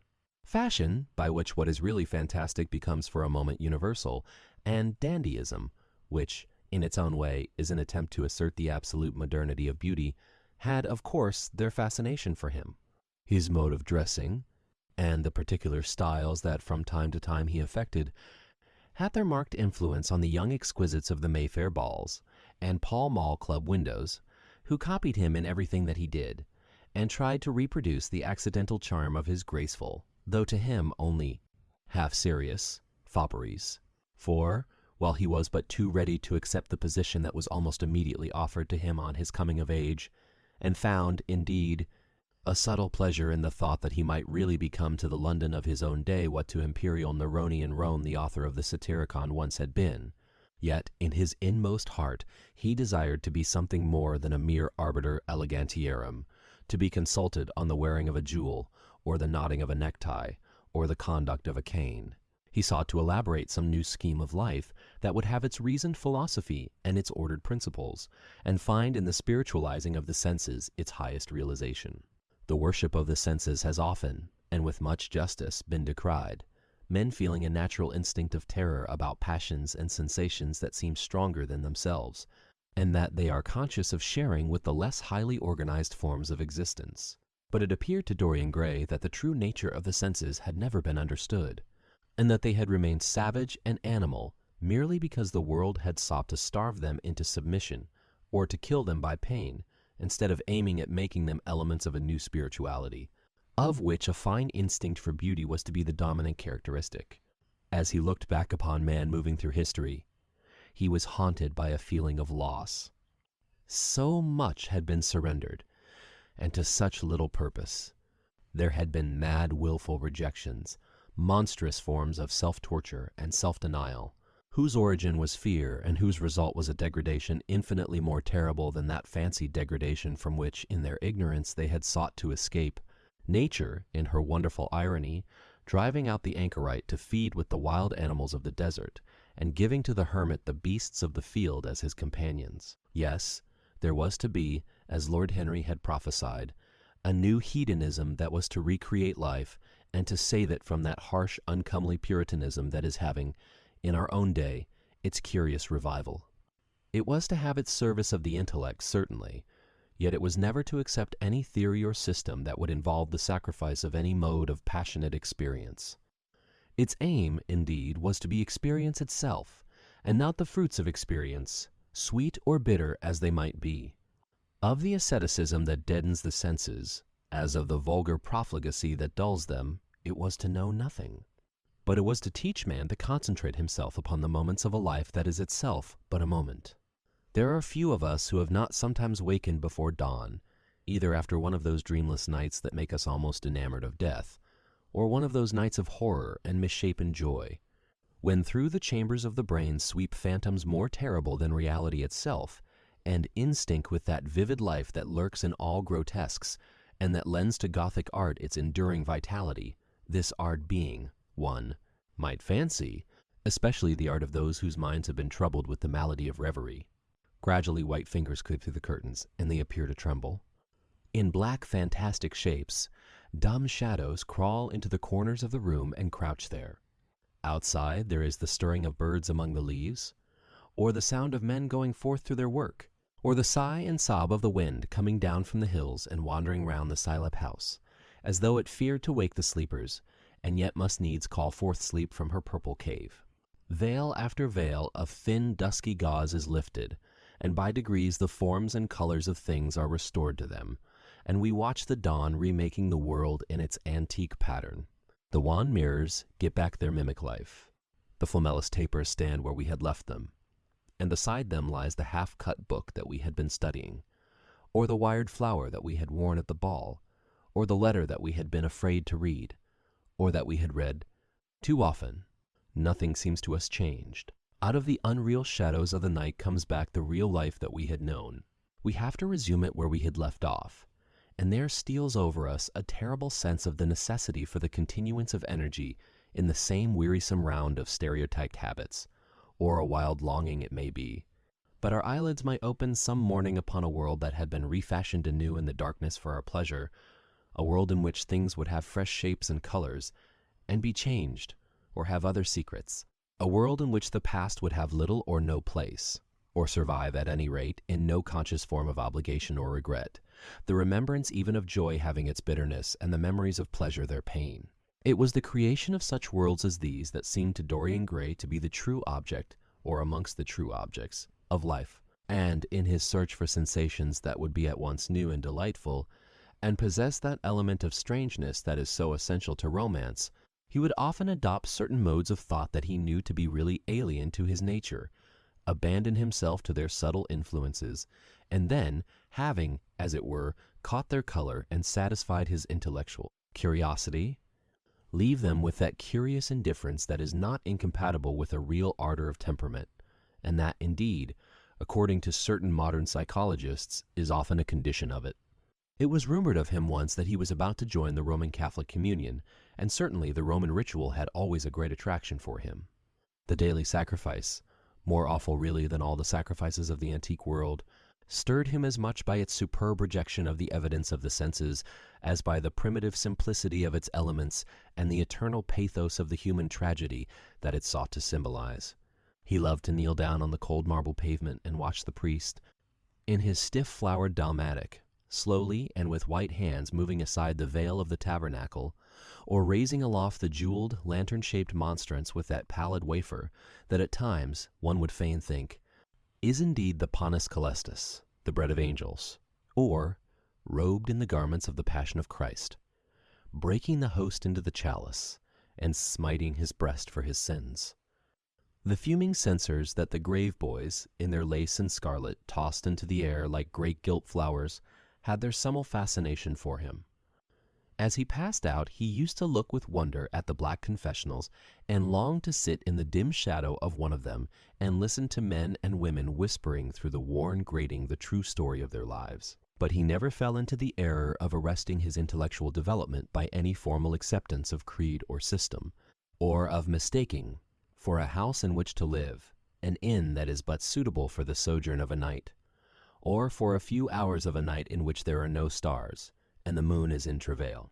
Mysticism, with its marvelous power of making common things strange to us, and the subtle antinomianism that always seems to accompany it, moved him for a season, and for a season he inclined to the materialistic doctrines of the Darwinismus movement in Germany, and found a curious pleasure in tracing the thoughts and passions of men to some pearly cell in the brain, or some white nerve in the body, delighting in the conception of the absolute dependence of the spirit on certain physical conditions, morbid or healthy, normal or diseased.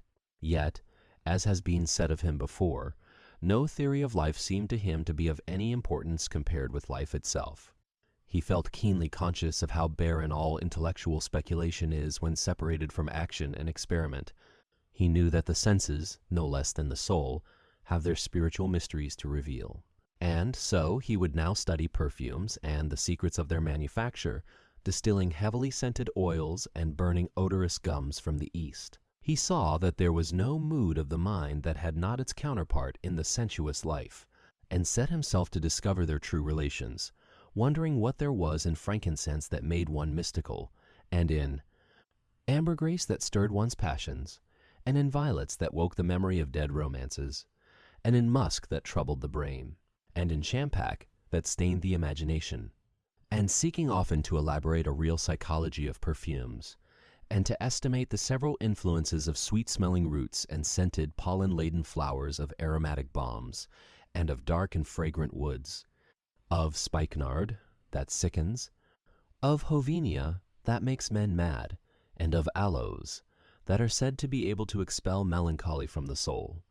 At another time he devoted himself entirely to music, and in a long latticed room, with a vermilion and gold ceiling and walls of olive green lacquer, he used to give curious concerts in which mad gypsies tore wild music from little zithers, or grave, yellow-shawled Tunisians plucked at the strained strings of monstrous lutes, while grinning Negroes beat monotonously upon copper drums, and, crouching upon scarlet gnats, slim turbaned Indians blew through long pipes of reed or brass and charm-door, feigned to charm great hooded snakes and horrible horned adders.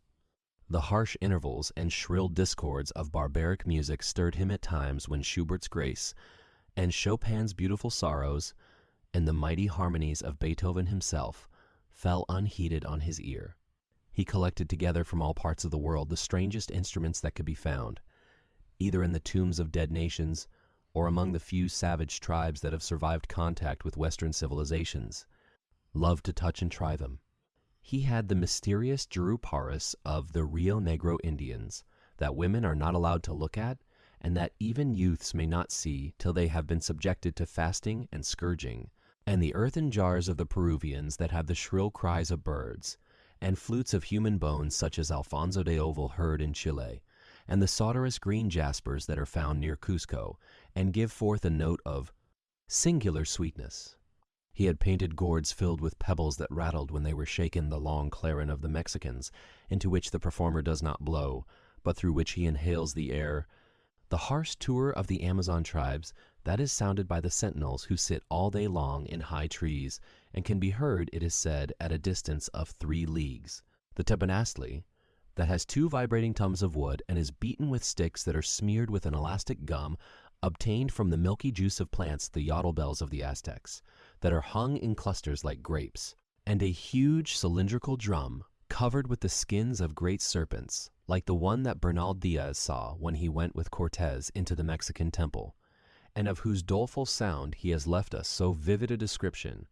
The fantastic character of these instruments fascinated him, and he felt a curious delight in the thought that art, like nature, has her monsters, things of bestial shape and with hideous voices. Yet after some time he wearied of them, and would sit in his box at the opera, either alone or with Lord Henry, listening in rapt pleasure to Tannhauser, and seeing in the prelude to that great work of art a presentation of the tragedy of his own soul.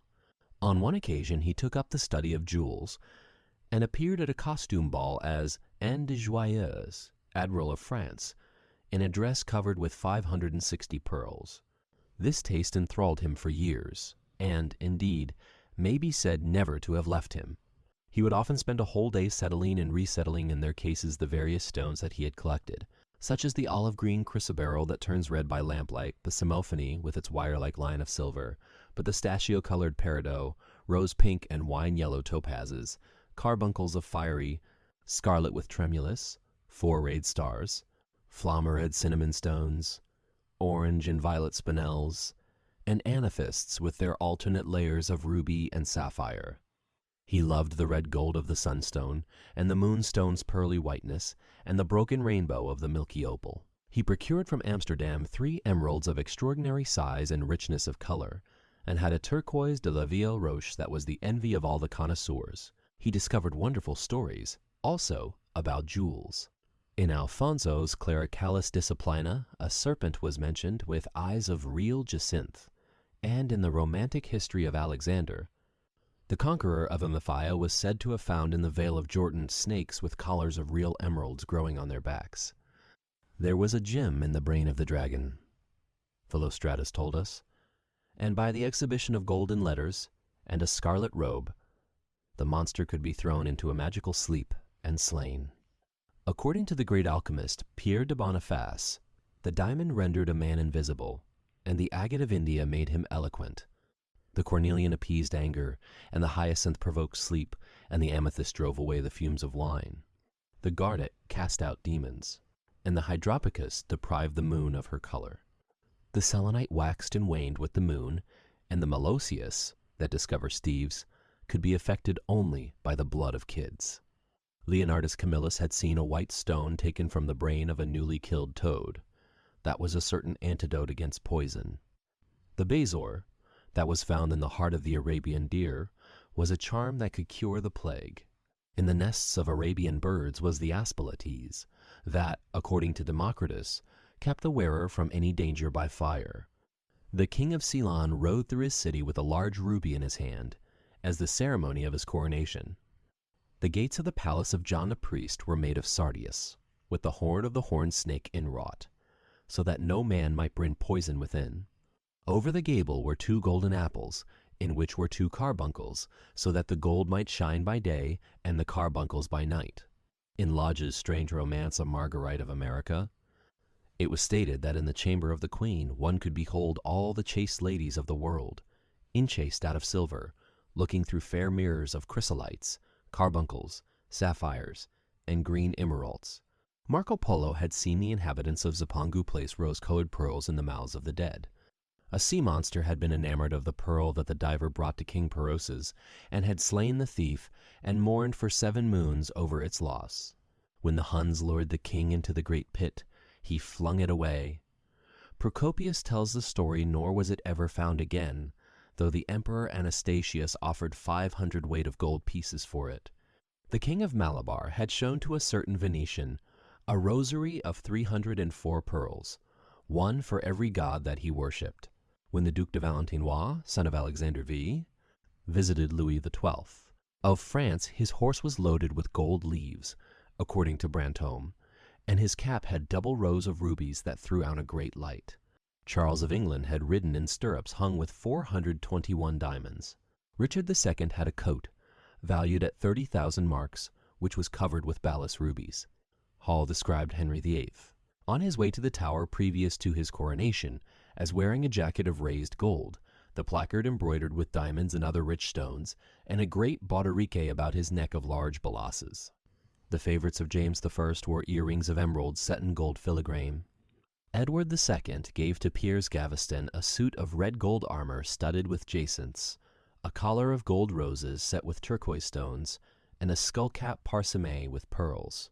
Henry II wore jeweled gloves reaching to the elbow, and had a hawk glove sewn with 12 rubies and 52 great orients. The ducal hat of Charles the Rash, the last Duke of Burgundy of his race, was hung with pear-shaped pearls and studded with sapphires. How exquisite life had once been! How gorgeous in its pomp and decoration! Even to read of the luxury of the dead was wonderful. Then he turned his attention to embroideries and to the tapestries that performed the office of frescoes in the chill rooms of the northern nations of Europe.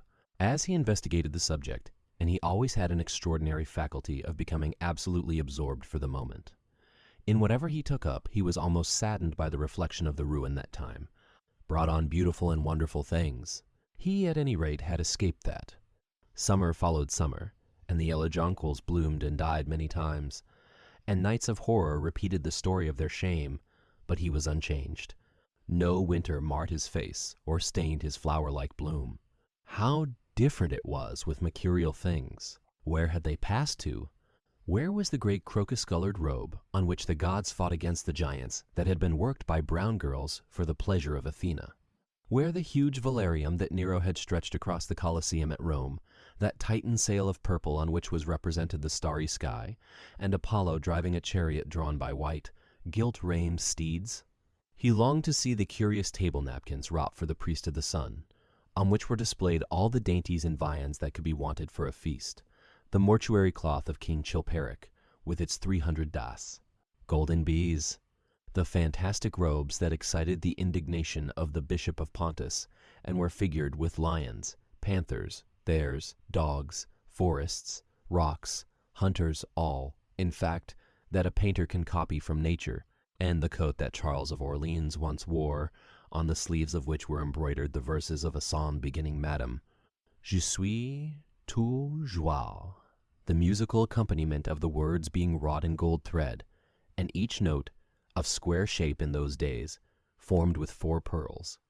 He read of the room that was prepared at the palace at Rheims for the use of Queen Joan of Burgundy, and was decorated with 1,321 parrots, made in broidery, and blazoned with the king's arms, and 561 butterflies, whose wings were similarly ornamented with the arms of the queen, the whole worked in gold.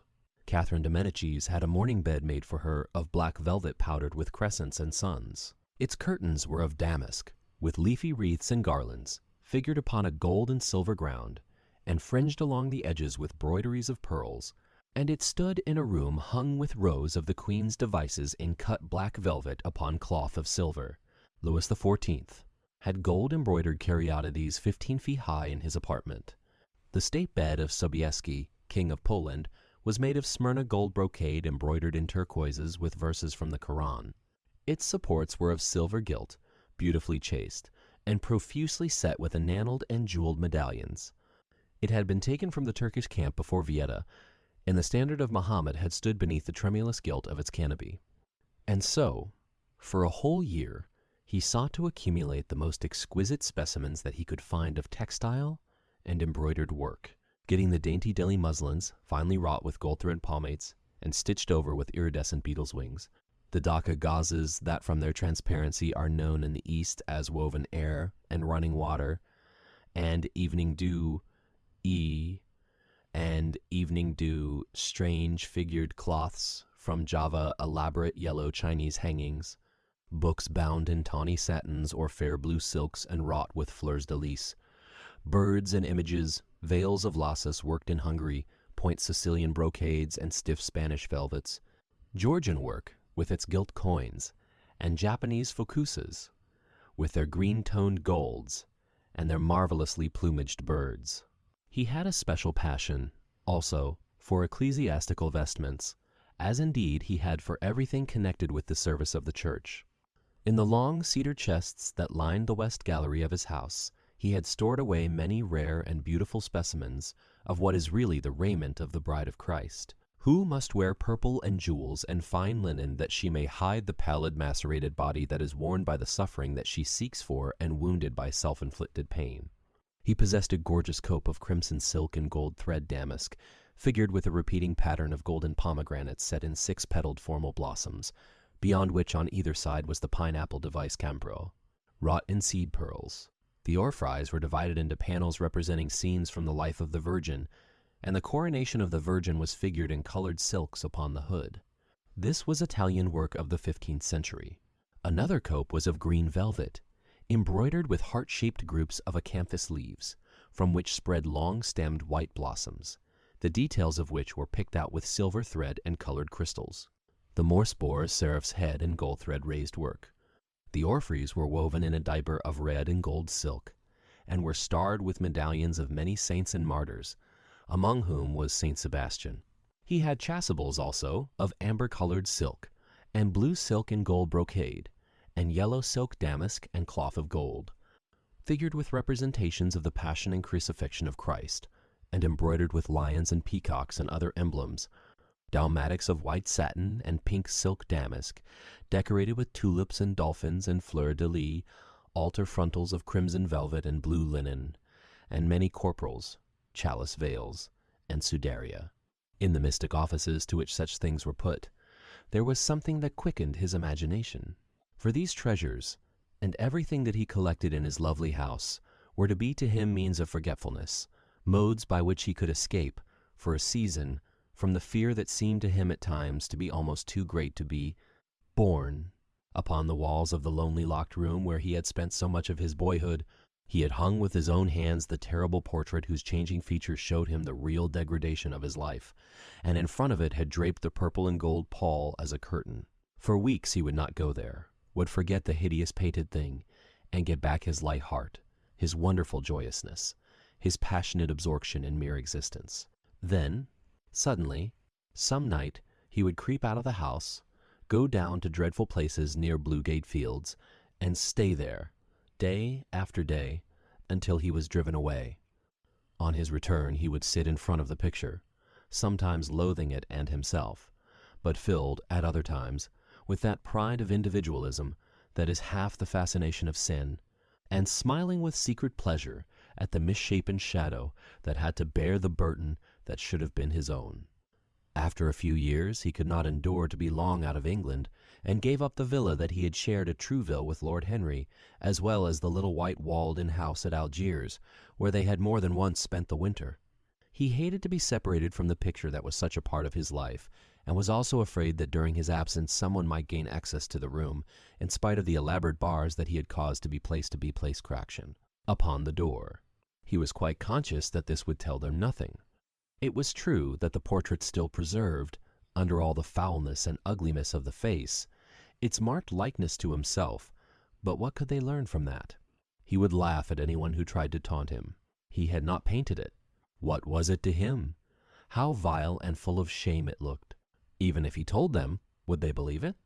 Yet he was afraid. Sometimes when he was down at his great house in Nottinghamshire, entertaining the fashionable young men of his own rank, who were his chief companions, and astounding the county by the wanton luxury and gorgeous splendor of his mode of life, he would suddenly lead his guests and rush back to town to see that the door had not been tampered with, and that the picture was still there. What if it should be stolen? The mere thought made him cold with horror. Surely the world would know his secret then. Perhaps the world already suspected it. For, while he fascinated many, There were not a few who distrusted him. He was very nearly blackballed at a West End club of which his birth and social position fully entitled him to become a member, and it was said that on one occasion, when he was brought by a friend into the smoking room of the Churchill, the Duke of Berwick and another gentleman got up in a marked manner and went out.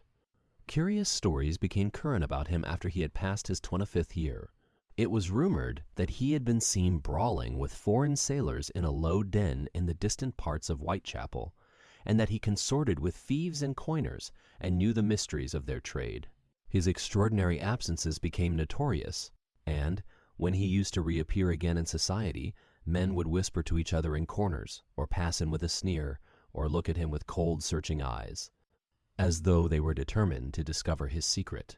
Of such insolences and attempted slights he, of course, took no notice, and in the opinion of most people his frank debonair manner, his charming boyish smile, and the infinite grace of that wonderful youth that seemed never to leave him, were in themselves a sufficient answer to the calumnies, for so they termed them, that were circulated about him. It was remarked, however, that some of those who had been most intimate with him appeared, after a time, to shun him. Women who had wildly adored him, and for his sake had braved all social censure and set convention at defiance, were seen to grow pallid with shame or horror if Dorian Gray entered the room. Yet these whispered scandals only increased in the eyes of many his strange and dangerous charm. His great wealth was a certain element of security. Society, civilized society, at least is never very ready to believe anything to the detriment of those who are both rich and fascinating. It feels instinctively that manners are of more importance than morals, and, in its opinion, the highest respectability is of much less value than the possession of a good chef. And, after all, it is a very poor consolation to be told that the man who has given one a bad dinner, or poor wine, is irreproachable in his private life. Even the cardinal virtues cannot atone for half-cold interests, as Lord Henry remarked once in a discussion on the subject, and there is possibly a good deal to be said for his view. For the canons of good society are, or should be, the same as the canons of art. Form is absolutely essential to it. It should have the dignity of a ceremony, as well as its unreality, and should combine the insincere character of a romantic play with the wit and beauty that make such plays delightful to us. Is insincerity such a terrible thing? I think not. It is merely a method by which we can multiply our personalities. Such, at any rate, was Dorian Gray's opinion. He used to wonder at the shallow psychology of those who conceive the ego in man as a thing simple, permanent, reliable, and of one essence. To him, man was a being with myriad lives and myriad sensations, a complex, multiform creature that bore within itself strange legacies of thought and passion, and whose very flesh was tainted with the monstrous maladies of the dead. He loved to stroll through the gaunt, cold picture gallery of his country house, and look at the various portraits of those whose blood flowed in his veins. Here was Philip Herbert, described by Francis Osborne, in his memoirs on the reigns of Queen Elizabeth and King James, as one who was caressed by the court for his handsome face, which kept him not long company. Was it young Herbert's life that he sometimes led? Had some strange poisonous germ crept from body to body, till it had reached his own?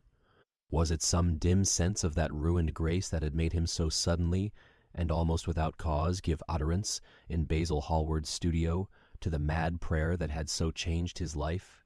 Here, in gold-embroidered red doublet, jewelled surcoat, and gilt-edged ruff and wristbands, stood Sir Anthony Sherard, with his silver and black armor piled at his feet. What had this man's legacy been? Had the lover of Giovanna of Naples bequeathed him some inheritance of sin and shame?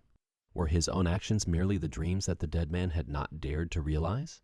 Here, from the fading canvas, smiled Lady Elizabeth Devereux, in her gauze hood, pearl stomacher, and pink-slashed sleeves.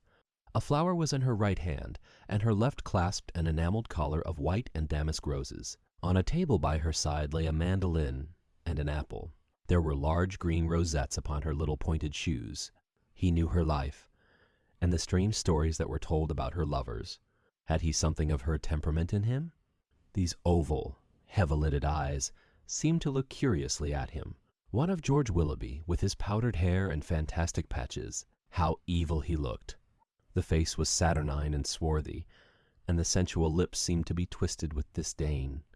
Delicate lace ruffles fell over the lean yellow hands that were so overladen with rings. He had been a macaroni of the 18th century, and the friend, in his youth, of Lord Ferrers. What of the second Lord Beckenham, the companion of the Prince Regent in his wildest days, and one of the witnesses at the secret marriage with Mrs. Fitzherbert? How proud and handsome he was, with his chestnut curls and insolent pose. What passions had he bequeathed? The world had looked upon him as infamous. He had led the orgies at Carlton House. The Star of the Garter glittered upon his breast. Beside him hung the portrait of his wife, a pallid, thin-lipped woman in black. Her blood also stirred within him. How curious it all seemed. And his mother, with her Lady Hamilton face and her moist, wine-dashed lips, he knew what he had got from her. He had got from her his beauty, and his passion for the beauty of others. She laughed at him in her loose bacchante dress. There were vine leaves in her hair. The purple spilled from the cup she was holding. The carnations of the painting had withered, but the eyes were still wonderful in their depth and brilliancy of color. They seemed to follow him wherever he went. Yet one had ancestors in literature as well as in one's own race, nearer perhaps in type and temperament, many of them, and certainly with an influence of which one was more absolutely conscious. There were times when it appeared to Dorian Gray that the whole of history was merely the record of his own life, not as he had lived it in act and circumstance, but as his imagination had created it for him, as it had been in his brain and in his passions. He felt that he had known them all, those strange, terrible figures that had passed across the stage of the world and made sin so marvelous and evil, so full of subtlety. It seemed to him that in some mysterious way their lives had been his own. The hero of the wonderful novel that had so influenced his life had himself known this curious fancy.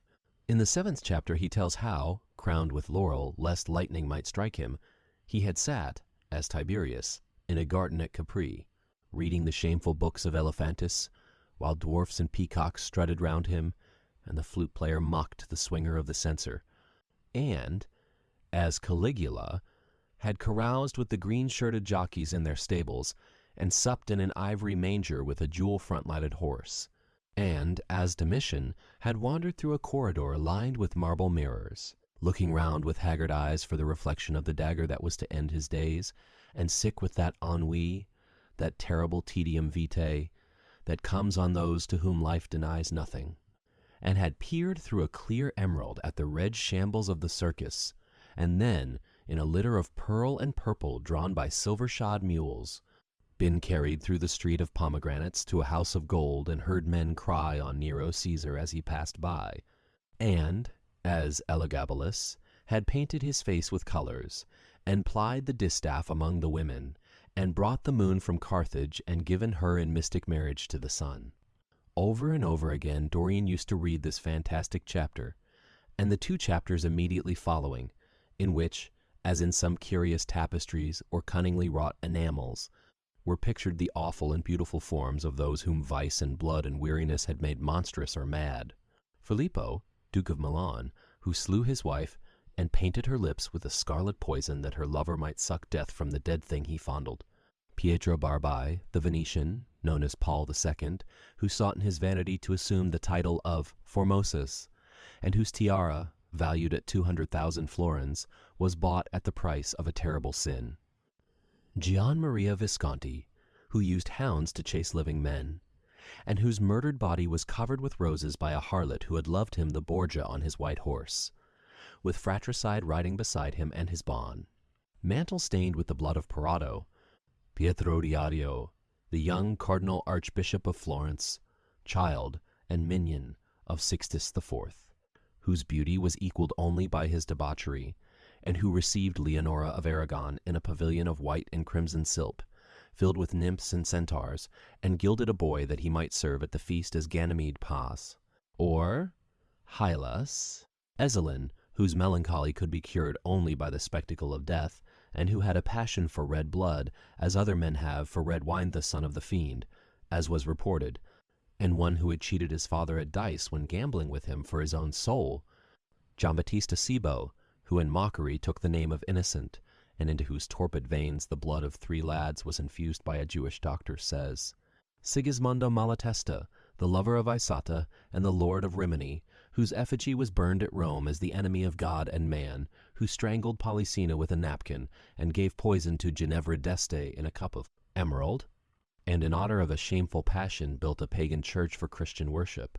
Charles V., who had so wildly adored his brother's wife that a leper had warned him of the insanity that was coming on him, and who, when his brain had sickened and grown strange, could only be soothed by Saracen cards painted with the images of love and death and madness, and, in his trimmed jerkin and jeweled cap and acanthus-like curls, Grifontel Baglioni, who slew Astora with his bride and Simonetto with his page, and whose comeliness was such that, as he lay dying in the yellow piazza of Perugia, those who had hated him could not choose but weep, and Atalanta, who had cursed him, blessed him. There was a horrible fascination in them all. He saw them at night, and they troubled his imagination in the day. The Renaissance knew of strange manners of poisoning by a helmet and a lighted torch, by an embroidered glove and a jeweled fan, by a gilded pomander, and by an amber chain. Dorian Gray had been poisoned by a book. There were moments when he looked on evil simply as a mode through which he could realize his conception of the beautiful. Chapter 12. It was on the 9th of November, the eve of his own 38th birthday, as he often remembered afterwards. He was walking home about 11 o'clock from Lord Henry's, where he had been dining, and was wrapped in heavy furs, as the night was cold and foggy.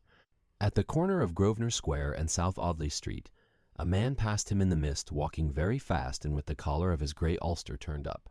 He had a bag in his hand. Dorian recognized him. It was Basil Hallward. A strange sense of fear, for which he could not account, came over him. He made no sign of recognition, and went on quickly in the direction of his own house. But Hallward had seen him. Dorian heard him first stopping on the pavement and then hurrying after him. In a few moments, his hand was on his arm. "Dorian, what an extraordinary piece of luck! I have been waiting for you in your library ever since 9 o'clock. Finally, I took pity on your tired servant and told him to go to bed. As he let me out, I am off to Paris by the midnight train, and I particularly wanted to see you before I left. I thought it was you, or rather your fur coat, as you passed me, but I wasn't quite sure. Didn't you recognize? May? Miss Fogg? My dear Basil? Why, I can't even recognize Grosvenor Square. I believe my house is somewhere about here, but I don't feel at all certain about it. I am sorry you are going away, as I have not seen you for ages. But I suppose you will be back soon? No, I am going to be out of England for 6 months. I intend to take a studio in Paris and shut myself up till I have finished a great picture I have in my head. However, it wasn't about myself I wanted to talk. Here we are at your door. Let me come in for a moment. I have something to say to you. I shall be charmed. But won't you miss your train? Said Dorian Gray languidly, as he passed up the steps and opened the door with his latchkey. The lamplight struggled out through the fog, and Hallward looked at his watch. I have heaps of time, he answered. The train doesn't go till 12:15, and it is only just 11. In fact, I was on my way to the club to look for you when I met you. You see, I shan't have any delay about luggage, as I have sent on my heavy things. All I have with me is in this bag, and I can easily get to Victoria in 20 minutes. Dorian looked at him and smiled. What a way for a fashionable painter to travel! A Gladstone bag and an ulster. Come in, or the fog will get into the house. And mind you don't talk about anything serious. Nothing is serious nowadays. At least nothing should be. Hallward shook his head as he entered, and followed Dorian into the library. There was a bright wood fire blazing in the large open hearth. The lamps were lit, and an open Dutch silver spirit case stood, with some siphons of soda water and large cut-glass tumblers on a little marqueterie table. You see, your servant made me quite at home, Dorian. He gave me everything I wanted, including your best gold-tipped cigarettes. He is a most hospitable creature. I like him much better than the Frenchman you used to have. What has become of the Frenchman, by the by? Dorian shrugged his shoulders. I believe he married Lady Radley's maid, and has established her in Paris as an English dressmaker, Anglimony is very fashionable over there now, I hear. It seems silly of the French, doesn't it? But do you know? He was not at all a bad servant. I never liked him, but I had nothing to complain about. One often imagines things that are quite absurd. He was really very devoted to me and seemed quite sorry when he went away. Have another brandy and soda? Or would you like Hohenseltzer? I always take Hohenseltzer myself. There is sure to be some in the next room.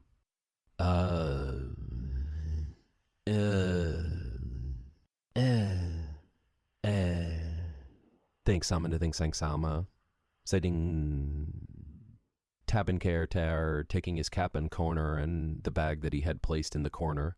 And now, my dear fellow, I want to speak to you seriously.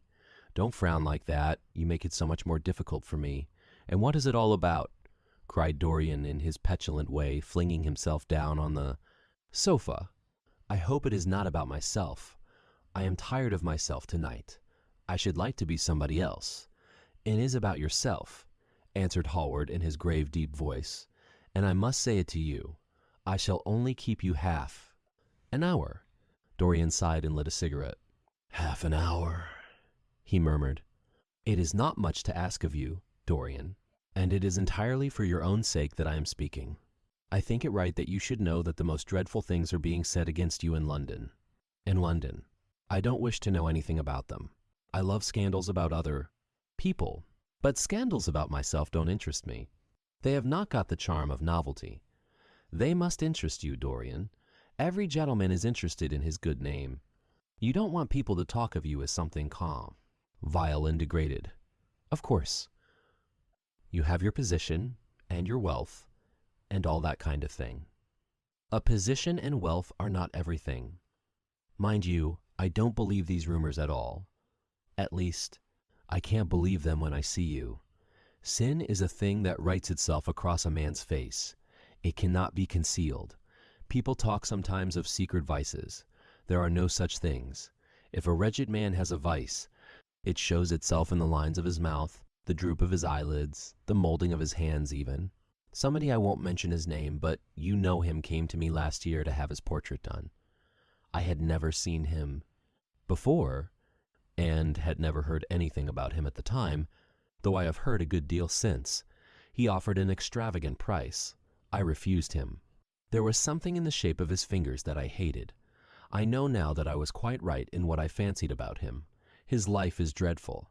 But you, Dorian, with your pure, bright, innocent face, and your marvelous, untroubled youth, I can't believe anything against you. And yet I see you very seldom, and you never come down to the studio now, and when I am away from you, and I hear all these hideous things that people are whispering about you, I don't know what to say.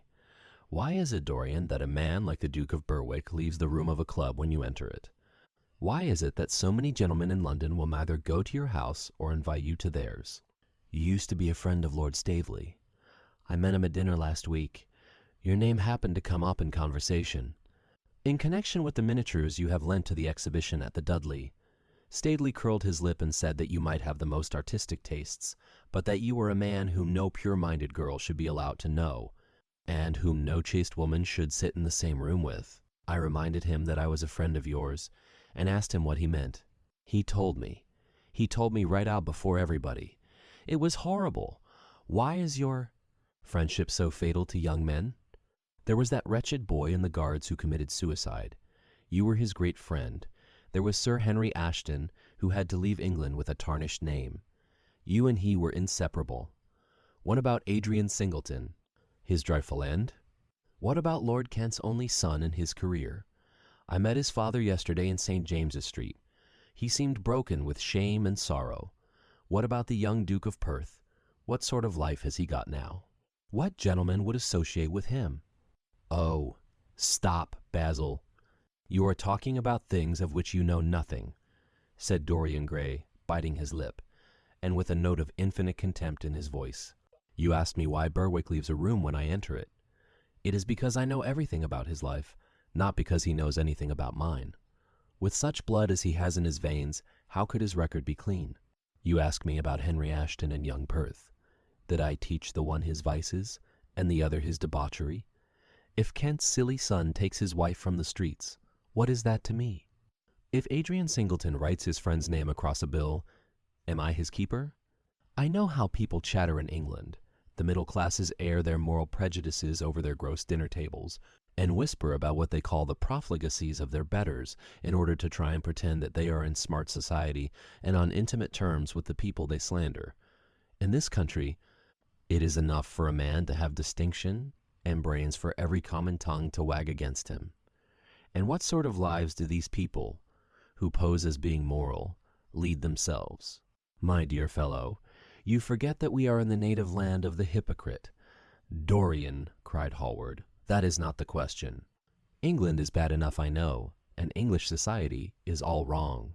That is the reason why I want you to be fine. You have not been fine. One has a right to judge of a man by the effect he has over his friends. Yours seem to lose all sense of honor, of goodness, of purity. You have filled them with a madness for pleasure. They have gone down into the depths. You led them there. Yes, you led them there, and yet you can smile as you are smiling now. And there is worse behind. I know you and Harry are inseparable. Surely for that reason, if for none other, you should not have made his sister's name a byword. Take care, Basil. You go too far. I must speak, and you must listen. You shall listen. When you met Lady Gwendolen, not a breath of scandal had ever touched her. Is there a single decent woman in London now who would drive with her in the park? Why, even her children are not allowed to live with her. Then there are other stories. Stories that you have been seen creeping at dawn out of dreadful houses and slinking in disguise into the foulest dens in London. Are they true? Can they be true? When I first heard them, I laughed. I hear them now, and they make me shudder. What about your country house and the life that is led there? Dorian, you don't know what is said about you. I won't tell you that I don't want to preach to you. I remember Harry saying once that every man who turned himself into an amateur curate for the moment always began by sanus. Saying that, and then proceeded to break his word. I do want to preach to you. I want you to lead such a life as will make the world respect you. I want you to have a clean name and a fair bias. Record. I want you to get rid of the dreadful people you associate with. Don't shrug your shoulders like that. Don't be so indifferent. You have a wonderful influence. Let it be for good, not for evil. They say that you corrupt every one with whom you become intimate, and that it is quite sufficient for you to enter a house for shame of some kind to follow after. I don't know whether it is so or not. How should I know? But it is said of you. I am told things that it seems impossible to doubt. Lord Gloucester was one of my greatest friends at Oxford. He showed me a letter that his wife had written to him when she was dying alone in her villa at Mentone. Your name was implicated in the most terrible confession I ever read. I told him that it was absurd that I knew you thoroughly, and that you were incapable of anything of the kind. Know you? I wonder, do I know you? Before I could answer that, I should have to see your soul. To see my soul, muttered Dorian Gray, starting up from the sofa and turning almost white from fear.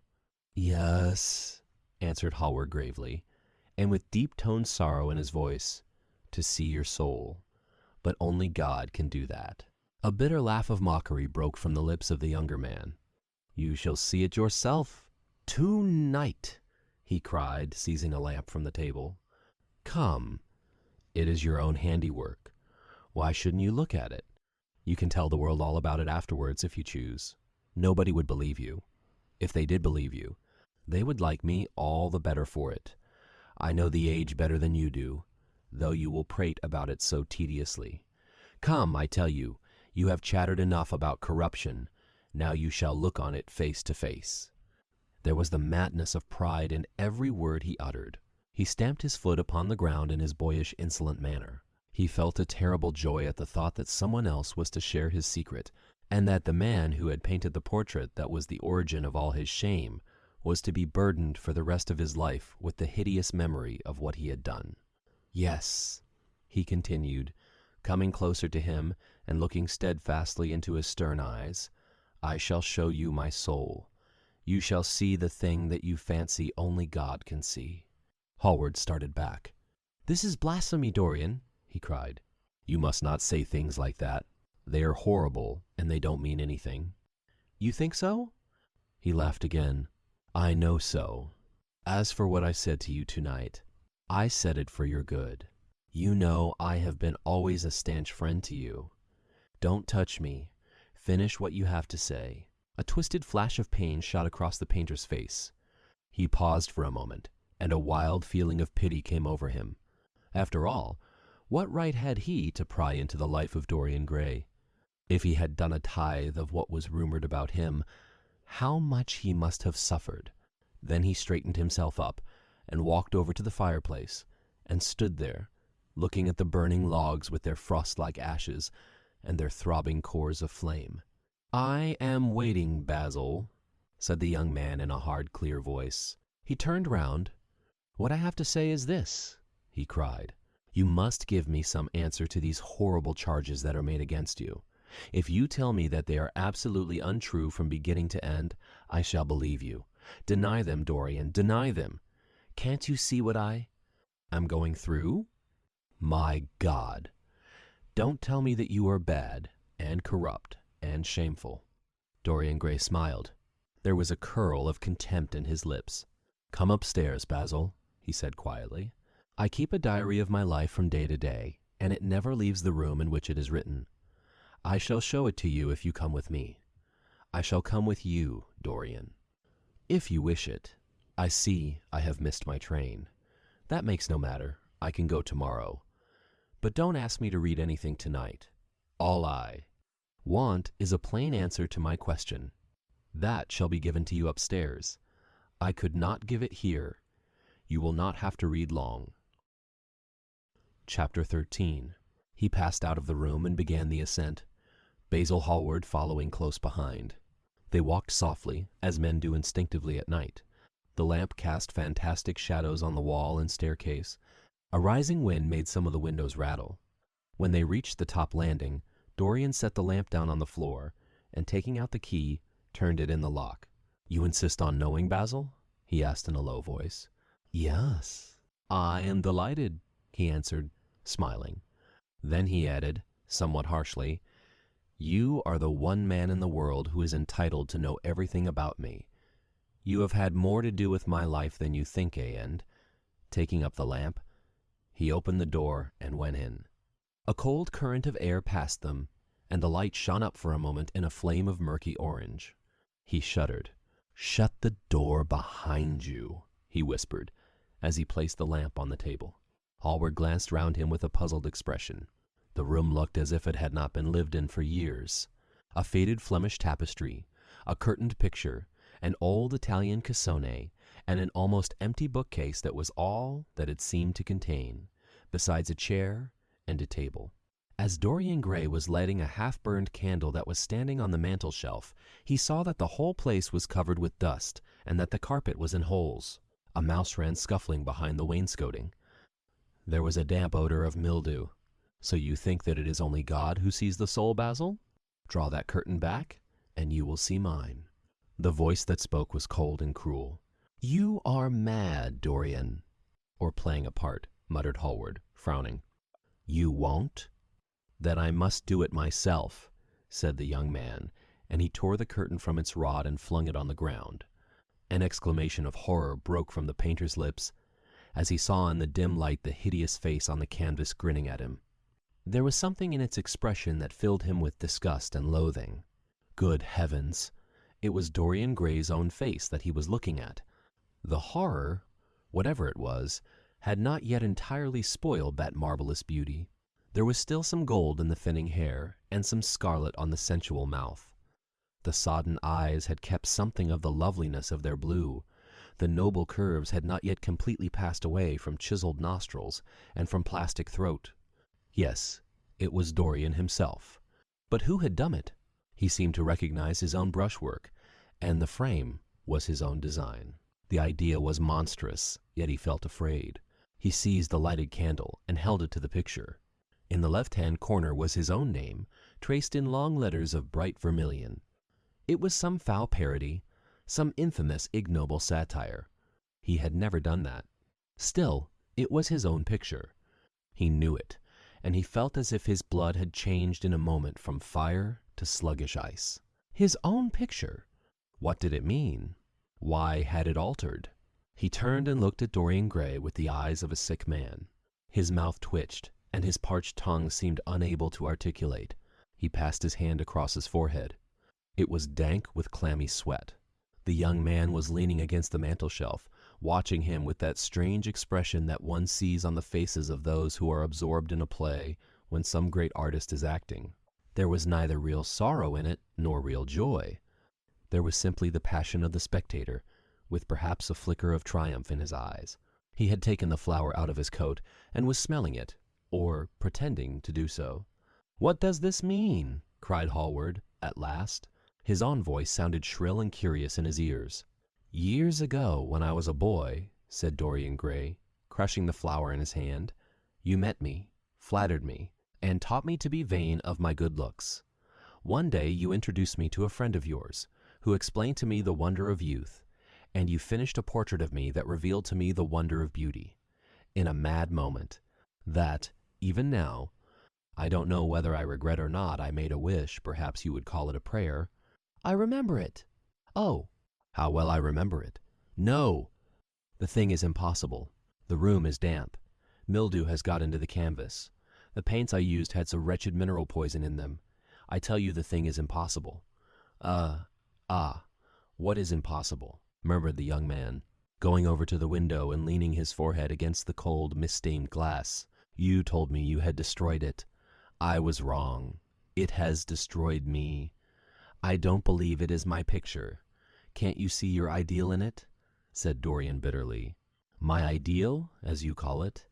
"As you called it. There was nothing evil in it, nothing shameful. You were to me such an ideal as I shall never meet again. This is the face of the satyr. It is the face of my soul. Christ, what a thing I must have worshipped.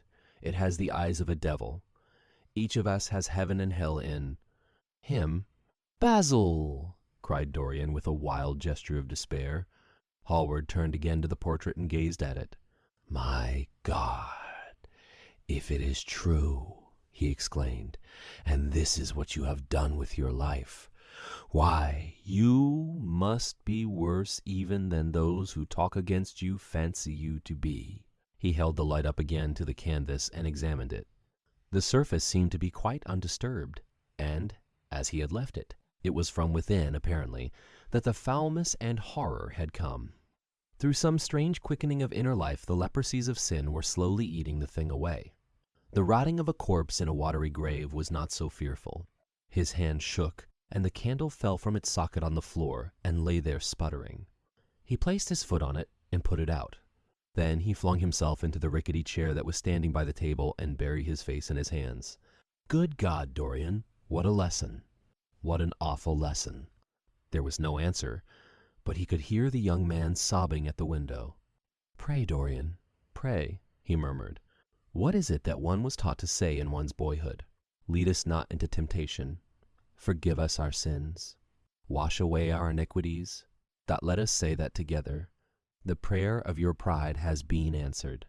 The prayer of your repentance will be answered also. I worshipped you too much. I am punished for it. You worshipped yourself too much. We are both punished."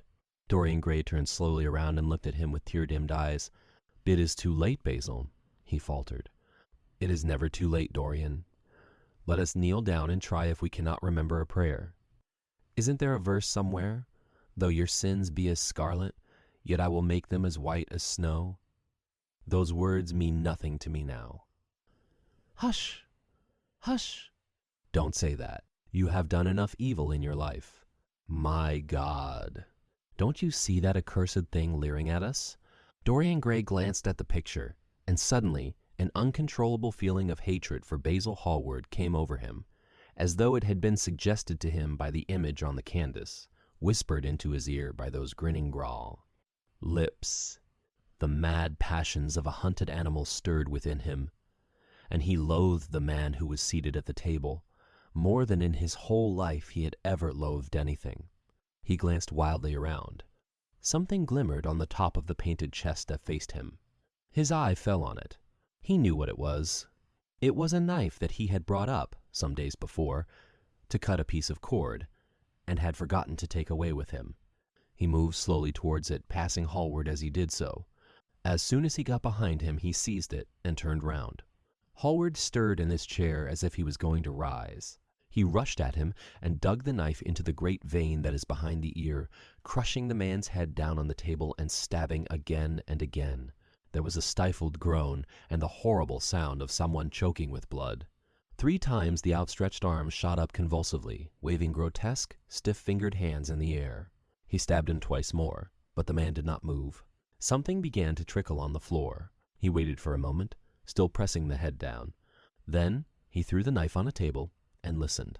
He could hear nothing but the drip-drip on the threadbare carpet. He opened the door and went out on the landing. The house was absolutely quiet. No one was about. For a few seconds he stood bending over the balustrade and peering down into the black seething well of darkness. Then he took out the key and returned to the room, locking himself in as he did so. The thing was still seated in the chair, straining over the table with bowed head and humped back and long, fantastic arms. Had it not been for the red, jagged tear in the neck and the clotted black pool that was slowly widening on the table, one would have said that the man was simply asleep. How quickly it had all been done! He felt strangely calm, and walking over to the window, opened it and stepped out on the balcony. The wind had blown the fog away, and the sky was like a monstrous peacock's tail, starred with myriads of golden eyes.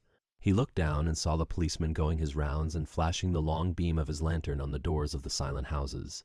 The crimson spot of a prowling hansom gleamed at the corner and then vanished. A woman in a fluttering shawl was creeping slowly by the railings, staggering as she went. Now and then she stopped and peered back. Once she began to sing in a hoarse voice. The policeman strolled over and said something to her. She stumbled away, laughing. A bitter blast swept across the square. The gas lamps flickered and became blue, and the leafless trees shook their black iron branches to and fro. He shivered and went back, closing the window behind him. Having reached the door, he turned the key and opened it. He did not even glance at the murdered man. He felt that the secret of the whole thing was not to realize the situation. The friend who had painted the fatal portrait to which all his misery had been due had gone out of his life. That was enough. Then he remembered the lamp. It was a rather curious one of Moorish workmanship, made of dull silver inlaid with arabesques of burnished steel and studded with coarse turquoises. Perhaps it might be missed by his servant, and questions would be asked. He hesitated for a moment. Then he turned back and took it from the table. He could not help seeing the dead thing. How still it was! How horribly white the long hands looked! It was like a dreadful wax image. Having locked the door behind him, he crept quietly downstairs. The woodwork creaked and seemed to cry out as if in pain. He stopped several times and waited. No, everything was still. It was merely the sound of his own footsteps. When he reached the library, he saw the bag and coat in the corner. They must be hidden away somewhere. He unlocked a secret press that was in the wainscoting, a press in which he kept his own curious disguises, and put them into it. He could easily burn them afterwards. Then he pulled out his watch. It was 20 minutes to 2. He sat down and began to think. Every year, every month, almost men were strangled in England for what he had done. There had been a madness of murder in the air. Some red star had come too close to the earth, and yet, what evidence was there against him? Basil Hallward had left the house at 11. No one had seen him come in again. Most of the servants were at Selby Royal. His valet had gone to bed. Paris! Yes, it was to Paris that Basil had gone, and by the midnight train, as he had intended. With his curious reserved habits, it would be months before any suspicions would be roused. Months! Everything could be destroyed long before then. A sudden thought struck him. He put on his fur coat and hat and went out into the hall. There he paused, hearing the slow, heavy tread of the policeman on the pavement outside, and seeing the flash of the bull's-eye reflected in the window. He waited and held his breath. After a few moments he drew back the latch and slipped out, shutting the door very gently behind him. Then he began ringing the bell. In about 5 minutes his valet appeared, half-dressed and looking very drowsy. "I am sorry to have had to wake you up, Francis," he said, stepping in, "but I had forgotten my latchkey. What time is it?" "Oh, what, 10 minutes past 2, sir?" answered the man, looking at the clock and blinking. 10 minutes past 2? How horribly late! You must wake me at 9 tomorrow. I have some work to do." "All right, sir. Did anyone call this evening?" Mr. Hallward, sir. He stayed here till 11, and then he went away to catch his train." "Ow! I am sorry I didn't see him. Did he leave any message?" No, sir, except that he would write to you from Paris if he did not find you at the club. That will do, Francis. Don't forget to call me at 9 tomorrow." "No, sir." The man shambled down the passage in his slippers. Dorian Gray threw his hat and coat upon the table and passed into the library. For a quarter of an hour he walked up and down the room, biting his lip and thinking. Then he took down the blue book from one of the shelves and began to turn over the leaves. Alan Campbell, 152 Hertford Street, Mayfair. Yes, that was the man he wanted. Chapter 14. At 9 o'clock the next morning, his servant came in with a cup of chocolate on a tray and opened the shutters. Dorian was sleeping quite peacefully, lying on his right side, with one hand underneath his cheek. He looked like a boy who had been tired out with play or study. The man had to touch him twice on the shoulder before he woke, and as he opened his eyes a faint smile passed across his lips, as though he had been lost in some delightful dream. Yet he had not dreamed at all. His night had been untroubled by any images of pleasure or of pain. But youth smiles without any reason. It is one of its chiefest charms. He turned round, and leaning upon his elbow began to sip his chocolate. The mellow November sun came streaming into the room. The sky was bright, and there was a genial warmth in the air. It was almost like a morning in May. Gradually the events of the preceding night crept with silent, blood-stained feet into his brain and reconstructed themselves there with terrible distinctness. He winced at the memory of all that he had suffered, and for a moment the same curious feeling of loathing for Basil Hallward that had made him kill him as he sat in the chair came back to him, and he grew cold with passion. The dead man was still sitting there too, and in the sunlight now. How horrible that was! Such hideous things were for the darkness, not for the day. He felt that if he brooded on what he had gone through, he would sicken or grow mad. There were sins whose fascination was more in the memory than in the doing of them, strange triumphs that gratified the pride more than the passions, and gave to the intellect a quickened sense of joy, greater than any joy they brought, or could ever bring, to the senses. But this was not one of them. It was a thing to be driven out of the mind, to be drugged with poppies, to be strangled lest it might strangle one itself. When the half-hour struck, he passed his hand across his forehead, and then got up hastily and dressed himself with even more than his usual care, giving a good deal of attention to the choice of his necktie and scarf-pin, and changing his rings more than once. He spent a long time also over breakfast, tasting the various dishes, talking to his valet about some new liveries that he was thinking of getting made for the servants at Selby, and going through his correspondence. At some of the letters he smiled. 3 of them bored him. One he read several times over, and then tore up with a slight look of annoyance in his face. That awful thing, a woman's memory, as Lord Henry had once said. After he had drunk his cup of black coffee, he wiped his lips slowly with a napkin, motioned to his servant to wait, and going over to the table, sat down and wrote 2 letters. One he put in his pocket, the other he handed to the valet. "Take this round to 152 Hertford Street, Francis, and if Mr. Campbell is out of town, get his address." As soon as he was alone, he lit a cigarette and began sketching upon a piece of paper, drawing first flowers and bits of architecture, and then human faces. Suddenly he remarked that every face that he drew seemed to have a fantastic likeness to Basil Hallward. He frowned, and getting up, went over to the bookcase and took out a volume at hazard. He was determined that he would not think about what had happened until it became absolutely necessary that he should do so. When he had stretched himself on the sofa, he looked at the title page of the book. It was Gautier's Émoque et Camèse, Charpentier's Japanese paper edition, with the Jacquemart etching. The binding was of citron green leather, with a design of gilt trellis work and dotted pomegranates. It had been given to him by Adrian Singleton.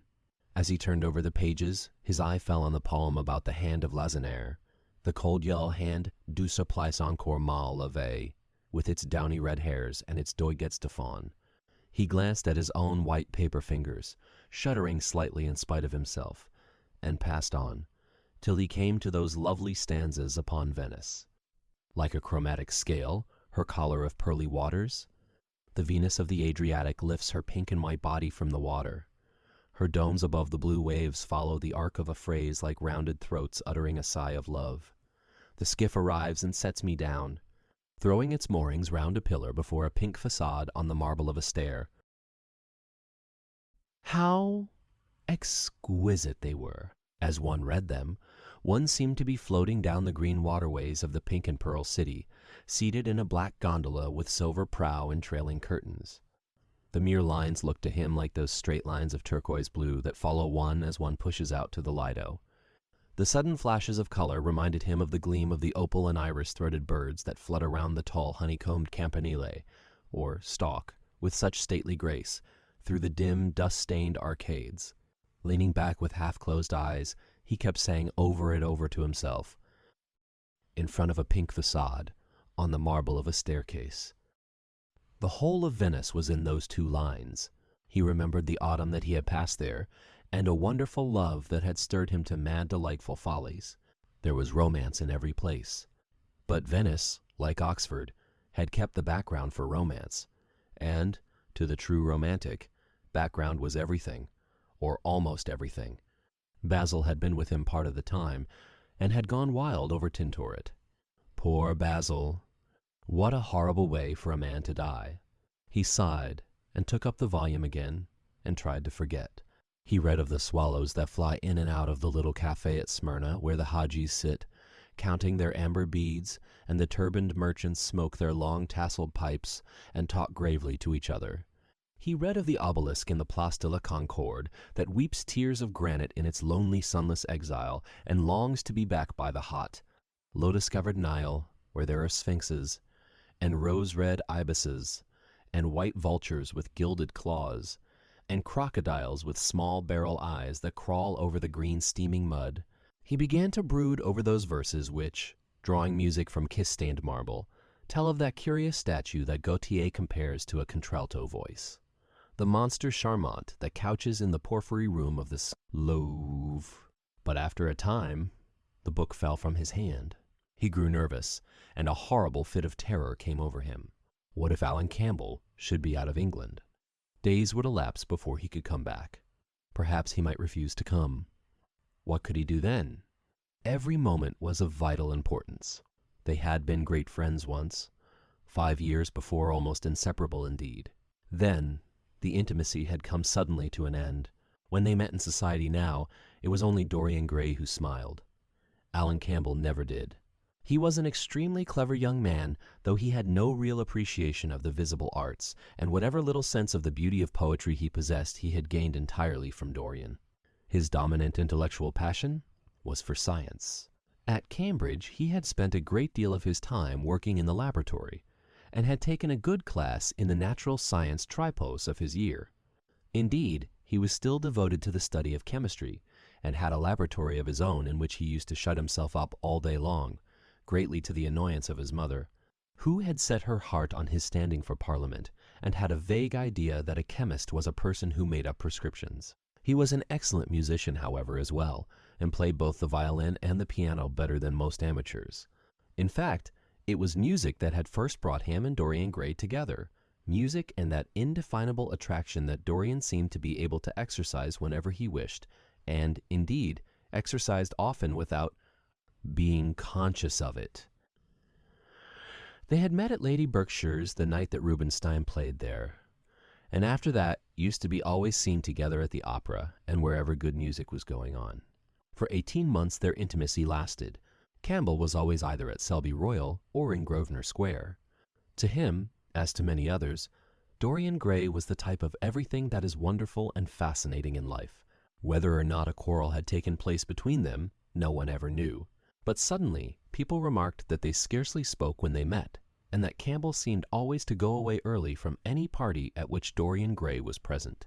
He had changed, was strangely melancholy at times, appeared almost to dislike hearing music, and would never himself play, giving as his excuse, when he was called upon, that he was so absorbed in science that he had no time left in which to practice.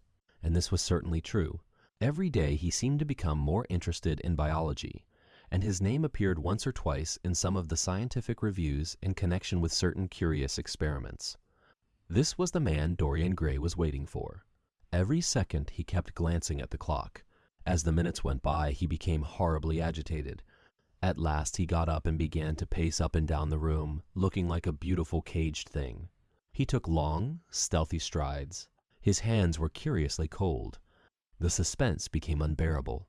Time seemed to him to be crawling with feet of lead, while he, by monstrous winds, was being swept towards the jagged edge of some black cleft of precipice. He knew what was waiting for him there, saw it, indeed, and, shuddering, crushed with dank hands his burning lids, as though he would have robbed the very brain of sight and driven the eyeballs back into their cave.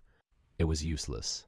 The brain had its own food on which it battened, and the imagination, made grotesque by terror, twisted and distorted as a living thing by pain, danced like some foul puppet on a stand and grinned through moving masks. Then, suddenly, time stopped for him.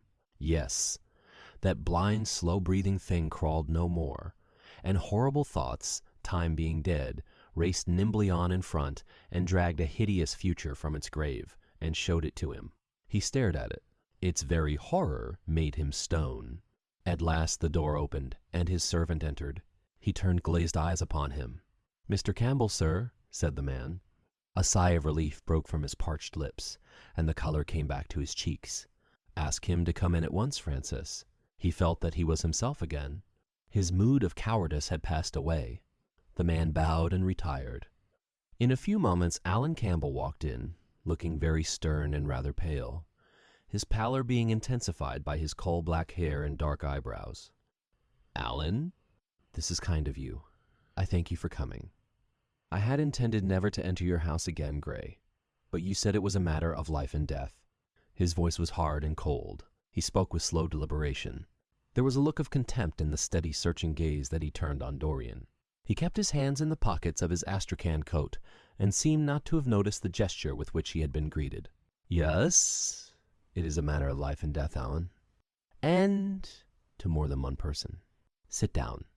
Campbell took a chair by the table, and Dorian sat opposite to him. The two men's eyes met. In Dorian's there was infinite pity. He knew that what he was going to do was dreadful. After a strained moment of silence, he leaned across and said, very quietly, but watching the effect of each word upon the face of him he had sent for, "Alan, in a locked room at the top of this house, a room to which nobody but myself has access, a dead man is seated at a table. He has been dead 10 hours now. Don't stir and don't look at me like that. Who the man is, why he died, how he died, are matters that do not concern you. What you have to do is this. Stop. Gray, I don't want to know anything further. Whether what you have told me is true or not true doesn't concern me. I entirely decline to be mixed up in your life. Keep your horrible secrets to yourself. They don't interest me anymore. And, Alan, they will have to interest you. This one will have to interest you. I am awfully sorry for you, Alan, but I can't help myself. You are the one man who is able to save me. I am forced to bring you into the matter. I have no option. Alan, you are scientific. You know about chemistry and things of that kind. You have made experiments. What you have got to do is to destroy the thing that is upstairs, to destroy it so that not a vestige of it will be left. Nobody saw this person come into the house. Indeed, at the present moment he is supposed to be in Paris. He will not be missed for months. When he is missed, there must be no trace of him found here. You, Alan, you must change him, and everything that belongs to him, into a handful of ashes, that I may scatter in the air. Ah, you are mad, Dorian. Ah, I was waiting for you to call me Dorian. Oh, you are mad, I tell you, mad to imagine that I would raise a finger to help you. Mad to make this monstrous confession. I will have nothing to do with this matter, whatever it is. Do you think I am going to peril my reputation for you? What is it to me what devil's work you are up to? It was suicide, Alan. I am glad of that. But who drove him to it? You, I should fancy. Do you still refuse to do this for me? Of course I refuse. I will have absolutely nothing to do with it. I don't care what shame comes on you. You deserve it all. I should not be sorry to see you. Disgraced, publicly disgraced. How dare you ask me, of all men in the world, to mix myself up in this horror? I should have thought you knew more about people's characters. Your friend, Lord Henry Wotton, can't have taught you much about psychology. Whatever else he has taught you, nothing will induce me to stir a step to help you. You have come to the wrong man. Go to some of your friends. Don't come to me. Alan, it was murder. I killed him. You don't know what he had made me suffer. Whatever my life is, he had more to do with the making or the marring of it than poor Harry has had. He may not have intended it. The result was the same. Was murder. Good God. Dorian, is that what you have come to? I shall not inform upon you. It is not my business. Besides, without my stirring in the matter, you are certain to be arrested. Nobody ever commits a crime without doing something stupid. But I will have nothing to do with it. You must have something to do with it. Wait a moment, listen to me. Only listen, Alan. All I ask of you is to perform a certain scientific experiment. You go to hospitals and dead houses, and the horrors that you do there don't affect you. If in some hideous dissecting room or fetid laboratory you found this man lying on a leaden table with red gutters scooped out in it for the blood to flow through, you would simply look upon him as an admirable subject. You would not turn a hair. You would not believe that you were doing anything wrong. On the contrary, you would probably feel that you were benefiting the human race, or increasing the sum of knowledge in the world, or gratifying intellectual curiosity, or something of that kind. What I want you to do is merely what you have often done before. Indeed, to destroy a body must be far less horrible than what you are accustomed to work at. And, remember, it is the only piece of evidence against me. If it is discovered, I am lost, and it is sure to be discovered unless you help me. I have no desire to help you. You forget that.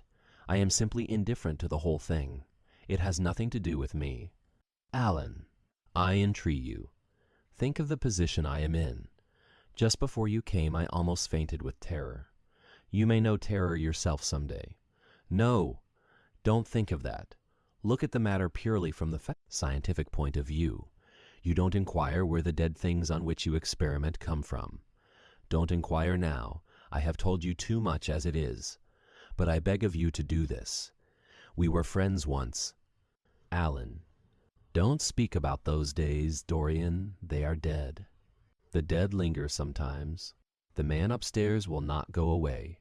He is sitting at the table with bowed head and outstretched arms. Alan! Alan! If you don't come to my assistance, I am ruined.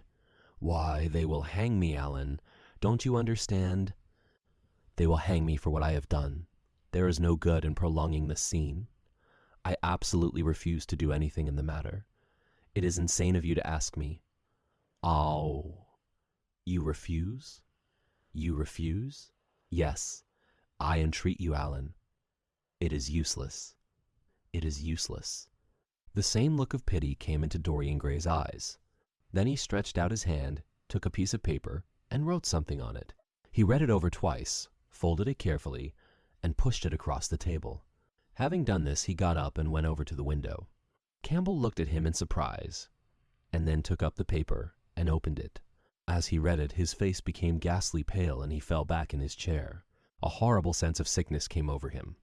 He felt as if his heart was beating itself to death in some empty hollow. After 2 or 3 minutes of terrible silence, Dorian turned round and came and stood behind him, putting his hand upon his shoulder. I am so sorry for you, Alan, he murmured, But you leave me no alternative. I have a letter written already. Here it is. You see the address. If you don't help me, I must send it. If you don't help me, I will send it. You know what the result will be. But you are going to help me. It is impossible for you to refuse now. I tried to spare you. You will do me the justice to admit that. You were stern, harsh, offensive. You treated me as no man has ever dared to treat me, no living man, at any rate. I bore it all. Now it is for me to dictate terms. Campbell buried his face in his hands, and a shudder passed through him. Yes, it is my turn to dictate terms, Alan. You know what they are. The thing is quite simple. Come. Don't work yourself into this fever. The thing has to be done. Face it and do it. A groan broke from Campbell's lips and he shivered all over. The ticking of the clock on the mantelpiece seemed to him to be dividing time into separate atoms of agony, each of which was too terrible to be borne. He felt as if an iron ring was being slowly tightened round his forehead, as if the disgrace with which he was threatened had already come upon him. The hand upon his shoulder weighed like a hand of lead. It was intolerable. It seemed to crush him. Come, Alan, you must decide at once. I cannot do it, he said, mechanically, as though words could alter things. You must. You have no choice. Don't delay. He hesitated a moment. Is there a fire in the room upstairs? Yes, there is a gas fire with asbestos. I shall have to go home and get some things from the laboratory. No, Alan, you must not leave the house. Write out on a sheet of notepaper what you want, and my servant will take a cab and bring the things back to you. Campbell scrawled a few lines, blotted them, and addressed an envelope to his assistant. Dorian took the note up and read it carefully. Then he rang the bell and gave it to his valet, with orders to return as soon as possible, and to bring the things with him. As the hall door shut, Campbell started nervously, and having got up from the chair, went over to the chimney-piece. He was shivering with a kind of ague. For nearly 20 minutes, neither of the men spoke. A fly buzzed noisily about the room, and the ticking of the clock was like the beat of a hammer. As the chime struck 1, Campbell turned round, and looking at Dorian Gray, saw that his eyes were filled with tears. There was something in the purity and refinement of that sad face that seemed to enrage him. You are infamous. Absolutely infamous, he muttered. Hush, Alan. You have saved my life, said Dorian. Your life? Good heavens, what a life that is! You have gone from corruption to corruption, and now you have culminated in crime.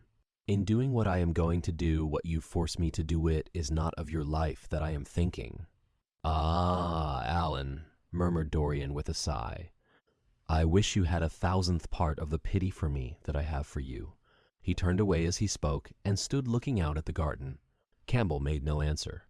After about 10 minutes a knock came to the door, and the servant entered, carrying a large mahogany chest of chemicals, with a long coil of steel and platinum wire, and 2 rather curiously shaped iron clamps. Shall I leave the things here, sir? He asked Campbell. Yes, said Dorian. And I am afraid, Francis, that I have another errand for you. What is the name of the man at Richmond who supplies Selby with orchids? Harden? Sir? Yes, Harden. You must go down to Richmond at once, see Harden personally, and tell him to send twice as many orchids as I ordered, and to have as few white ones as possible. In fact, I don't want any white kvass. Ones. It is a lovely day, Francis, and Richmond is a very pretty place. Otherwise I wouldn't bother you about it. No trouble, sir. And what time shall I be back? Dorian looked at Campbell. How long will your experiment take, Alan? He said in a calm, indifferent voice. The presence of a third person in the room seemed to give him extraordinary courage. Campbell frowned and bit his lip. It will take about 5 hours, he answered. It will be time enough then if you are back at 7:30, Francis. Or stay. Just leave my things out for dressing. You can have the evening to yourself. I am not dining at home, so I shall not want you. Thank you, sir, said the man, leaving the room. Now, Alan, there is not a moment to be lost. How heavy this chest is. I'll take it for you. You bring the other things. He spoke rapidly and in an authoritative manner. Campbell felt dominated by him. They left the room together. When they reached the top landing, Dorian took out the key and turned it in the lock. Then he stopped, and a troubled look came into his eyes. He shuddered. "I don't think I can go in, Alan," he murmured. "It is nothing to me." "I don't require you," said Campbell coldly. Dorian half opened the door. As he did so, he saw the face of his portrait leering in the sunlight. On the floor in front of it the torn curtain was lying.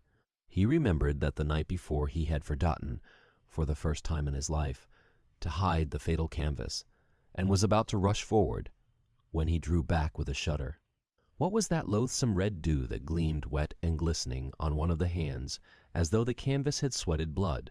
How horrible it was! More horrible, it seemed to him for the moment, than the silent thing that he knew was stretched across the table, the thing whose grotesque, misshapen shadow on the spotted carpet showed him that it had not stirred, but was still there, as he had left it. He heaved a deep breath, opened the door a little wider, and with half-closed eyes and averted head walked quickly in, determined that he would not look even once upon the dead man. Then, stooping down and taking up the golden-purple hanging, he flung it right over the picture. There he stopped, feeling afraid to turn round, and his eyes fixed themselves on the intricacies of the pattern before him. He heard Campbell bringing in the heavy chest, and the irons, and the other things that he had required for his dreadful work. He began to wonder if he and Basil Hallward had ever met, and, if so, what they had thought of each other. "Leave me now," said a stern voice behind him. He turned and hurried out, just conscious that the dead man had been thrust back into the chair, and that Campbell was gazing into a glistening yellow face. As he was going downstairs, he heard the key being turned in the lock. It was long after 7 when Campbell came back into the library. He was pale, but absolutely calm. "I have done what you asked me to do," he muttered. "And now, good-bye. Let us never see each other again. You have saved me from ruin, Alan." "I cannot forget that," said Dorian simply. As soon as Campbell had left, he went upstairs. There was a horrible smell of nitric acid in the room, but the thing that had been sitting at the table was gone. Chapter 15. That evening at 8:30, exquisitely dressed and wearing a large buttonhole of Parma violets, Dorian Gray was ushered into Lady Narborough's drawing-room by bowing servants. His forehead was throbbing with maddened nerves, and he felt wildly excited, but his manner as he bent over his hostess's hand was as easy and graceful as ever. Perhaps one never seems so much at one's ease as when one has to play a part. Certainly no one looking at Dorian Gray that night could have believed that he had passed through a tragedy as horrible as any tragedy of our age. Those finely shaped fingers could never have clutched a knife for sin, nor those smiling lips have cried out on God and goodness. He himself could not help wondering at the calm of his demeanor, and for a moment felt keenly the terrible pleasure of a double life. It was a small party, got up rather in a hurry by Lady Narborough, who was a very clever woman with what Lord Henry used to describe as the remains of really remarkable ugliness. She had proved an excellent life to one of our most tedious ambassadors, and, having buried her husband properly in a marble mausoleum which she had herself designed, and married off her daughters to some rich, rather elderly men, she devoted herself now to the pleasures of French fiction, French eau, cookery, and French esprit when she could get it. Dorian was one of her especial favorites, and she always told him that she was extremely glad she had not met him in early life. "I know, my dear, I should have fallen madly in love with you," she used to say, "and thrown my bonnet right over the mills for your sake. It is most fortunate that you were not thought of at the time. As it was, our bonnets were so unbecoming, and the mills were so occupied in trying to raise the wind, that I never had even a flirtation with anybody. However, that was all Narborough's fault. He was dreadfully short-sighted, and there is no pleasure in taking in a husband who never sees anything." Her guests this evening were rather tedious. The fact was, as she explained to Dorian, behind a very shabby fan, one of her married daughters had come up quite suddenly to stay with her, and, to make matters worse, had actually brought her husband with her. "I think it is most unkind of her, my dear," she whispered. "Of course I go and stay with them every summer after I come from Hamburg, but then an old woman like me must have fresh air sometimes, And besides, I really wake them up. You don't know what an existence they lead down there. It is pure, unadulterated country life. They get up early because they have so much to do, and go to bed early because they have so little to think about. There has not been a scandal in the neighborhood since the time of Queen Elizabeth, and consequently, they all fall asleep after dinner. You shan't sit next either of them. You shall sit by me and amuse me." Dorian murmured a graceful compliment and looked round the room. Yes, it was certainly a tedious party. Two of the people he had never seen before, and the others consisted of Ernest Harrowden, one of those middle-aged mediocrities so common in London clubs who have no enemies, but are thoroughly disliked by their friends all.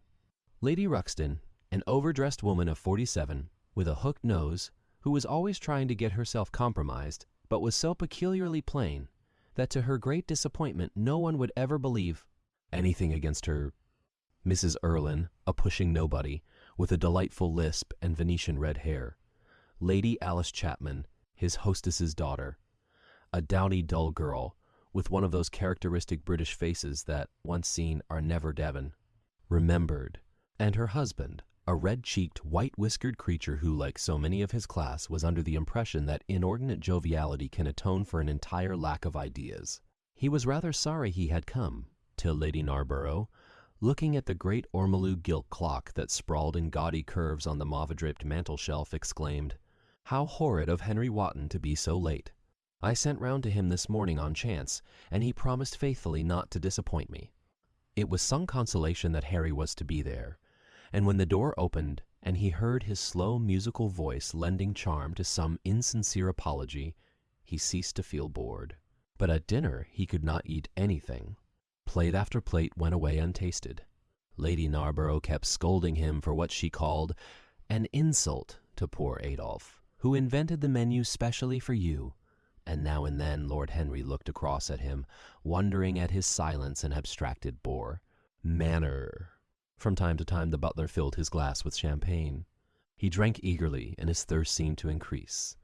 "Dorian," said Lord Henry at last, as the chaufroid was being handed round, "what is the matter with you tonight?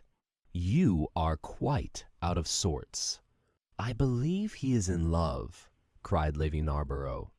"And that he is afraid to tell me for fear I should be jealous? He is quite right. I certainly should. And, dear Lady Narborough," murmured Dorian, smiling, "I have not been in love for a whole week, not, in fact, since Madame de Ferrol left town." "How you men can fall in love with that woman," exclaimed the old lady. "I really cannot understand it." "It is simply because she remembers you when you were a little girl, Lady Narborough," said Lord Henry. "She is the one link between us and your short frocks. She does not remember my short frocks at all, Lord Henry. But I remember her very well at Vienna 30 years ago, and how décolletée she was then." "She is still décolletée," he answered, taking an olive in his long fingers. "And when she is in a very smart gown, she looks like an edition de luxe of a bad French novel. She is really wonderful and full of surprises. Her capacity for family affection is extraordinary. When her third husband died, her hair turned quite gold from grief." "How can you, Harry?" cried Dorian. "It is a most romantic explanation," laughed the hostess. "But her third husband, Lord Henry? You don't mean to say Ferrol is the fourth?" "Certainly, Lady Narborough. I don't believe a word of it. And, well, ask Mr. Gray. He is one of her most intimate friends. And, is it true, Mr. Gray? And, she assures me so, Lady Narborough," said Dorian. "I asked her whether, like Marguerite de Navarre, she had their hearts embalmed and hung at her girdle. She told me she didn't, because none of them had had any hearts at all. 4 husbands! Upon my word, that is trop de zerelle. Trop d'audace, I tell her," said Dorian. "Oh!" "She is audacious enough for anything, my dear. And what is Ferrol like?" "I don't know him." "The husbands of very beautiful women belong to the criminal classes," said Lord Henry, sipping his wine. Lady Narborough hit him with her fan. "Lord Henry, I am not at all surprised that the world says that you are extremely wicked. But what world says that? Asked Lord Henry, elevating his eyebrows. It can only be the next world.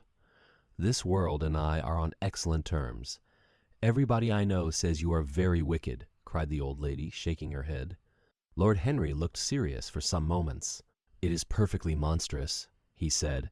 At last, the way people go about nowadays, saying things against one behind one's back that are absolutely and entirely true.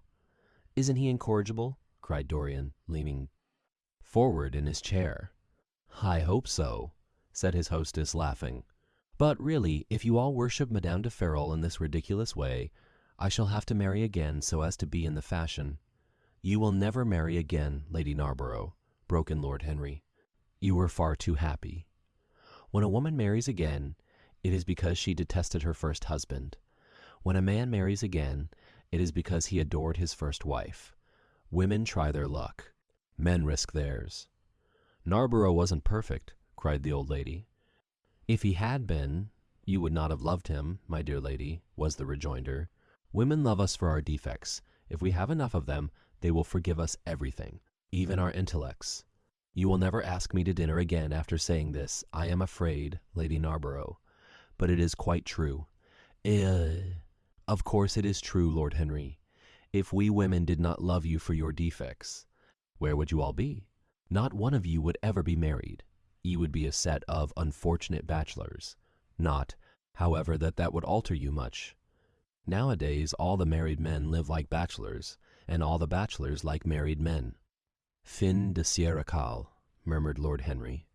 Fin du globe, answered his hostess. I wish it were fin du globe, said Dorian with a sigh. Life is a great disappointment. Ah, my dear, cried Lady Narborough, putting on her gloves, don't tell me that you have exhausted life. When a man says that, one knows that life has exhausted him. Lord Henry is very wicked, and I sometimes wish that I had been. But you are made to be good. You look so good. I must find you a nice wife. Lord Henry, don't you think that Mr. Gray should get married? Ah, I am always telling him so, Lady Narborough, said Lord Henry with a bow. Well, we must look out for a suitable match for him. I shall go through Debrett carefully tonight and draw out a list of all the eligible young ladies. With their ages, Lady Narborough? Asked Dorian. Of course, with their ages, slightly edited. But nothing must be done in a hurry.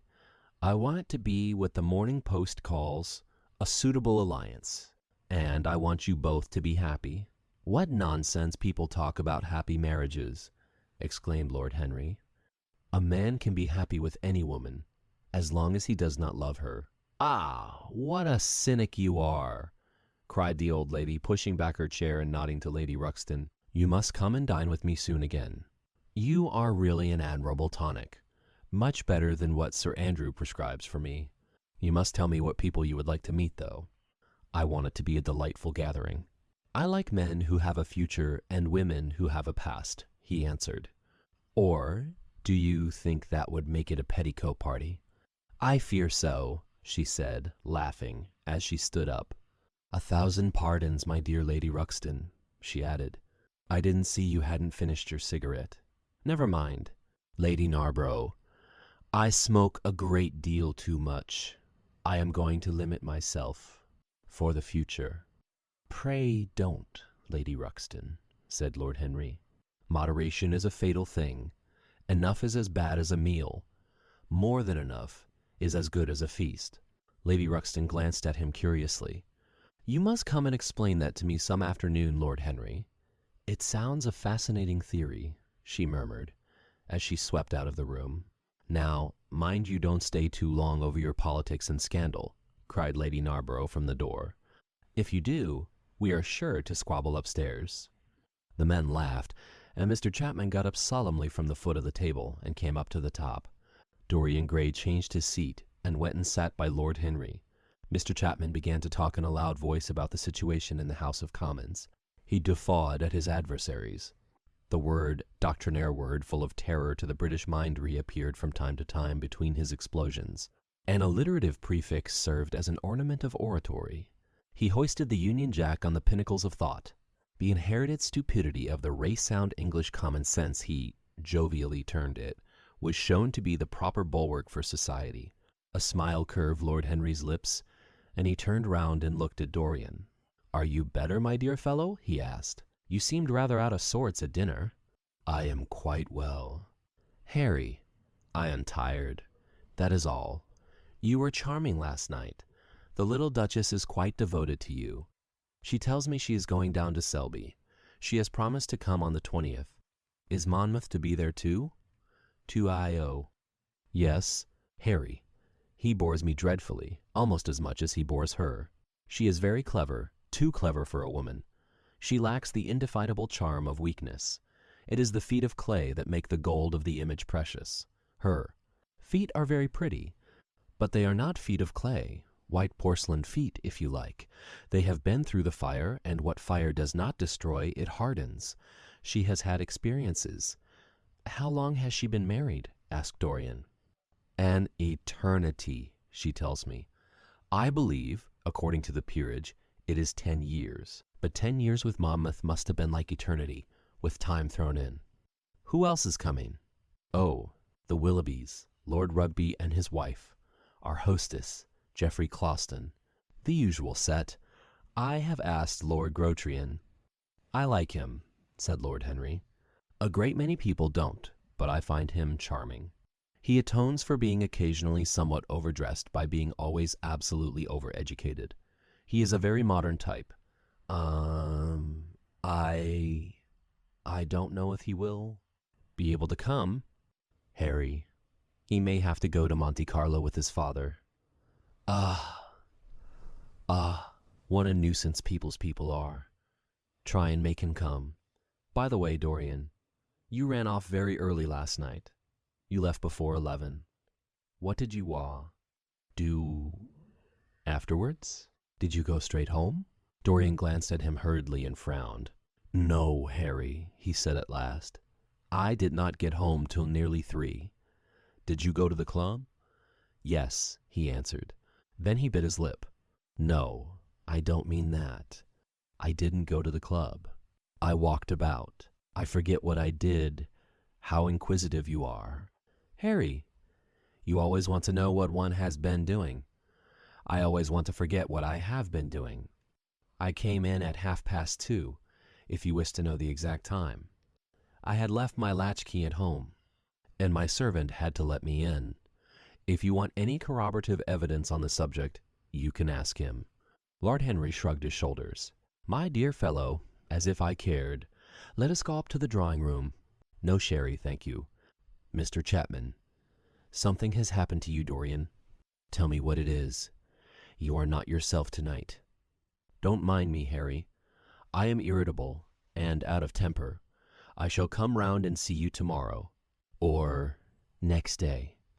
Make my excuses to Lady Narborough. I shan't go upstairs. I shall go home. I must go home. It's all right, Dorian.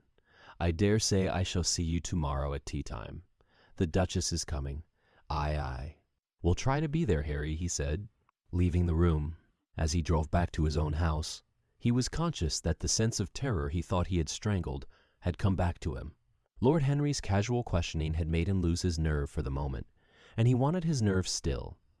Things that were dangerous had to be destroyed. He winced.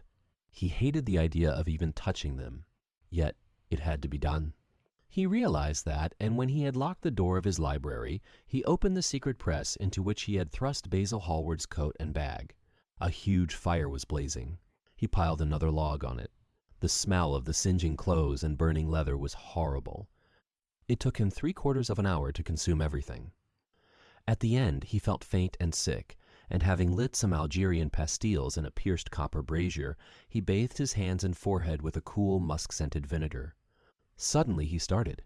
His eyes grew strangely bright, and he gnawed nervously at his underlip. Between two of the windows stood a large Florentine cabinet, made out of ebony and inlaid with ivory and blue lapis. He watched it as though it were a thing that could fascinate and make afraid, as though it held something that he longed for and yet almost loathed. His breath quickened. A mad craving came over him. He lit a cigarette and then threw it away. His eyelids drooped till the long fringed lashes almost touched his cheek, but he still watched the cabinet. At last he got up from the sofa on which he had been lying, went over to it, and having unlocked it, touched some hidden spring. A triangular drawer passed slowly out. His fingers moved instinctively towards it, dipped in, and closed on something. It was a small Chinese box of black and gold dust lacquer, elaborately wrought, the sides patterned with curved waves, and the silken cords hung with round crystals and tasseled in plated metal threads. He opened it. Inside was a green paste, waxy in luster, the odor curiously heavy and persistent. He hesitated for some moments, with a strangely immobile smile upon his face. Then, shivering, though the atmosphere of the room was terribly hot, he drew himself up and glanced at the clock. It was 20 minutes to 12. He put the box back, shutting the cabinet doors as he did so, and went into his bedroom. As midnight was striking bronze blows upon the dusky air, Dorian Gray, dressed commonly, and with a muffler wrapped round his throat, crept quietly out of his house. In Bond Street he found a hansom with a good horse. He hailed it, and in a low voice gave the driver an address. The man shook his head. "It is too far for me," he muttered. "Here is a sovereign for you," said Dorian. "You shall have another if you drive fast." "All right, sir," answered the man. "You will be there in an hour." And after his fare had got in, he turned his horse round and drove rapidly towards the river. Chapter 16. A cold rain began to fall, and the blurred street lamps looked ghastly in the dripping mist. The public houses were just closing, and dim men and women were clustering in broken groups round their doors. From some of the bars came the sound of horrible laughter. In others, drunkards brawled and screamed. Lying back in the hansom, with his hat pulled over his forehead, Dorian Gray watched with listless eyes the sordid shame of the great city, and now and then he repeated to himself the words that Lord Henry had said to him on the first day they had met, to cure the soul by means of the senses, and the senses by means of the soul. Yes, that was the secret. He had often tried it, and would try it again now. There were opium dens where one could buy oblivion, dens of horror where the memory of old sins could be destroyed by the madness of sins that were new. The moon hung low in the sky like a yellow skull. From time to time a huge misshapen cloud stretched a long arm across and hid it. The gas lamps grew fewer, and the streets more narrow and gloomy. Once the man lost his way and had to drive back half a mile. A steam rose from the horse as it splashed up the puddles. The side windows of the hansom were clogged with a gray flannel mist. To cure the soul by means of the senses, and the senses by means of the soul. How the words rang in his ears! His soul, certainly, was sick to death. Was it true that the senses could cure it? Innocent blood had been spilled. What could atone for that? Ah! For that there was no atonement. But though forgiveness was impossible, forgetfulness was possible still, and he was determined to forget, to stamp the thing out, to crush it as one would crush the adder that had stung one. Indeed, what right had Basil to have spoken to him as he had done? Who had made him a judge over others? He had said things that were dreadful, horrible, not to be endured. On and on plodded the hansom, going slower, it seemed to him, at each step. He thrust up the trap and called to the man to drive faster. The hideous hunger for opium began to gnaw at him. His throat burned and his delicate hands twitched nervously together. He struck at the horse madly with his stick. The driver laughed and whipped up. He laughed in answer, and the man was silent. The way seemed interminable, and the streets like the black web of some sprawling spider. The monotony became unbearable, and as the mist thickened he felt afraid. Then they passed by lonely brickfields. The thought was lighter here, and he could see the strange bottle-shaped kilns with their orange fan-like tongues of fire. A dog barked as they went by, and far away in the darkness some wandering seagull screamed. The horse stumbled in a rut, then swerved aside and broke into a gallop. After some time they left the clay road, and rattled again over rough paven streets. Most of the windows were dark, but now and then fantastic shadows were silhouetted against some lamp-lit blind. He watched them curiously. They moved like monstrous marionettes, and made gestures like live things. He hated them. A dull rage was in his heart. As they turned a corner, A woman yelled something at them from an open door, and two men ran after the hansom for about 100 yards. The driver beat at them with his whip. It is said that passion makes one think in a circle. Certainly, with hideous iteration, the bitten lips of Dorian Gray shaped and reshaped those subtle words that dealt with soul and sense, till he had found in them the full expression, as it were, of his mood, and justified, by intellectual approval, passions that without such justification would still have dominated his temper. From cell to cell of his brain crept the one thought and the wild desire to live, most terrible of all man's appetites, quickened into force each trembling nerve and fiber. Ugliness, that had once been hateful to him because it made things real, became dear to him now for that very reason. Ugliness was the one reality. The coarse brawl, the loathsome den, the crude violence of disordered life, the very vileness of thief and outcast, were more vivid, in their intense actuality of impression, than all the gracious shapes of art, the dreamy shadows of Psalm. They were what he needed for forgetfulness. In 3 days he would be free. Suddenly, the man drew up with a jerk at the top of a dark lane. Over the low roofs and jagged chimney stacks of the houses rose the black masts of ships. Wreaths of white mist clung like ghostly sails to the yards. "Somewhere about here, sir, ain't it?" he asked huskily through the trap. Dorian started and peered round. "This will do," he answered, and having got out hastily and given the driver the extra fare he had promised him, he walked quickly in the direction of the quay. Here and there a lantern gleamed at the stern of some huge merchantman. The light shook and splintered in the puddles. A red glare came from an outward-bound steamer that was coaling. The slimy pavement looked like a wet mackintosh. He hurried on towards the left, glancing back now and then to see if he was being followed. In about 7 or 8 minutes he reached a small, shabby house that was wedged in between two gaunt factories. In one of the top windows stood a lamp. He stopped and gave a peculiar knock. After a little time he heard steps in the passage and the chain being unhooked. The door opened quietly, and he went in without saying a word to the squat, misshapen figure that flattened itself into the shadow as he passed. At the end of the hall hung a tattered green curtain that swayed and shook in the dusty wind which had followed him in from the street. He dragged it aside and entered a long, low room, which looked as if it had once been a third-rate dancing saloon. Shrill, flaring gas jets, dulled and distorted in the fly-blown mirrors that faced them, were ranged round the walls. Greasy reflectors of ribbed tin backed them, making quivering discs of light. The floor was covered with ochre-colored sawdust, trampled here and there into mud, and stained with dark rings of spilled liquor. Some Malays were crouching by a little charcoal stove, playing with bone counters and showing their white teeth as they chattered. In one corner, with his head buried in his arms, a sailor sprawled over a table, and by the tawdrily painted bar that ran across one complete side stood 2 haggard women, mocking an old man who was brushing the sleeves of his coat with an expression of disgust. "He thinks he's got red ants on him," laughed one of them, as Dorian passed by. The man looked at her in terror and began to whimper. At the end of the room there was a little staircase leading to a darkened chamber.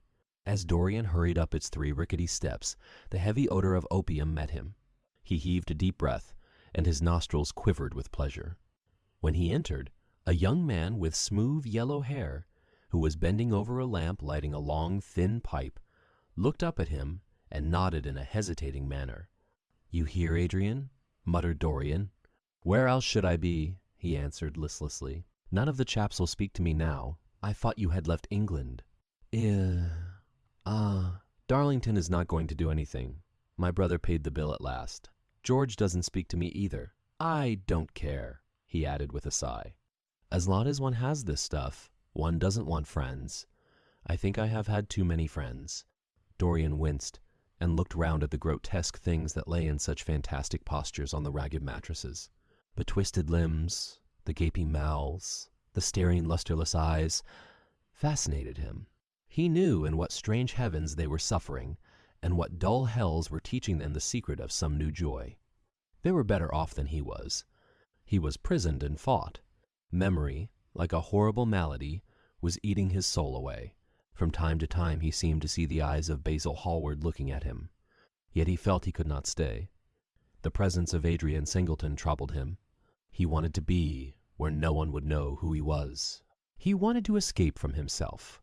"I am going on to the other place," he said after a pause. "On the wharf?" "Yes. That mad cat is sure to be there. They won't have her in this place now." Dorian shrugged his shoulders. "I am sick of women who love one. Women who hate one are much more interesting. Besides, the stuff is better. Much the same. I like it better. Come and have something to drink." "I must have something. I don't want anything," murmured the young man. "Never mind." Adrian Singleton rose up wearily and followed Dorian to the bar. A half-caste, in a ragged turban and a shabby ulster, grinned a hideous greeting as he thrust a bottle of brandy and 2 tumblers in front of them. The women sidled up and began to chatter. Dorian turned his back on them and said something in a low voice to Adrian Singleton. A crooked smile, like a Malay crease, writhed across the face of one of the women. "We are very proud tonight," she sneered. "For God's sake, don't talk to me," cried Dorian, stamping his foot on the ground. "What do you want? Money? Here it is. Don't ever talk to me again." 2 red sparks flashed for a moment in the woman's sodden eyes, then flickered out and left them dull and glazed. She tossed her head and raked the coins off the counter with greedy fingers. Her companion watched her enviously. "It's no use," sighed Adrian Singleton. "I don't care to go back. What does it matter? I am quite happy here." "You will write to me if you want anything, won't you?" said Dorian, after a pause. "Perhaps. Good night, then." "Good night," answered the young man, passing up the steps and wiping his parched mouth with a handkerchief. Dorian walked to the door with a look of pain in his face. As he drew the curtain aside, a hideous laugh broke from the painted lips of the woman who had taken his money. "There goes the devil's bargain," she hiccuped in a hoarse voice. "Curse you," he answered. "Don't call me that." She snapped her fingers. "Prince Charming is what you like to be called, ain't it?" she yelled after him. The drowsy sailor leaped to his feet as she spoke and looked wildly round. The sound of the shutting of the hall door fell on his ear. He rushed out as if in pursuit. Dorian Gray hurried along the quay through the drizzling rain. His meeting with Adrian Singleton had strangely moved him, and he wondered if the ruin of that young life was really to be laid at his door, as Basil Hallward had said to him with such infamy of insult. He bit his lip, and for a few seconds his eyes grew sad. Yet, after all, what did it matter to him? One's days were too brief to take the burden of another's errors on one's shoulders. Each man lived his own life and paid his own price for living it. The only pity was one had to pay so often for a single fault. One had to pay over and over again, indeed. In her dealings with man, destiny never closed her accounts. There are moments, psychologists tell us, when the passion for sin, or for what the world calls sin, so dominates a nature that every fiber of the body, as every cell of the brain, seems to be instinct with fearful son. Impulses. Men and women at such moments lose the freedom of their will. They move to their terrible end as automatons move. Choice is taken from them, and conscience is either killed, or, if it lives at all, lives but to give rebellion its fascination and disobedience its charm. For all sins, as theologians weary not of reminding us, are sins of disobedience. When that high spirit, that morning star of evil, fell from heaven, it was as a rebel that he fell. Callous, concentrated on evil, with stained mind and soul hungry for rebellion, Dorian Gray hastened on, quickening his step as he went, but as he darted aside into a dim archway that had served him often as a short-cut to the ill-famed place where he was going, he felt himself suddenly seized from behind, and before he had time to defend himself, he was thrust back against the wall with a brutal caw, hand round his throat. He struggled madly for life, and by a terrible effort wrenched the tightening fingers away. In a second, he heard the click of a revolver and saw the gleam of a polished barrel pointing straight at his head and the dusky form of a short, thick-set man facing him. "What do you want?" he gasped. "Keep quiet," said the man. "If you stir, I shoot you. You are mad. What have I done to you?" "You wrecked the life of Sybil Vane," was the answer. "And Sybil Vane was my sister. She killed herself. I know it. Her death is at your door. I swore I would kill you in return. For years I have sought you. I had no clue, no trace. The two people who could have described you were dead. I knew nothing of you but the pet name she used to call you. I heard it tonight by chance. Make your peace with God, for tonight you are going to die." Dorian Gray grew sick with fear. "I never knew her," he stammered. "I never heard of her." "You are mad. You had better confess your sin. For as sure as I am James Vane, you are going to die." There was a horrible moment. Dorian did not know what to say or do. "Down on your knees," growled the man. "I give you 1 minute to make your peace in Elmore. I go on board tonight for India, and I must do my job first. 1 minute, that's all." Dorian's arms fell to his side. Paralyzed with terror, he did not know what to do. Suddenly, a wild hope flashed across his brain. "Stop," he cried. "How long ago is it since her sister died?" "Quick, tell me." 18 years, said the man. "Why do you ask me? What do years matter?" 18 years, laughed Dorian Gray, with a touch of triumph in his voice. 18 years. Set me under the lamp and look at my face." James Vane hesitated for a moment, not understanding what was meant. Then he seized Dorian Gray and dragged him from the archway. Dim and wavering as was the wind-blown light, yet it served to show him the hideous error, as it seemed, into which he had fallen, for the face of the man he had sought to kill had all the bloom of boyhood, all the unstained purity of youth. He seemed little more than a lad of 20 summers, hardly older, if older indeed at all, than his sister had been when they had parted so many years ago. It was obvious that this was not the man who had destroyed her life. He loosened his hold and reeled back. My God, he cried, "and I would have murdered you." Dorian Gray drew a long breath. "You have been on the brink of committing a terrible crime, my man," he said, looking at him sternly. "Let this be a warning to you not to take vengeance into your own hands." "Forgive me, sir," muttered James Vane. "I was deceived. A chance word I heard in that damned den set me on the wrong track. You had better go home and put that pistol away, or you may get into trouble," said Dorian, turning on his heel and going slowly down the Wave Street. James Vane stood on the pavement in horror. He was trembling from head to foot. After a little while, a black shadow that had been creeping along the dripping wall moved out into the light and came close to him with stealthy footsteps. He felt a hand laid on his arm and looked round with a start. It was one of the women who had been drinking at the bar. "Why didn't you kill him?" she hissed out, putting haggard face quite close to his. "I knew you were following him when you rushed out from Dolly's. You fool! You should have killed him. He has lots of money, and he's as bad. He is not the man I am looking for," he answered. "And I want no man's money. I want a man's life. The man whose life I want must be nearly 40 now. This one is little more than a boy. Thank God I have not got his blood upon my hands." The woman gave a bitter laugh. "Little more than a boy," she sneered. "Why, man, it's nigh on 18 years since Prince Charming made me what I am." "You lie," cried James Vane. She raised her hand up to heaven. "Before God, I am telling the truth," she cried. "Before God? Strike me dumb if it ain't so. He is the worst one that comes here. They say he has sold himself to the devil for a pretty face. It's nigh on 18 years since I met him. He hasn't changed much since. Then I have. Though," she added, with a sickly leer. "You swear this?" "I swear it," came in hoarse echo from her flat mouth. "But don't give me a lay to him," she whined. "I am afraid of him.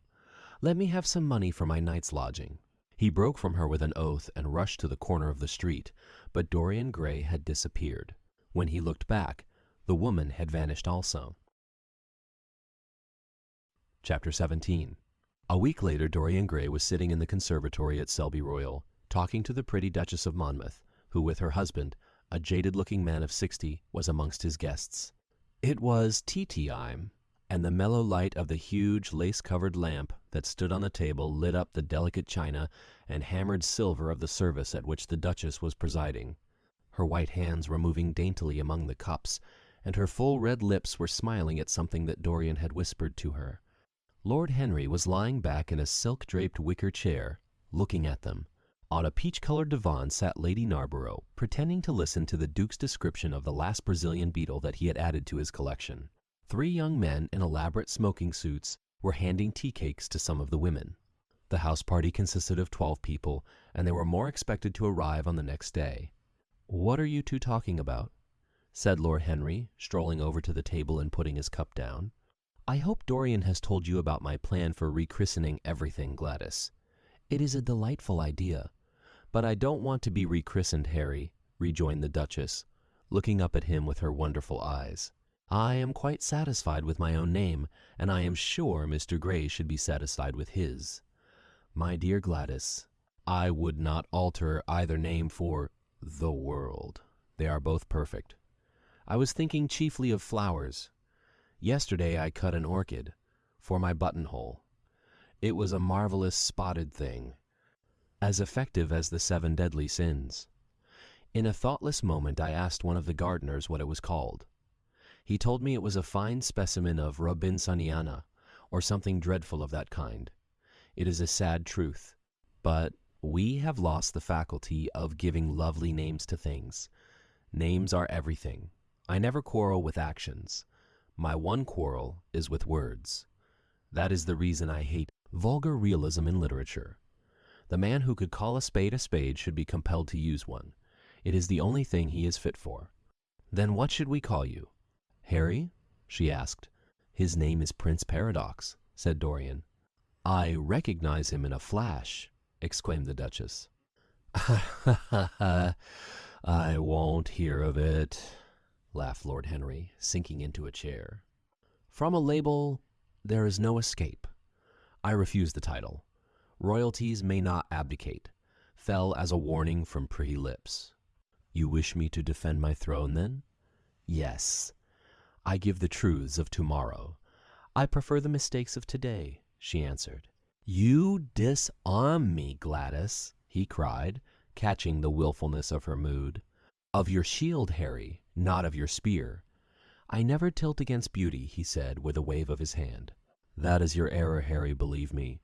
You value beauty far too much." "How can you say that?" "I admit that I think that it is better to be beautiful than to be good. But on the other hand, no one is more ready than I am to acknowledge that it is better to be good than to be ugly." "Ugliness is one of the 7 deadly sins, then?" cried the Duchess.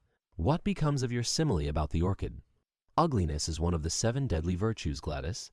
You, as a good Tory, must not underrate them. Beer, the Bible, and the 7 deadly virtues have made our England what she is." "You don't like your country, then?" she asked. "I live in it, that you may censure it the better." "Would you have me take the verdict of Europe on it?" he inquired. "What do they say of us?" "That Tartuffe has emigrated to England and opened a shop. Is that yours?" "Harry? Harry, I give it to you. I could not use it." "It is too true.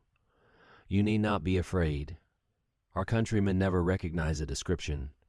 They are practical. They are practical. When they make up their ledger, they balance stupidity by wealth and vice by hypocrisy. Still, we have done great things.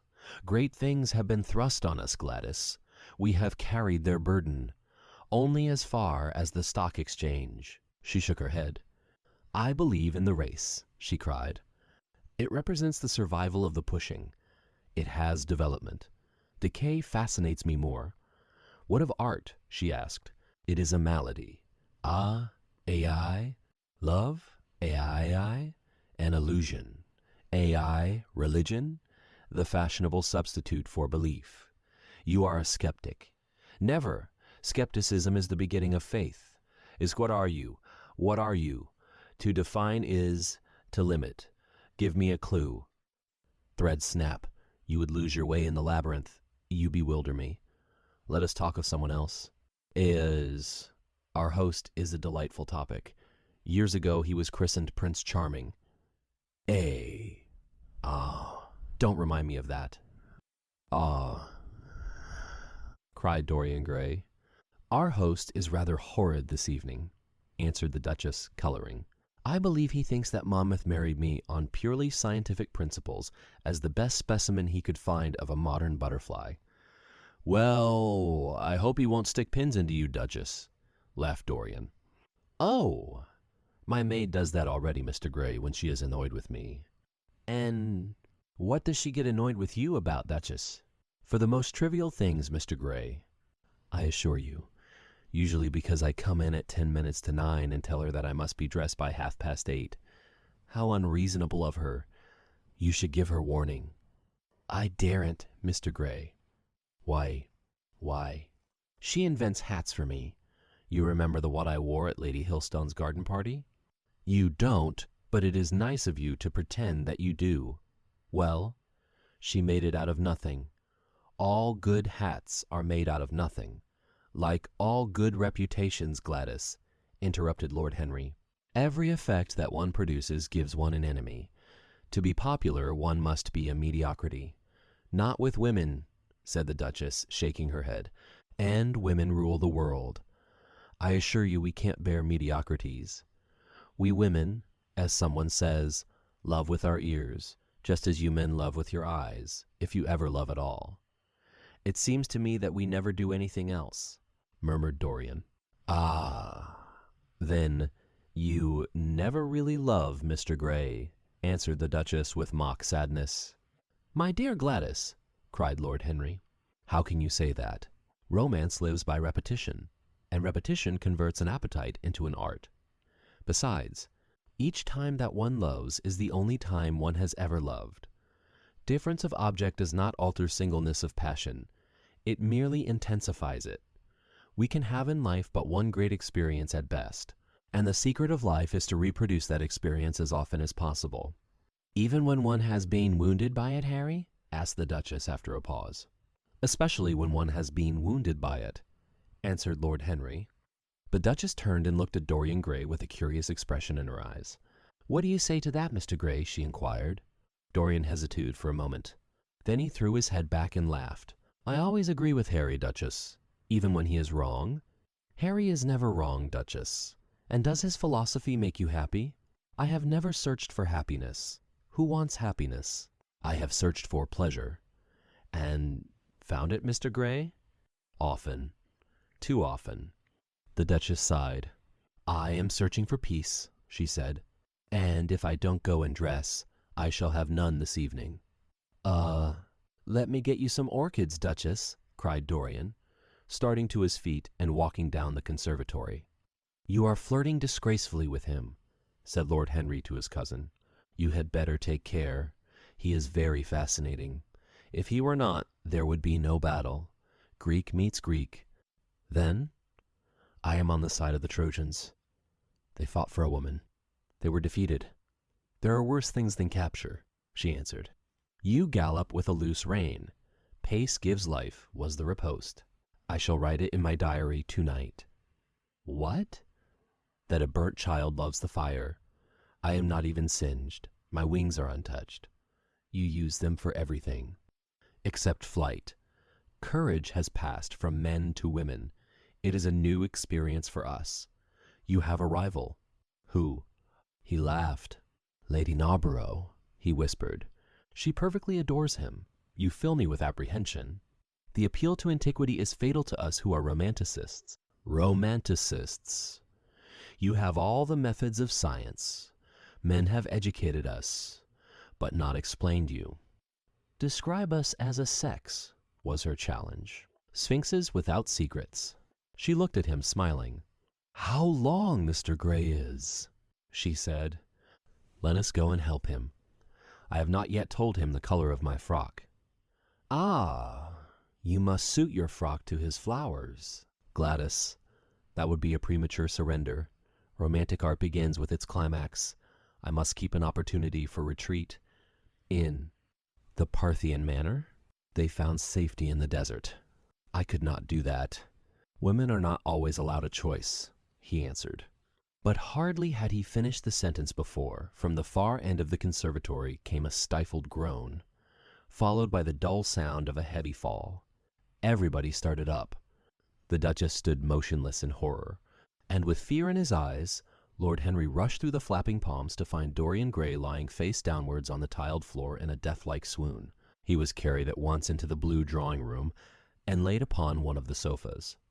After a short time he came to himself and looked round with a dazed expression. "What has happened?" he asked. "Oh, I remember. Am I safe here, Harry?" He began to tremble. "My dear Dorian," answered Lord Henry, "you merely fainted. That was all. You must have overtired yourself. You had better not come down to dinner. I will take your place." No, I will come down," he said, struggling to his feet.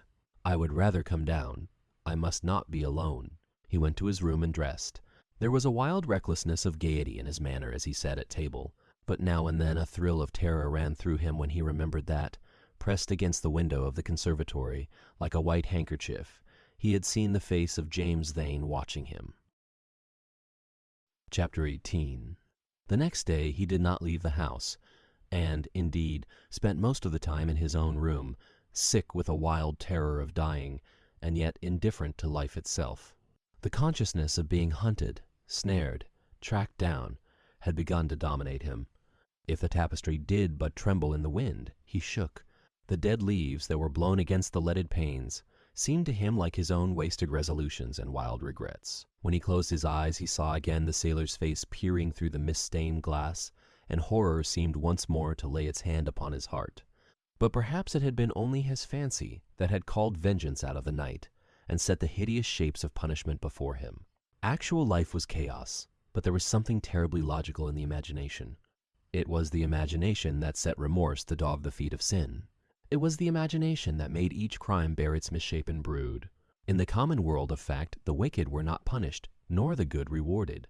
Success was given to the strong, failure thrust upon the weak. That was all. Besides, had any stranger been prowling round the house, he would have been seen by the servants or the keepers. Had any footmarks been found on the flower beds, the gardeners would have reported it. Yes, it had been merely fancy. Sybil Dane's brother had not come back to kill him. He had sailed away in his ship to founder in some winter sea. From him, at any rate, he was safe. Why? The man did not know who he was, could not know who he was. The mask of youth had saved him. And yet, if it had been merely an illusion, how terrible it was to think that conscience could raise such fearful phantoms and give them visible form, and make them move before one. What sort of life would his be if, day and night, shadows of his crime were to peer at him from silent corners, to mock him from secret places, to whisper in his ear as he sat at the feast, to wake him with icy fingers as he lay asleep? As the thought crept through his brain, he grew pale with terror, and the air seemed to him to have become suddenly colder. Oh! In what a wild hour of madness he had killed his friend! How ghastly the mere memory of the scene! He saw it all again. Each hideous detail came back to him with added horror. Out of the black cave of time, terrible and swathed in scarlet, rose the image of his sin. When Lord Henry came in at 6 o'clock, he found him crying as one whose heart will break. It was not till the third day that he ventured to go out. There was something in the clear pine-scented air of that winter morning that seemed to bring him back his joyousness and his ardor for life. But it was not merely the physical conditions of environment that had caused the change. His own nature had revolted against the excess of anguish that had sought to maim and mar the perfection of its calm. With subtle and finely wrought temperaments it is always so. Their strong passions must either bruise or bend. They either slay the man, or themselves die. Shallow sorrows and shallow loves live on. The loves and sorrows that are great are destroyed by their own plenitude. Besides, he had convinced himself that he had been the victim of a terror-stricken imagination, and looked back now on his fears with something of pity and not a little of contempt. After breakfast, he walked with the Duchess for an hour in the garden, and then drove across the park to join the shooting party. The crisp frost lay like salt upon the grass. The sky was an inverted cup of blue metal. A thin film of ice bordered the flat, reed-grown lake. At the corner of the pine wood, he caught sight of Sir Geoffrey Clouston, the Duchess's brother, jerking 2 spent cartridges out of his gun. He jumped from the cart, and having told the groom to take the mare home, made his way towards his guest through the withered bracken and rough undergrowth. "Have you had good sport, Geoffrey?" he asked. "Not very good, Dorian. I think most of the birds have gone to the open. I dare say it will be better after lunch, when we get to new ground." Dorian strolled along by his side. The keen aromatic air, the brown and red lights that glimmered in the wood, the hoarse cries of the beaters ringing out from time to time, and the sharp snaps of the guns that followed fascinated him and filled him with a sense of delightful freedom. He was dominated by the carelessness of happiness, by the high indifference of joy. Suddenly, from a lumpy tussock of old grass some 20 yards in front of them, with black-tipped ears erect and long hinder limbs throwing it forward, started a hare. It bolted for a thicket of alders. Sir Geoffrey put his gun to his shoulder, but there was something in the animal's grace of movement that strangely charmed Dorian Gray, and he cried out at once, "Don't shoot it, Geoffrey. Let it live." "Ah, what nonsense!" "Dorian!" laughed his companion. And as the hare bounded into the thicket, he fired.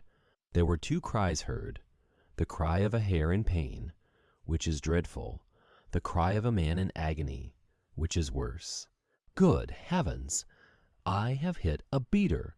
exclaimed Sir Geoffrey. What an ass the man was to get in front of the guns.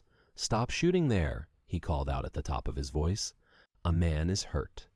The head keeper came running up with a stick in his hand. "Where, sir? Where is he?" he shouted. At the same time, the firing ceased along the line. "Here," answered Sir Geoffrey angrily, hurrying towards the thicket. "Why on earth don't you keep your men back? Spoiled my shooting for the day." Dorian watched them as they plunged into the alder clump, brushing the lithe, swinging branches aside. In a few moments they emerged, dragging a body after them into the sunlight. He turned away in horror. It seemed to him that misfortune followed wherever he went. He heard Sir Geoffrey ask if the man was really dead, and the affirmative answer of the keeper. The wood seemed to him to have become suddenly alive with faces.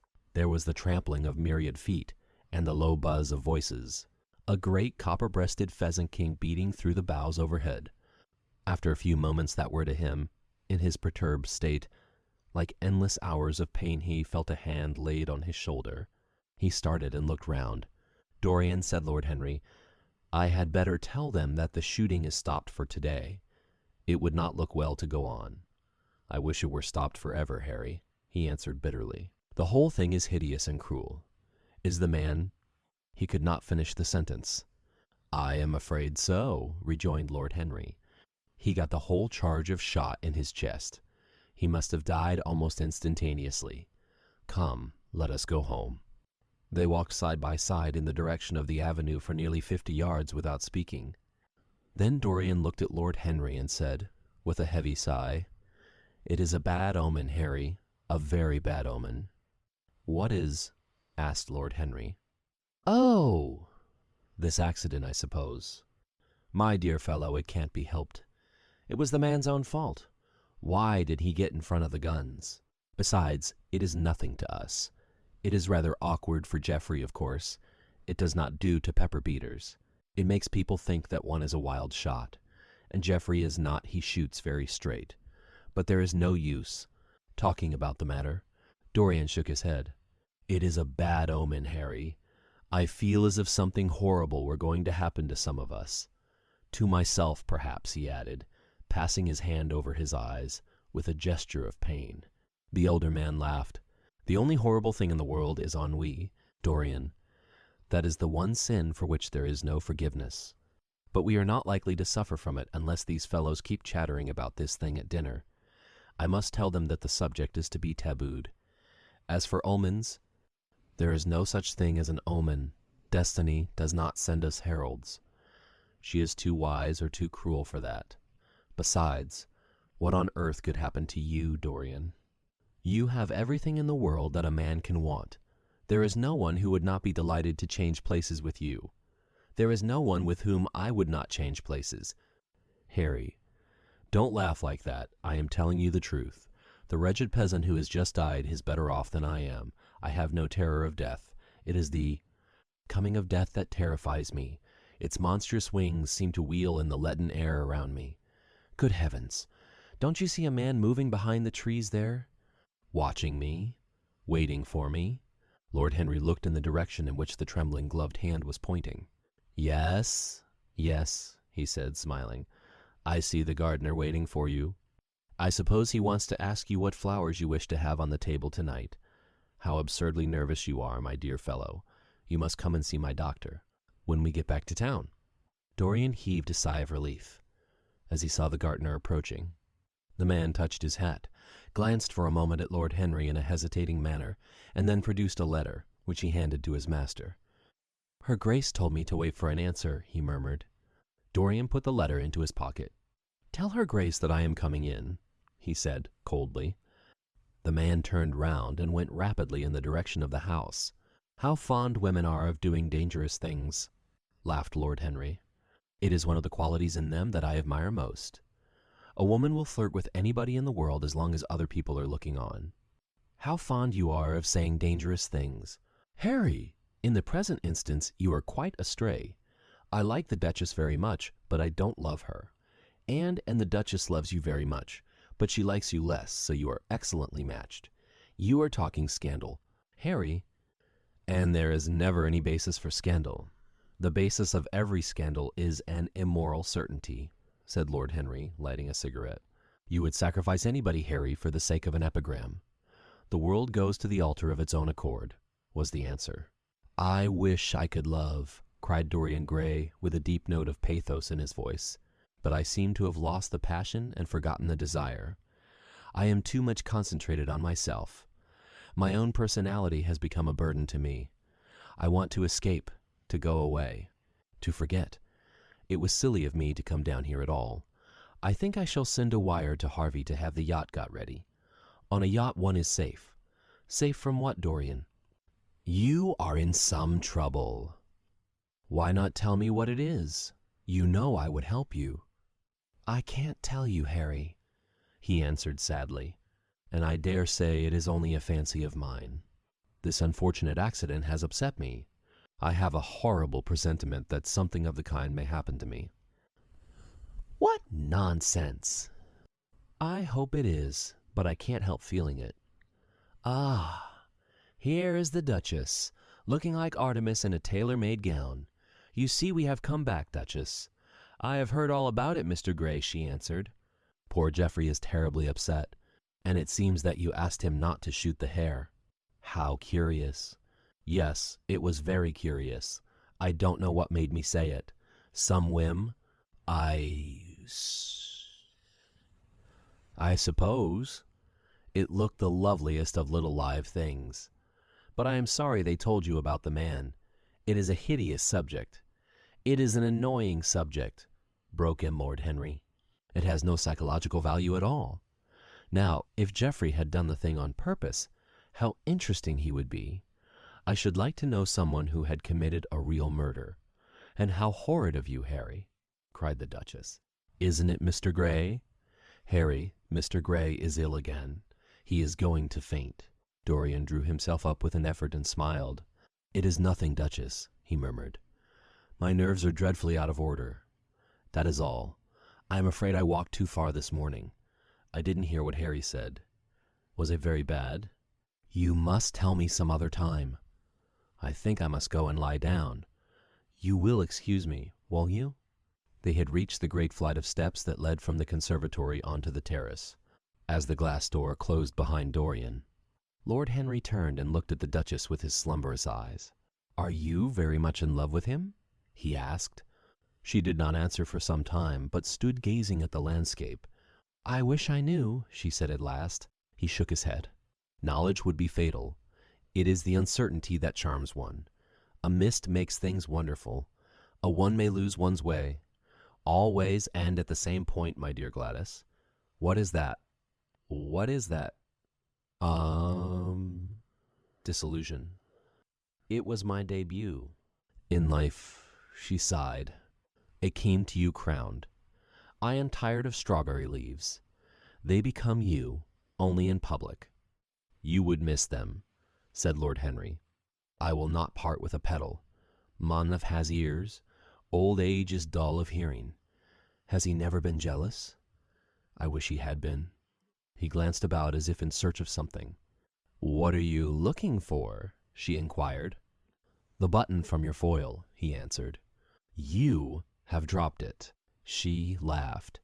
"I have still the mask. It makes your eyes lovelier," was his reply. She laughed again. Her teeth showed like white seeds in a scarlet fruit. Upstairs, in his own room, Dorian Gray was lying on a sofa, with terror in every tingling fiber of his body. Life had suddenly become too hideous a burden for him to bear. The dreadful death of the unlucky beater, shot in the thicket like a wild animal, had seemed to him to prefigure death for himself also. He had nearly swooned at what Lord Henry had said in a chance mood of cynical jesting.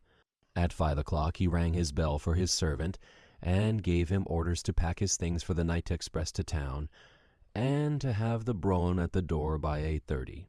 He was determined not to sleep another night at Selby Royal. It was an ill-omened place. Death walked there in the sunlight. The grass of the forest had been spotted with blood. Then he wrote a note to Lord Henry, telling him that he was going up to town to consult his doctor, and asking him to entertain his guests in his absence. As he was putting it into the envelope, a knock came to the door, and his valet informed him that the head-keeper wished to see him. He frowned and bit his lip. "Send him in," he muttered, after some moments' hesitation. As soon as the man entered, Dorian pulled his checkbook out of a drawer and spread it out before him. "I suppose you have come about the unfortunate accident of this morning, Thornton," he said, taking up a pen. "Yes, sir," answered the gamekeeper. "Was the poor fellow married? Had he any people dependent on him?" asked Dorian, looking bored. "If so, I should not like them to be left in want, and will send them any sum of money you may think necessary." "We don't know who he is, sir.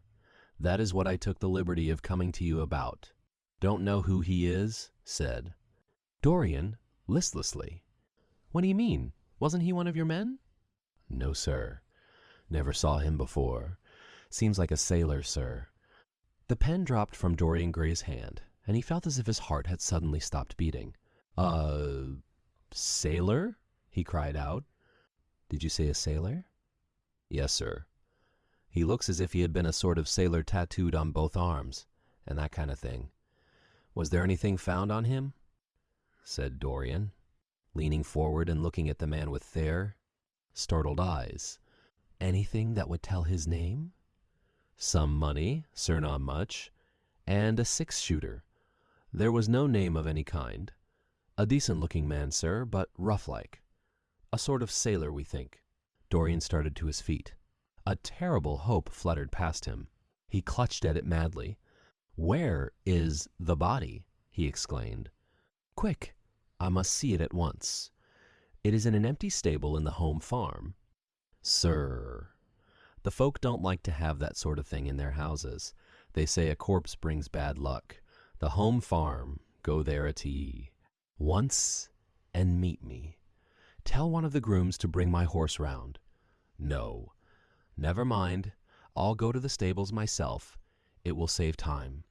In less than a quarter of an hour, Dorian Gray was galloping down the long avenue as hard as he could go. The trees seemed to sweep past him in spectral procession, and wild shadows to fling themselves across his path. Once the mare swerved at a white gate-post and nearly threw him.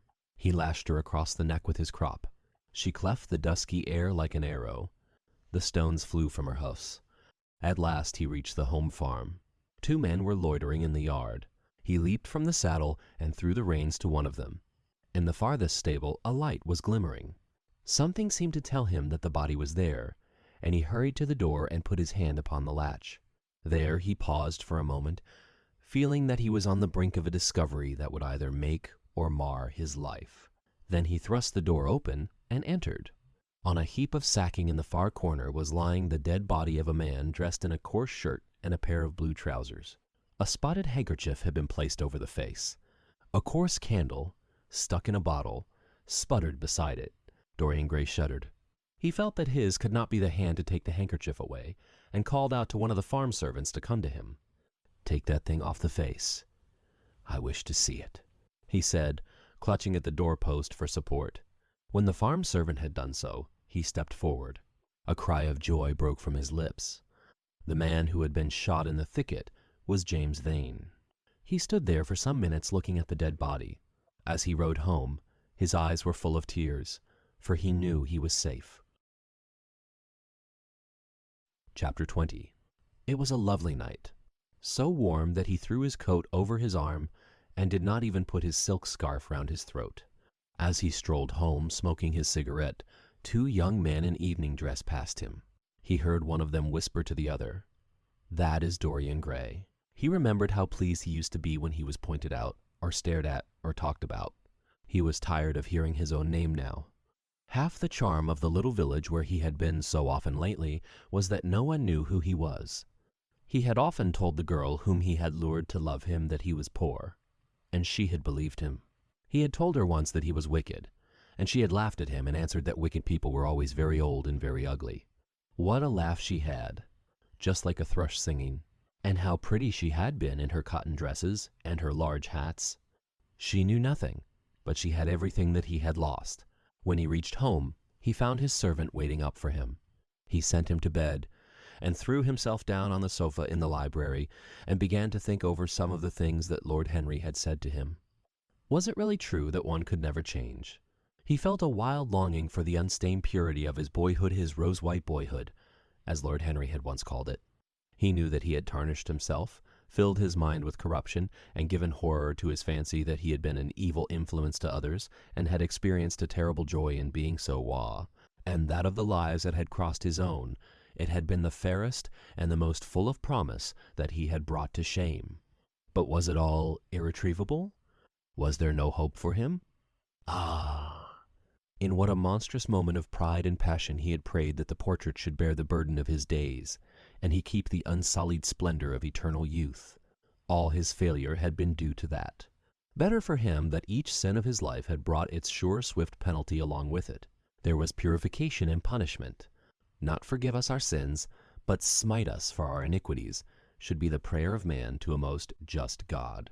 The curiously carved mirror that Lord Henry had given to him, so many years ago now, was standing on the table, and the white-limbed cupids laughed round it as of old. He took it up, as he had done on that night of horror when he had first noted the change in the fatal picture, and with wild, tear-dimmed eyes looked into its polished shield. Once, someone who had terribly loved him had written to him a mad letter, ending with these idolatrous words, "The world is changed because you are made of ivory and gold. The curves of your lips rewrite history." The phrases came back to his memory, and he repeated them over and over to himself. Then he loathed his own beauty, and flinging the mirror on the floor, crushed it into silver splinters beneath his heel. It was his beauty that had ruined him. His beauty and the youth that he had prayed for. But for those 2 things, his life might have been free from stain. His beauty had been to him but a mask, his youth but a mockery. What was youth at best? A green, an unripe time, a time of shallow moods and sickly thoughts. Why had he worn its livery? Youth had spoiled him. It was better not to think of the past. Nothing could alter that. It was of himself and of his own future that he had to think. James Vane was hidden in a nameless grave in Selby churchyard.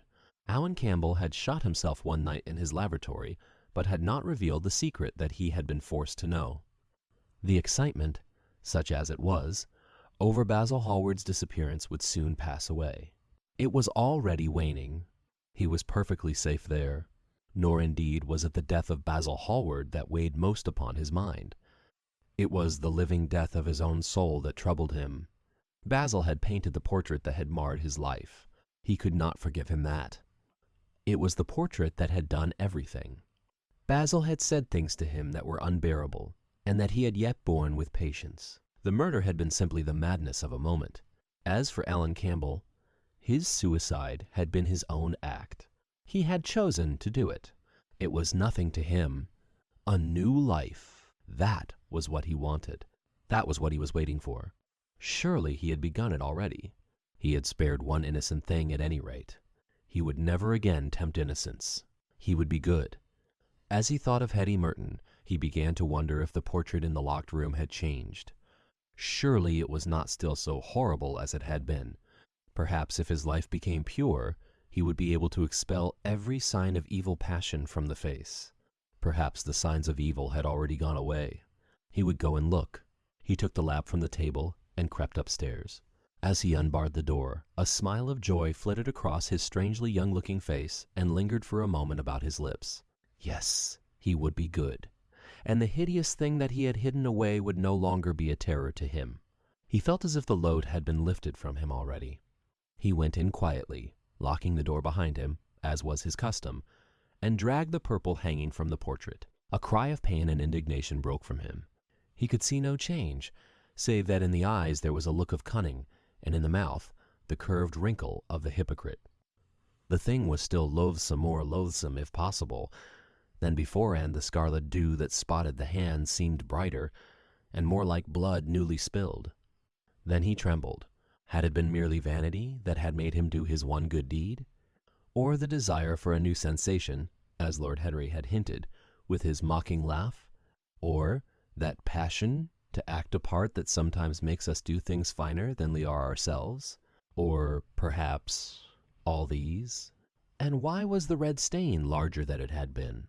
It seemed to have crept like a horrible disease over the wrinkled fingers. There was blood on the painted feet, as though the thing had dripped blood even on the hand that had not held the knife. Confess? Did it mean that he was to confess? To get himself up and be put to death? He laughed. He felt that the idea was monstrous. Besides, even if he did confess, who would believe him? There was no trace of the murdered man anywhere. Everything belonging to him had been destroyed. He himself had burned what had been Bellows Stairs. The world would simply say that he was mad. They would shut him up if he persisted in his story. Yet it was his duty to confess, to suffer public shame, and to make public atonement. There was a God who called upon men to tell their sins to earth as well as to heaven. Nothing that he could do would cleanse him till he had told his own sin. His sin? He shrugged his shoulders. The death of Basil Hallward seemed very little to him. He was thinking of Hetty Merton, for it was an unjust mirror, this mirror of his soul that he was looking at. Vanity? Curiosity? Hypocrisy? Had there been nothing more in his renunciation than that? There had been something more. At least he thought so. But who could tell? No, there had been nothing more. Through vanity he had spared her. In hypocrisy he had worn the mask of goodness. For curiosity's sake he had tried the denial of self. He recognized that now. But this murder, was it to dog him all his life? Was he always to be burdened by his past? Was he really to confess? Never. There was only one bit of evidence left against him. The picture itself that was evidence. He would destroy it. Why had he kept it so long? Once it had given him pleasure to watch it changing and growing old. Of late he had felt no such pleasure. It had kept him awake at night. When he had been away, he had been filled with terror lest other eyes should look upon it. It had brought melancholy across his passions. Its mere memory had marred many moments of joy. It had been like conscience to him. Yes, it had been conscience. He would destroy it. He looked round and saw the knife that had stabbed Basil Hallward. He had cleaned it many times, till there was no stain left upon it. It was bright and glistened. As it had killed the painter, so it would kill the painter's work, and all that that meant. It would kill the past, and when that was dead, he would be free.